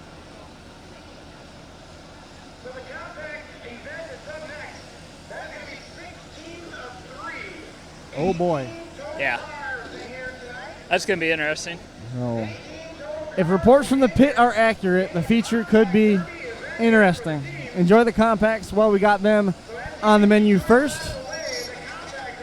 Brendan Connect in the number 13, the 1911 is Zach Connect, and Jacob Ives in the number 61. After that, Tom Didion in the 00. Lucas Specht in the 05, the AMC, that's George Brandon. Stone Striker in the 421, the 449 is Taylor Allhammer, and Josh Grossweiler in the 009. Taylor Pochran in the number 6, the X5 is Cameron Sleek. Joe Ives in the 53. Cliff Whitman in the 712, Chris Hall in the 57. Don't know if their third car showed up, and rounding it out is going to be Brett Lady in the 3X, the P47 of Chris Zerker, and then Kerry Squires in the C3. Zerker, his nickname is the Butcher? Might be. I'm not sure. I know Brett, Zerker, Chris, and Kerry are going to be a hard team to beat. And Kerry kept telling me this is the first time he's ever run in a team derby. That's what we call the team derby. Yeah. Yeah. Yeah, usually it's him and Chris and a couple other guys from the Henrietta Hillbillies against everybody that comes. So they always build hard cars. I can always give that to those guys. Orange and silver cars coming out first. That's the number 13 of Connect. Am I saying that right? Yeah, Connect. Brian Connect. Go to different towns, and I can't remember when you're supposed to pronounce the K's and not. It's different even in Ohio throughout the state, so.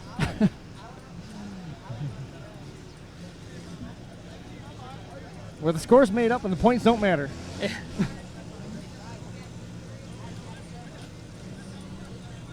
Waiting to arrive. Love the compacts. They are staged off to our left, just outside of your screen, waiting for their opportunity to pull into the track. 17, possibly 18 cars lined up for the compact main event. Again, team format, one and done.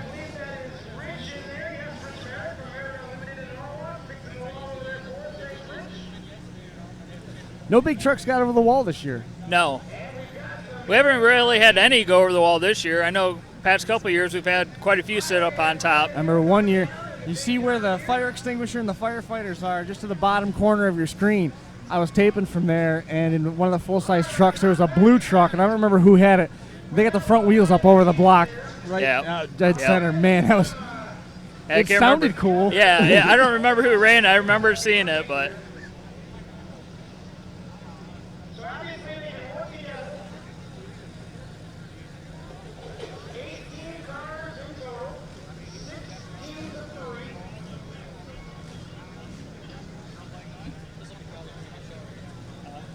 set? Yeah, it will be. All right, as we get everybody out of here, thank you guys for greasing the train.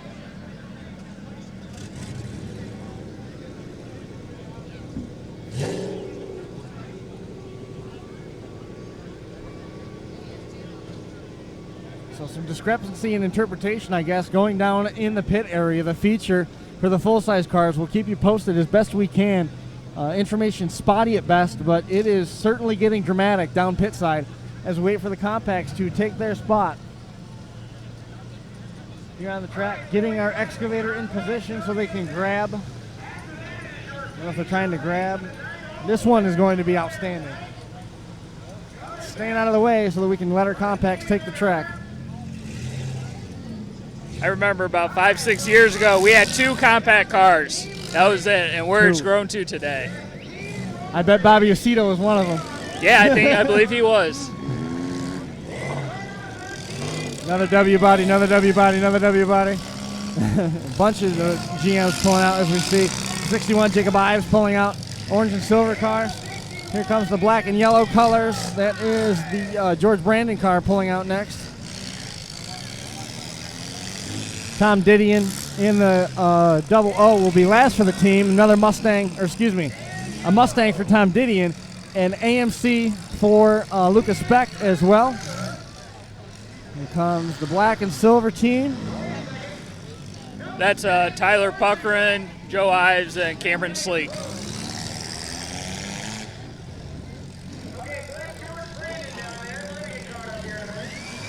X5, Cameron Sleek. See him pulling out. The 53, Joe Ives, as you heard RJ just identify. The black and yellow cars coming out next. It just wouldn't be Ohio without black on the cars.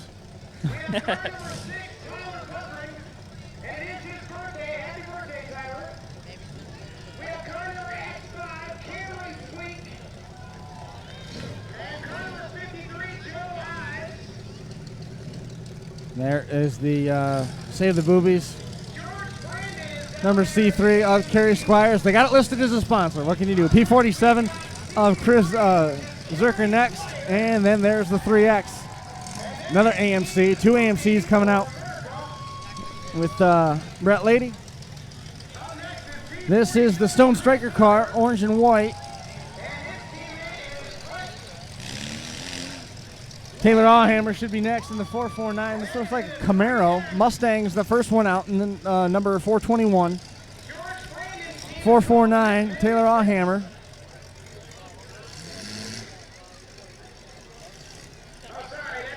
Joe Grossweiler.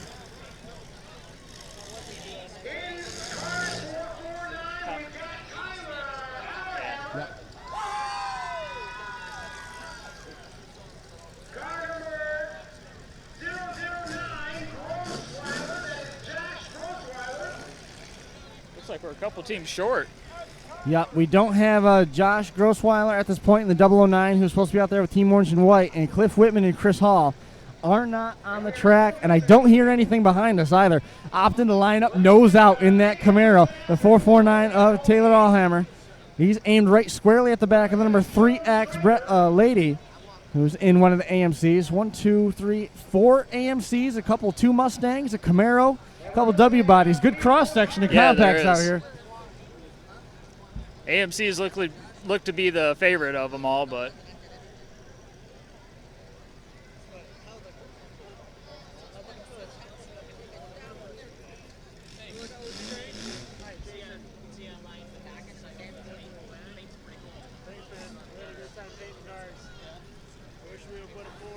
big thanks to everybody tuning in at home. Appreciate you working with us through our early struggles. We can very clearly see the moon overhead, which makes me think that any issues are probably gone by the wayside until at least all the phones start turning on here in the stands. Get out here and check it out next year. Doing a nice job building up this team program. Corey McKillips and Erie County Fair here in Sandusky. Excited to be here along with you. Tonight's action presented by Sandusky Tattoo, E2 Demolition Sliders, Smash Demolition Derbies, Ultimate Derbies, Stern Dirt Racing, Catskill Fabrication, and Performance. Ready to go here with a compact feature. Team format is what they tell us. 1, 2, 3, 4, 5 teams on the track. One team out there, down a man already at the start.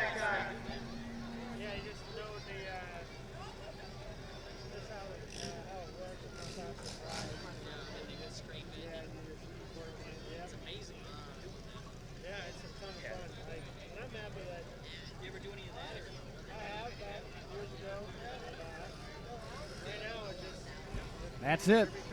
So unable to answer our feature bell. 009 of Josh Grossweiler and the team of Cliff Whitman and Chris Hall. I did not see them come out. So 1, 2, 3, 4, 5 teams.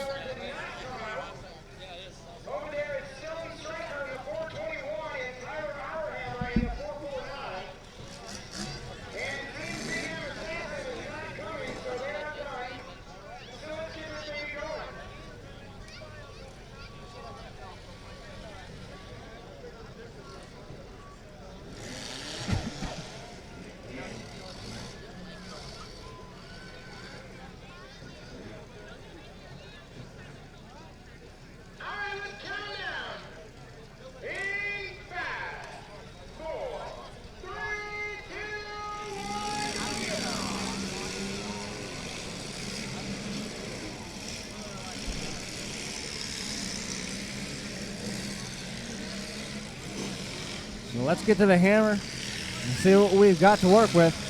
Compact guys all lining up here at the far end. That is the black and yellow Team AMCs. Team Save the Boobies, I don't even know what you call it. Team Sandusky tattoo anyway on the back of the P47 of Zerker.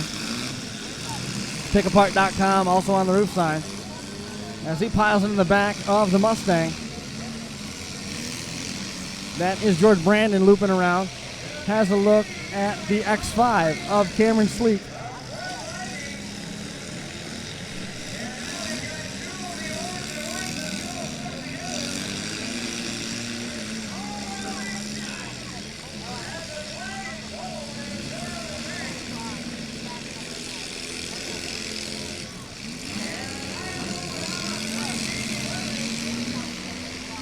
Already lost a couple competitors. It looks like the 447 could be, 449 of Allhammer could be in trouble in the middle of the track. Not doing a whole lot in the middle of the track now is the 449 of Allhammer.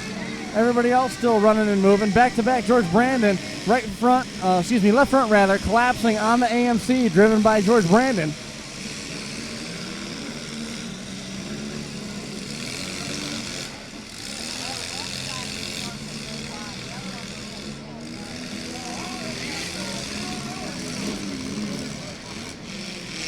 Actually coming down to our end of the track, we have lost both of the orange and white cars now. Stone Striker at the far end of the track in trouble.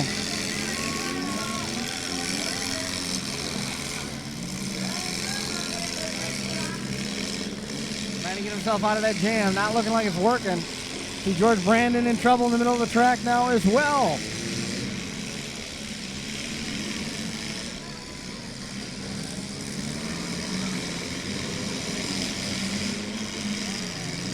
And he's able to refire.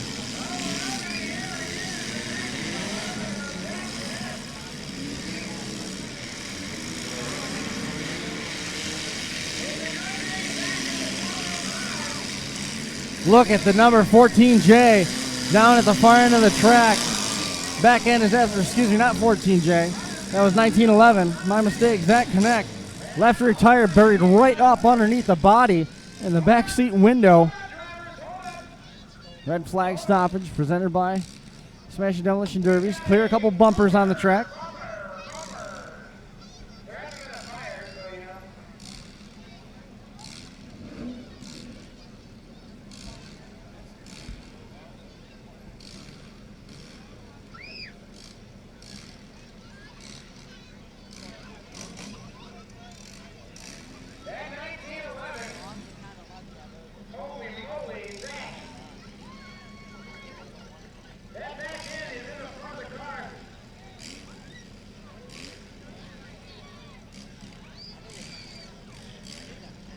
So a report coming from the pit area of the Canadians. Jesse Fair, no steering, and Gerard's car bent funny. So he's not going to be coming out. They loaded up.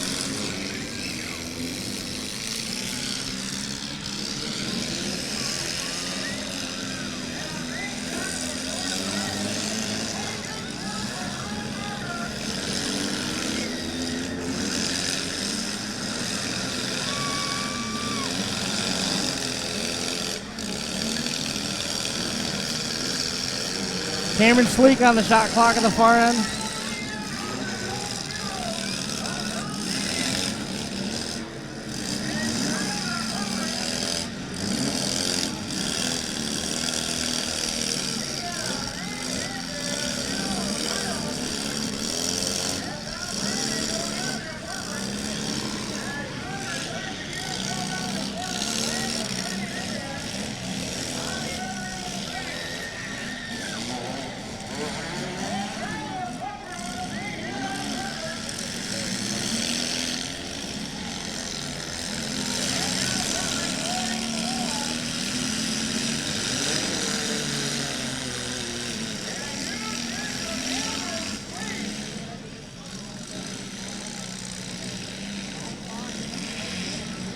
Looks like we've lost that connect. The orange and silver car at the far end, number 1911, back end really buckled under on his car.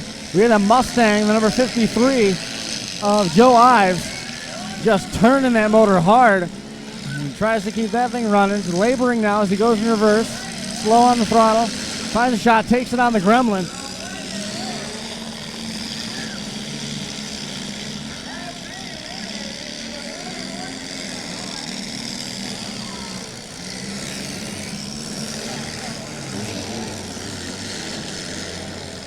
Right front wheel peeling off the Gremlin. There it goes. Tricycling now.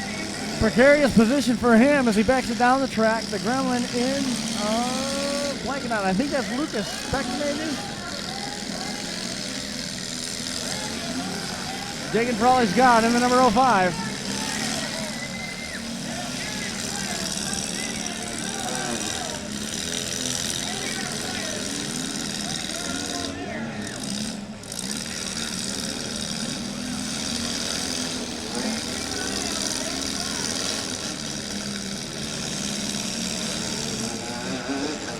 George Brandon.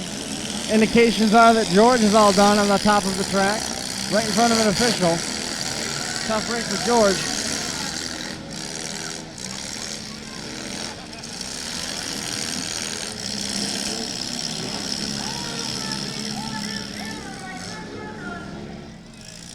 I lost track of Cameron Sleek. There's Sleek.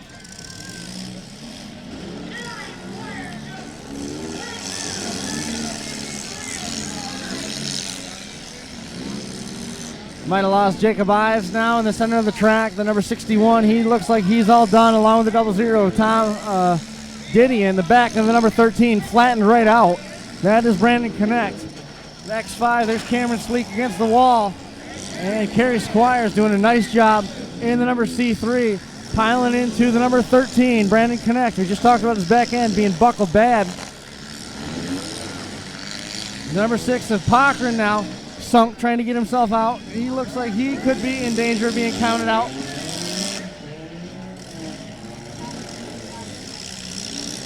Just piling away.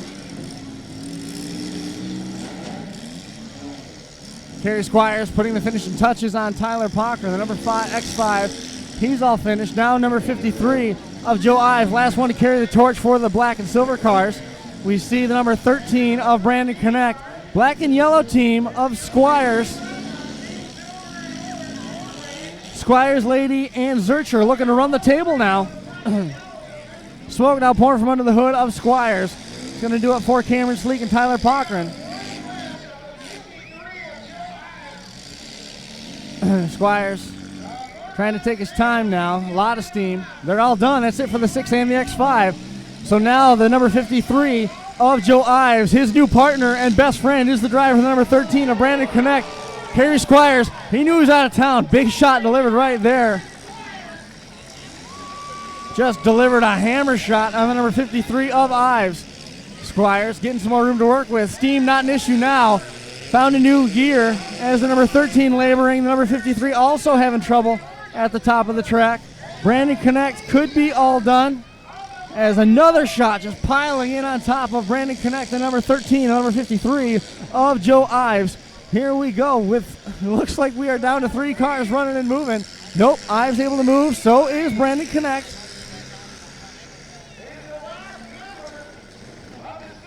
You can hear the track announcer talking in the background. He believes the 53 is the last member. He is the last member.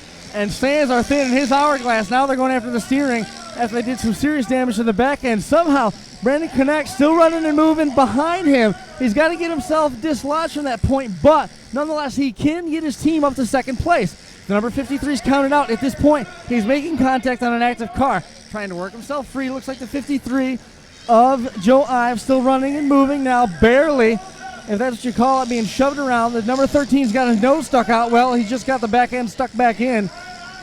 A little bit of compact hokey pokey at the hands of the the black and yellow team. That was the number 47, P47 of Zurcher, going in on top of him, right front tire laid over on the number 13 at the far end of the track. And number 13 gets free, but he's got company. He's got a tailgate full of the number 3X. That is the lady car. Right rear wheel bent right over, but boy, is the number 3X hot. Candles are lit, and a very mobile number 53 now, hung from his position and looking for contact. Steering might be a problem on the number 53. The back end completely eaten up. That's a big shot delivered by the number 3X of Lady on that number 53 of Brandon Connect, of Joe Ives. Brandon Connect is in the number 13. He's got the nose of Chris Zurcher firmly planted on the nose of his now as he goes headlight to headlight. With Lady's car starting the field, beginning out, even out, heat becoming an issue for Kerry Squires, and he has been counted out. Kerry Squires going in the book 5th overall. Still looking for the last car running that'll win it for the team. Smoke, steam pouring from under the hood now. It looks like the upper radiator hose has come off of the number 53 of Joe Ives. Here comes the number 13 of Connect, piling in on top of, it looks like he hit the number 53. Why would you do that? Try and team up with him to even the numbers out. We'll get them in your favor nonetheless. We see a lot of backfire coming out of the hood of the number 3X of Lady. Messages coming in from home. Hopefully everything's holding together for everybody watching back in New York. It's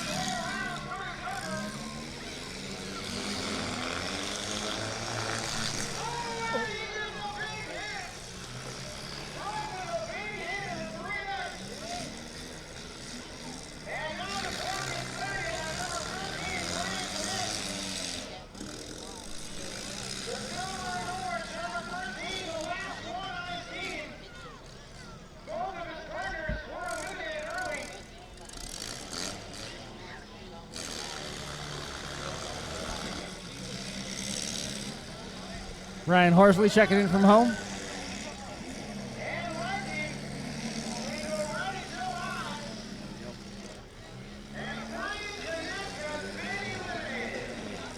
So Connect is all done. Down to 3 cars left.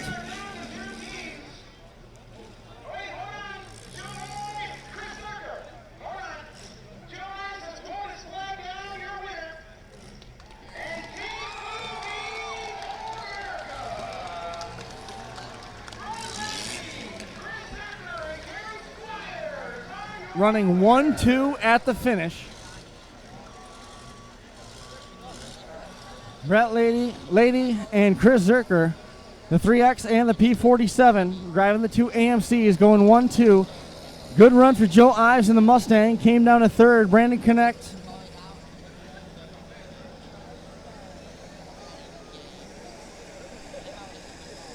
coming home with 4th place. Kerry Squires 5th overall. So your team final, barring anything coming up post-race related, Brett Lady in the black and yellow team AMCs, Team Boobies, is going to be 1st place. 2nd place team is that black and silver crew.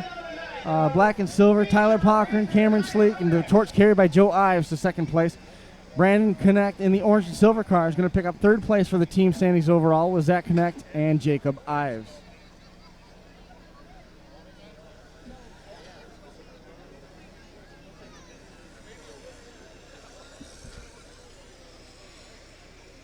Glad we were able to provide a bench for so many people up here. I know. Started the Derby, they wouldn't let anybody back here. I had to fight to get up here.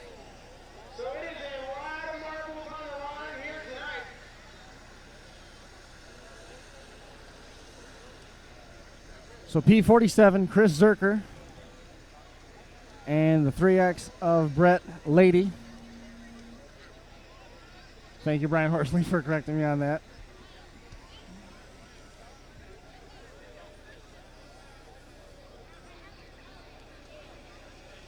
Coming away 1-2, team black and yellow first place with Kerry Squires. Kerry Squires decided to sort of lay on the sword. Once the steam started pouring, he delivered a couple, 2-3 hard shots, and after that, I think we all kind of knew that he was going to be out of steam soon. Yep. And he ended up parking it. But sure enough, went down 5th overall. Joe Ives coming up with 3rd place overall, 2nd place in the team standings. Brandon Connect bringing orange and silver up to 3rd place overall in the team standings. So, last thing on the track is going to be that full-size feature. I am anxious to see what comes out on the track for this, because there's been some interesting shucking and jiving over there pit side. Yeah. Last I heard, it's going to be 6 cars unless they're allowing any of the other cars that lost initially to come back. If any of those cars that lost come back without running the consi and making the feature, I can see it if one team lined up or something along those lines, but I'll tell you right now, given that how fast news travels, there's going to be some people driving angry out there in that feature. Yes, there will be.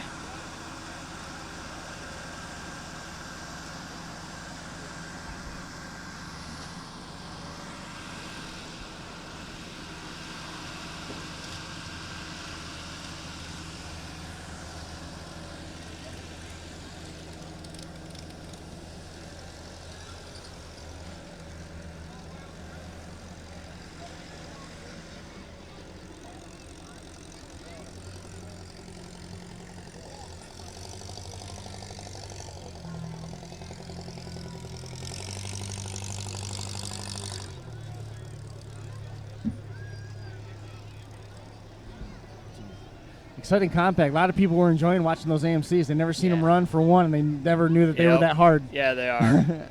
You get one here or there. Usually Chris Zerker would have one, and that's about it. You'll see 1 or 2 maybe a year, and that's about it. I've seen him run an AMC here. That was a Pacer, the Gremlin. That was one of the first Gremlins I've seen run. I've seen 1 or 2 before that. The Camaros are usually tough, too. Didn't fare so well. The 94-ish Mustang that we saw out there. We can see it just to the side, the orange V in the middle of the car. It's the 421 car. Those are generally pretty hard, too. This was a nice mix of compacts, but those AMCs, there's something. Zerker, first couple times they come out here, and then he had one at Bash for Cash, too. Yep.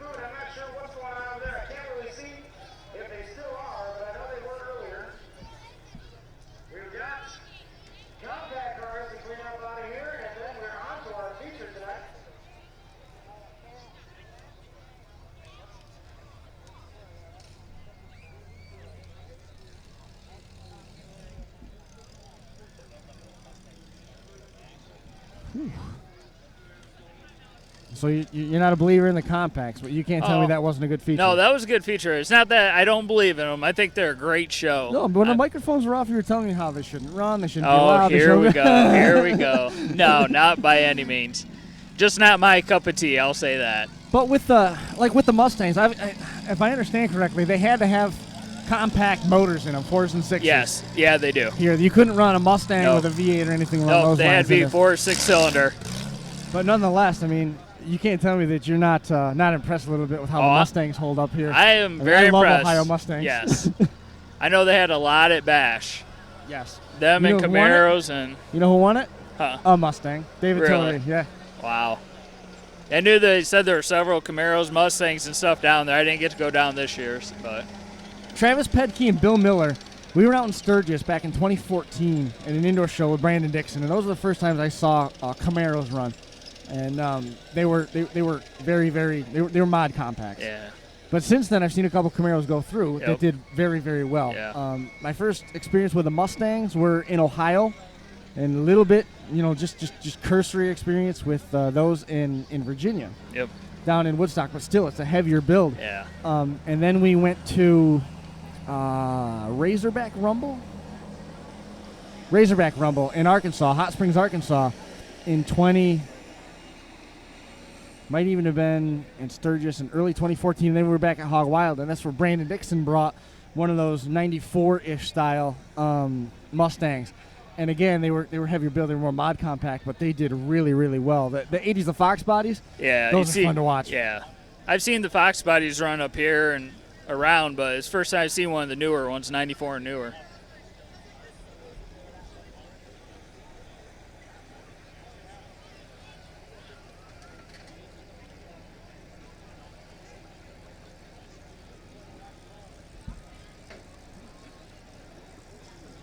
Been getting the cars off at a pretty good clip. I love it when they use the skid steers and they just kind of stack them just behind where we are and let the guys come and get them from the Yep. pits. It makes things go so much Yes, more it quickly. does.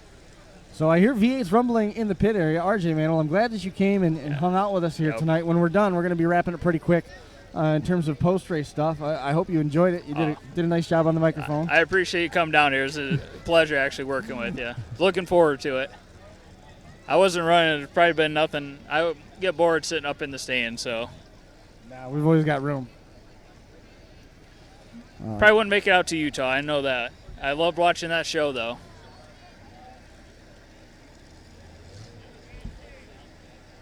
Yeah, Utah. So we were on a trailer kind of like this, but it was flat out the back, and we had the tongue. No, we had the tongue facing this way, so we'd have been facing forward that way.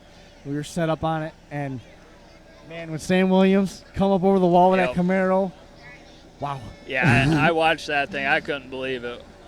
Moved the trailer, moved everything. It moved a 20-foot Jersey barrier, a 8-foot long and probably 3.5 or 4 foot tall hay bale, a locked cattle gate, and the trailer. Yeah.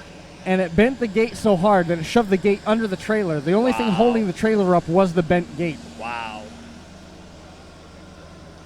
There was somebody down there trying to pull the gate out from underneath it, and I'm like, it's don't not- pull it, because all this stuff is going right down in the right down in the sand.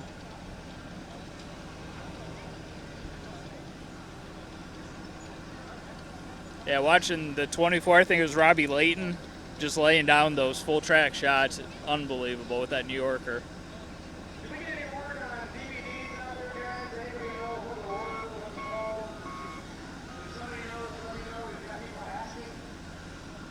So we got 1, 2, 3, 4, 5, 6 cars left before we get the big cars out here. Another engine just fired up out there.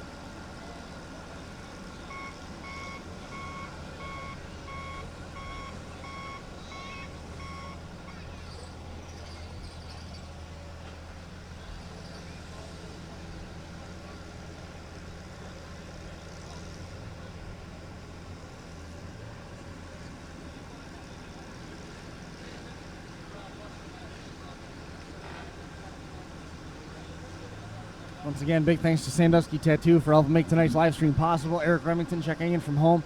Cindy Ellman, another one of the Dunkirk crew, watching from home. I'm sure she's got 30 people at her house because she's the only one that's controlling the phone, but I'm sure she's got everybody out there.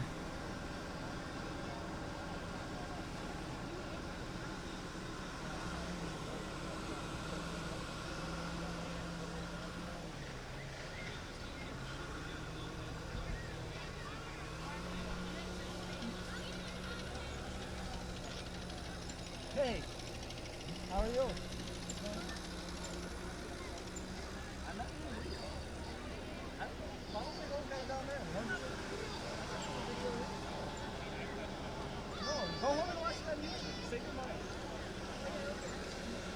That all night?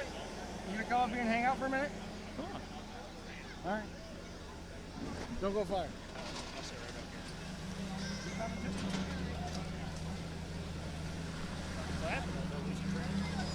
Yeah, step tail shift. So, Freebie, Rod Revenak, how are you? Good to see you. Good, yeah. So, we good for the feature or what? No, I 2 cars are going out. Mine and Metzger's are broke. We broke tail shafts and trans. You didn't have extra ones? Well, I have extra one, but to get it out of there is about a week's worth of work. Yeah, it's fine. You If Rick know? Clark was here, he would have done it one-handed. Yeah, he would have. How's your summer been? Busy. Yeah. Working. I haven't. I was telling these guys, I haven't done anything in the last month. Like besides go to work, sleep, work on derby car. Yeah. Yeah. That's it. Had a hard heat out there for your opening draw. Yeah, it was a good run. Oh yeah. You happy with it? Yeah. What happened to the tail shafts? They You know move? what it is? Well, what it happens is I put those Carlisles on because I thought the track was going to be real sloppy and slick, and those are those tractor treads, and then Rotating- way rotating too much, mass? way too much tire for this track condition, and Right. you know, people don't understand a 3-speed is like it's a different animal than an automatic. Wait, so you're running a 3-speed? Oh You yeah, should- yeah, oh yeah, hell yeah. It's the only way to go. I love it. Only way to go, huh? Yeah, for sure.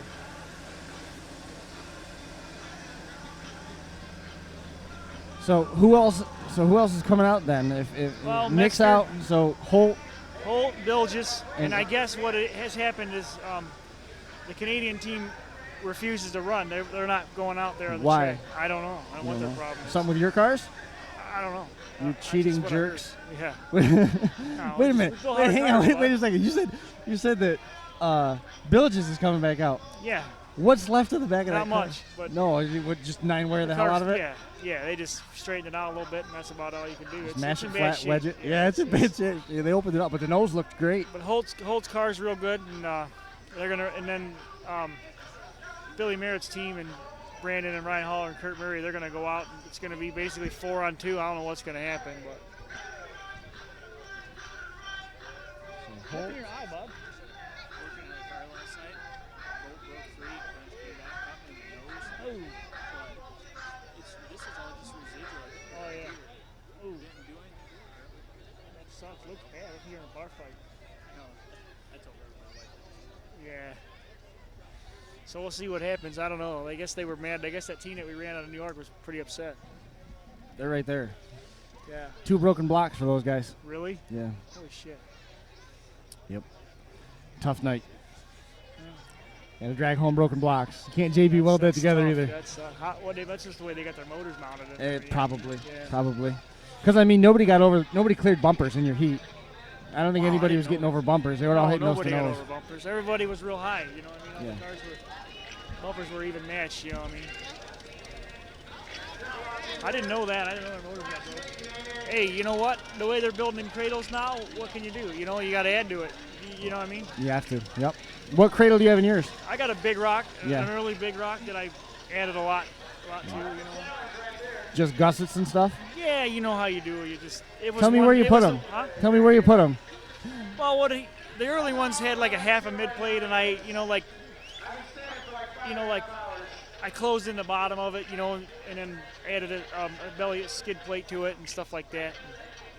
Now, do you tie your skid plate to your training brace? Well, yeah, tie it to the center plate, and then the center plate is, I got a near-at bell and everything for it. Okay. And I built a trans brace. I built my own Muncie trans braces. They're awesome. What could you do? I think it's so cool that you're running a 3-speed Oh, out there. I love it. Yeah? Yeah, Gets yeah. busy in the car, though, doesn't it? No, not really. No? Hell no. It's violent. You're like I said, people like, oh, you break a lot of transes, and I do, but I had too much tire on. You know what I mean? Rear ends, held up. pretty So good. we're not the only place that's got a little bit of drama going on. I just got a headline from up in Newfoundland, Canada. A Derby driver was tased after threatening the crowd with a rock at a Derby. Who was it, Rick? This is coming out of CBC, Canada, Newfoundland. It's Musgrave Harbor Demolition Derby, and it looks like it's the town of Labrador. So Rick's probably we there. haven't we haven't seen that yet. That's kind of cool. Jamie Frost Wow. checking in out in Kansas. I thought he would make the drive up here. I guess not. Oh, really? No. It's a long drive for him. Oh shit. 2 cars left. 3 cars left. What are you gonna do tomorrow on the podcast? Tomorrow on the podcast, I don't know. I got my kid's birthday party in the morning. I think we're gonna have. How old is the kid?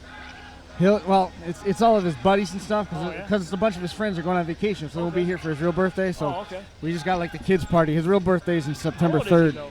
He'll be 7. Oh, there you go. That's good age. Yep. So I think we talked with Jeremy Ertman. I think he's going to be on. He's got some news about Winter Slam changing venues. They're going to have Signal up there, so we'll be able to maybe do some live stream stuff with Winter Slam finally. I know we got to get Sam Williams on here before too long because he's got Battleground coming up, right around the corner. We've got Johnny Golo lined up. I'm sure he'll be on.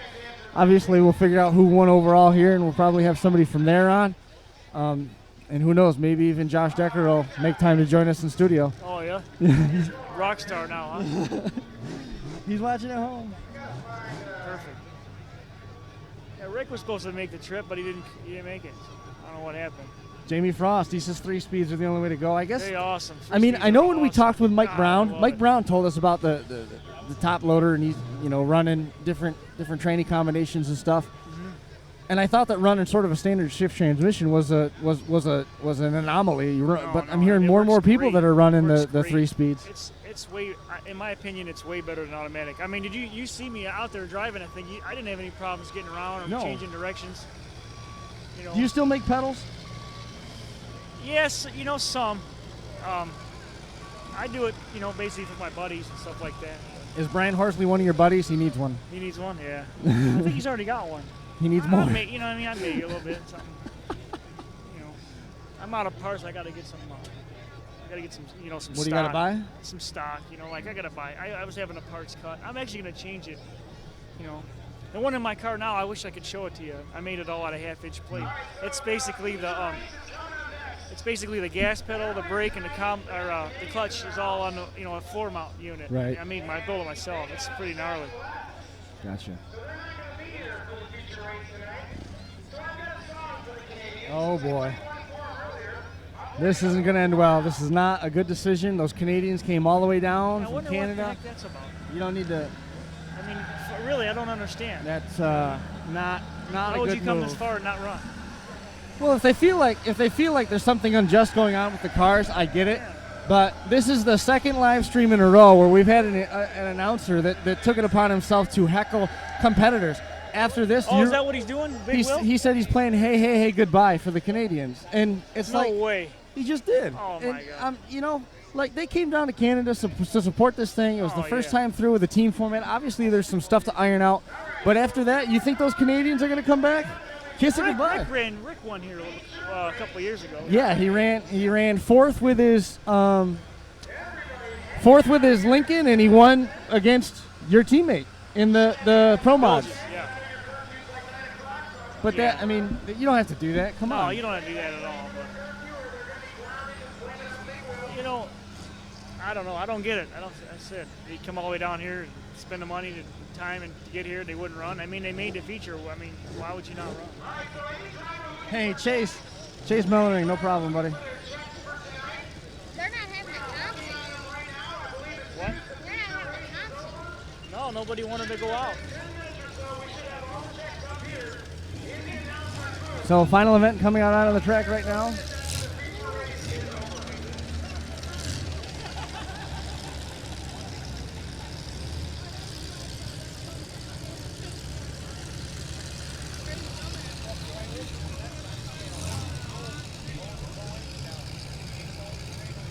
And 21K pulling out right now.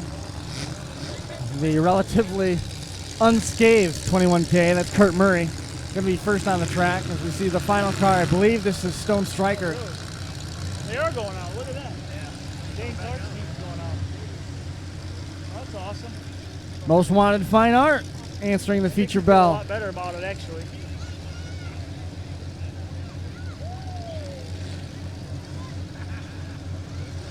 Good move on their part, Might as well. You're already here. Might as well come out. It's going to be a derby after all. Well, I'm going to try to go to the Norwalk. That's one of We the haven't done best. anything with his cars since Bash. Oh, yeah? Yeah. Brought it home. Drop back, so that's what took me out. And the car was starting to They're calling him out? overheat for a little bit, but after I started Orange and black cars. We got 2 of them lined up over there so far. We'll give you the rundown here just as soon as they start bringing them in. First car into the pit, as we said. Oh, wrong. It's the other car. This is going to be the Bill Merritt car, number 10, 1970 style Imperial. 21K, Kurt Murray is going to be next. Right behind him, the black and orange colors. Got a lot of converter in that car. You hear that? Got a lot of converter in that car. Too much. I don't like that. Marty Seeger checking in, getting ready for Bath. It's coming up real soon down there, back at home. Going out in your train. Did this is gears or? I actually where the yoke goes on. Yeah. shaft, the tail shaft, snapped it. Really? I know why, but I gotta figure out a better way. So we've got pretty much all clear a moment ago, waiting for our cars to take the track. First in line is the number 10 of Bill Merritt. Behind him is the 21K of Kurt Murray. What do you got now? You got an air at, but what the problem is I think these cars, you don't really need a slider no more. You know what I mean? You could almost put a slip yoke in there. A long one maybe, it would be better. Or carrier bearing, put a carrier bearing in that slider. Like build a carrier bearing off the trans brakes maybe, Coming out for Most Wanted Fine Art, Dane Clark is the Energy car. This car here is Randy Brosel. That's actually what I'm going to do.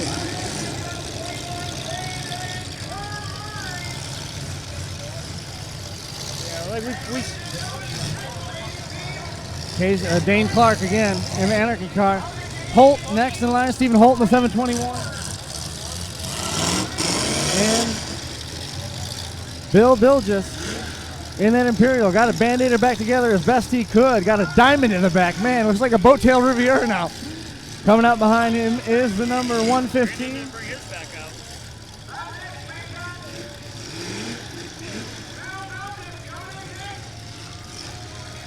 1, 2, 3, 4, 5, 6, 7. So, with the looks of these right here, with the looks of this, it's going to be 4 on 3. We did not see the 118 of Brandon Holler. No 118? I don't know what happened. It sounds like he's running back here, but someone's running. Brandon's not going to make it. So I got to believe that Stephen Holt and Bill Bilges are going to work together with Dane Clark and Randy Brosel against the black and orange cars. We'll see. Dangerous Dane.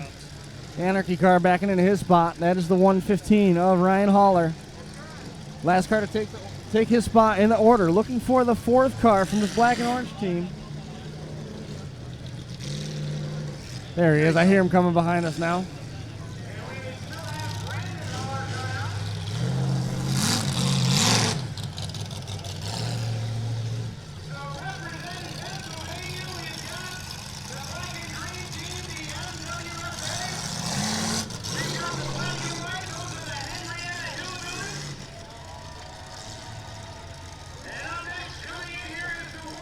What's he going to do? No. Oh, he's headed in. There you go.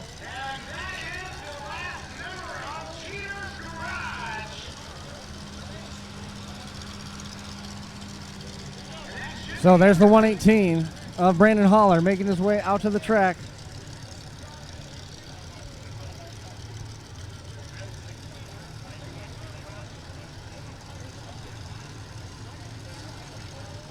Just telling everybody at home, our signal is fine right now. If you see a drop, it's because everybody got their phones out for the feature. We're doing the best we can with what we got. This all will still stream to the internet afterwards. Here we go for the final event. Marty Seeger lived in Ohio for 12 years and won Stark County and Summit County. Pretty cool. Got to get out here and try out Erie County, Marty Seeger. Ready to go. Main event presented by Sandusky Tattoo. Thanks a lot for everybody who's hung out here with us through the course of the evening.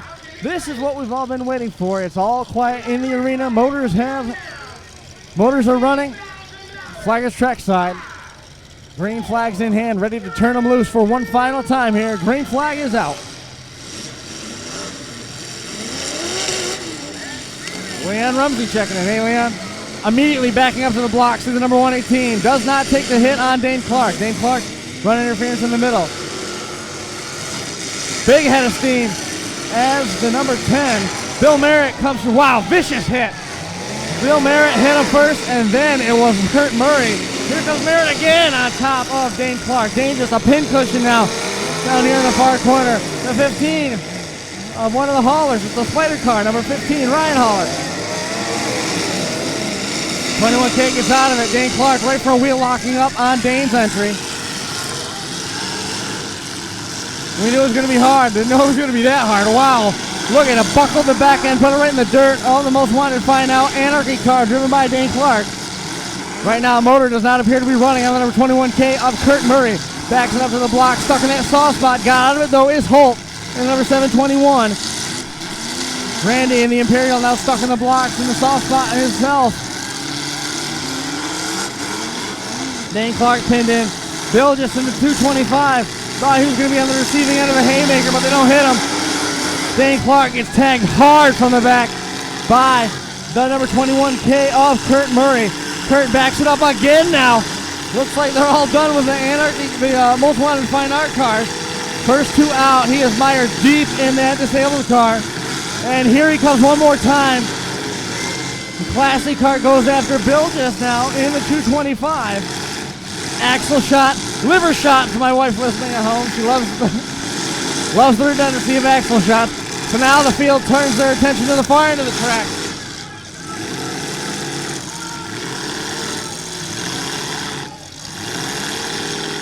Got a red flag for something. Not entirely clear why.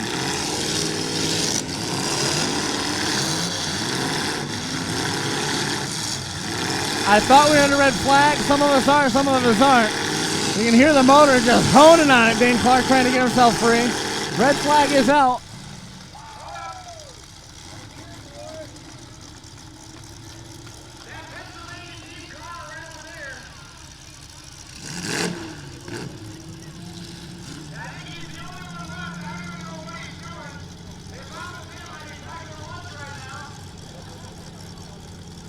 The red flag.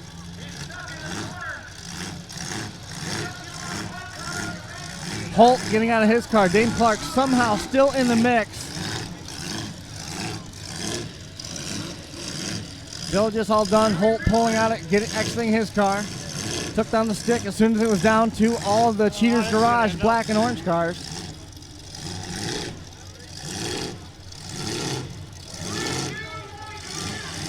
So just a matter of time now for Dane Clark. Up and over the block now, nose is high. That's going to get him free. Not enough to get him out of there. They continue to just pile in on top of one another. Looks like Bill just is not out either. Look at that. Follow it in, Andy. Follow it, Andy. Andy! Andy! Follow it. Look at him, way up over the blocks. Holy smoke.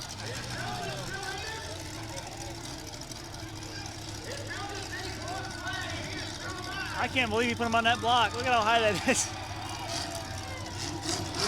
Turn it back. Turn it back to the middle.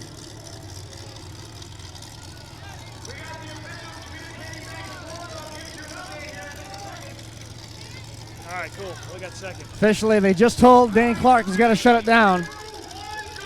Bill just all by his lonesome now, stuck in the corner. It's all a matter of time now, I think, pecking order. He's going to become a pincushion for him. That's going to move the black and white team up to second place, though. Wedged in now pretty succinctly. Driver's door out. Breaks down the stick. That's going to do it. Cheaters Garage runs the table.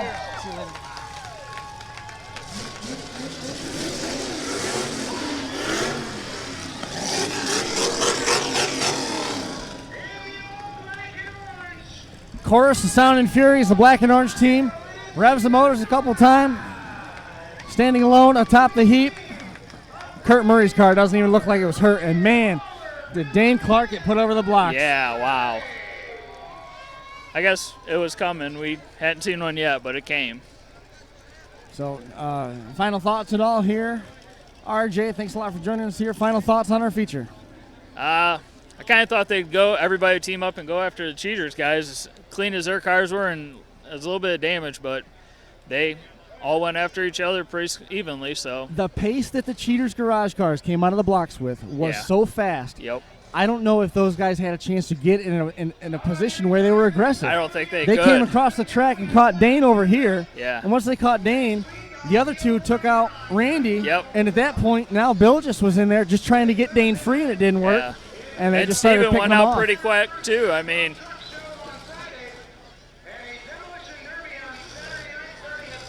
Impressive night here. Yes, Thanks a lot for everybody joining us here. For all the folks that came on and made their appearances, I can't even begin to list it. Make sure you keep in mind the Hog Wild Fall Brawl, October the 8th. They're nice and close in Stoneboro.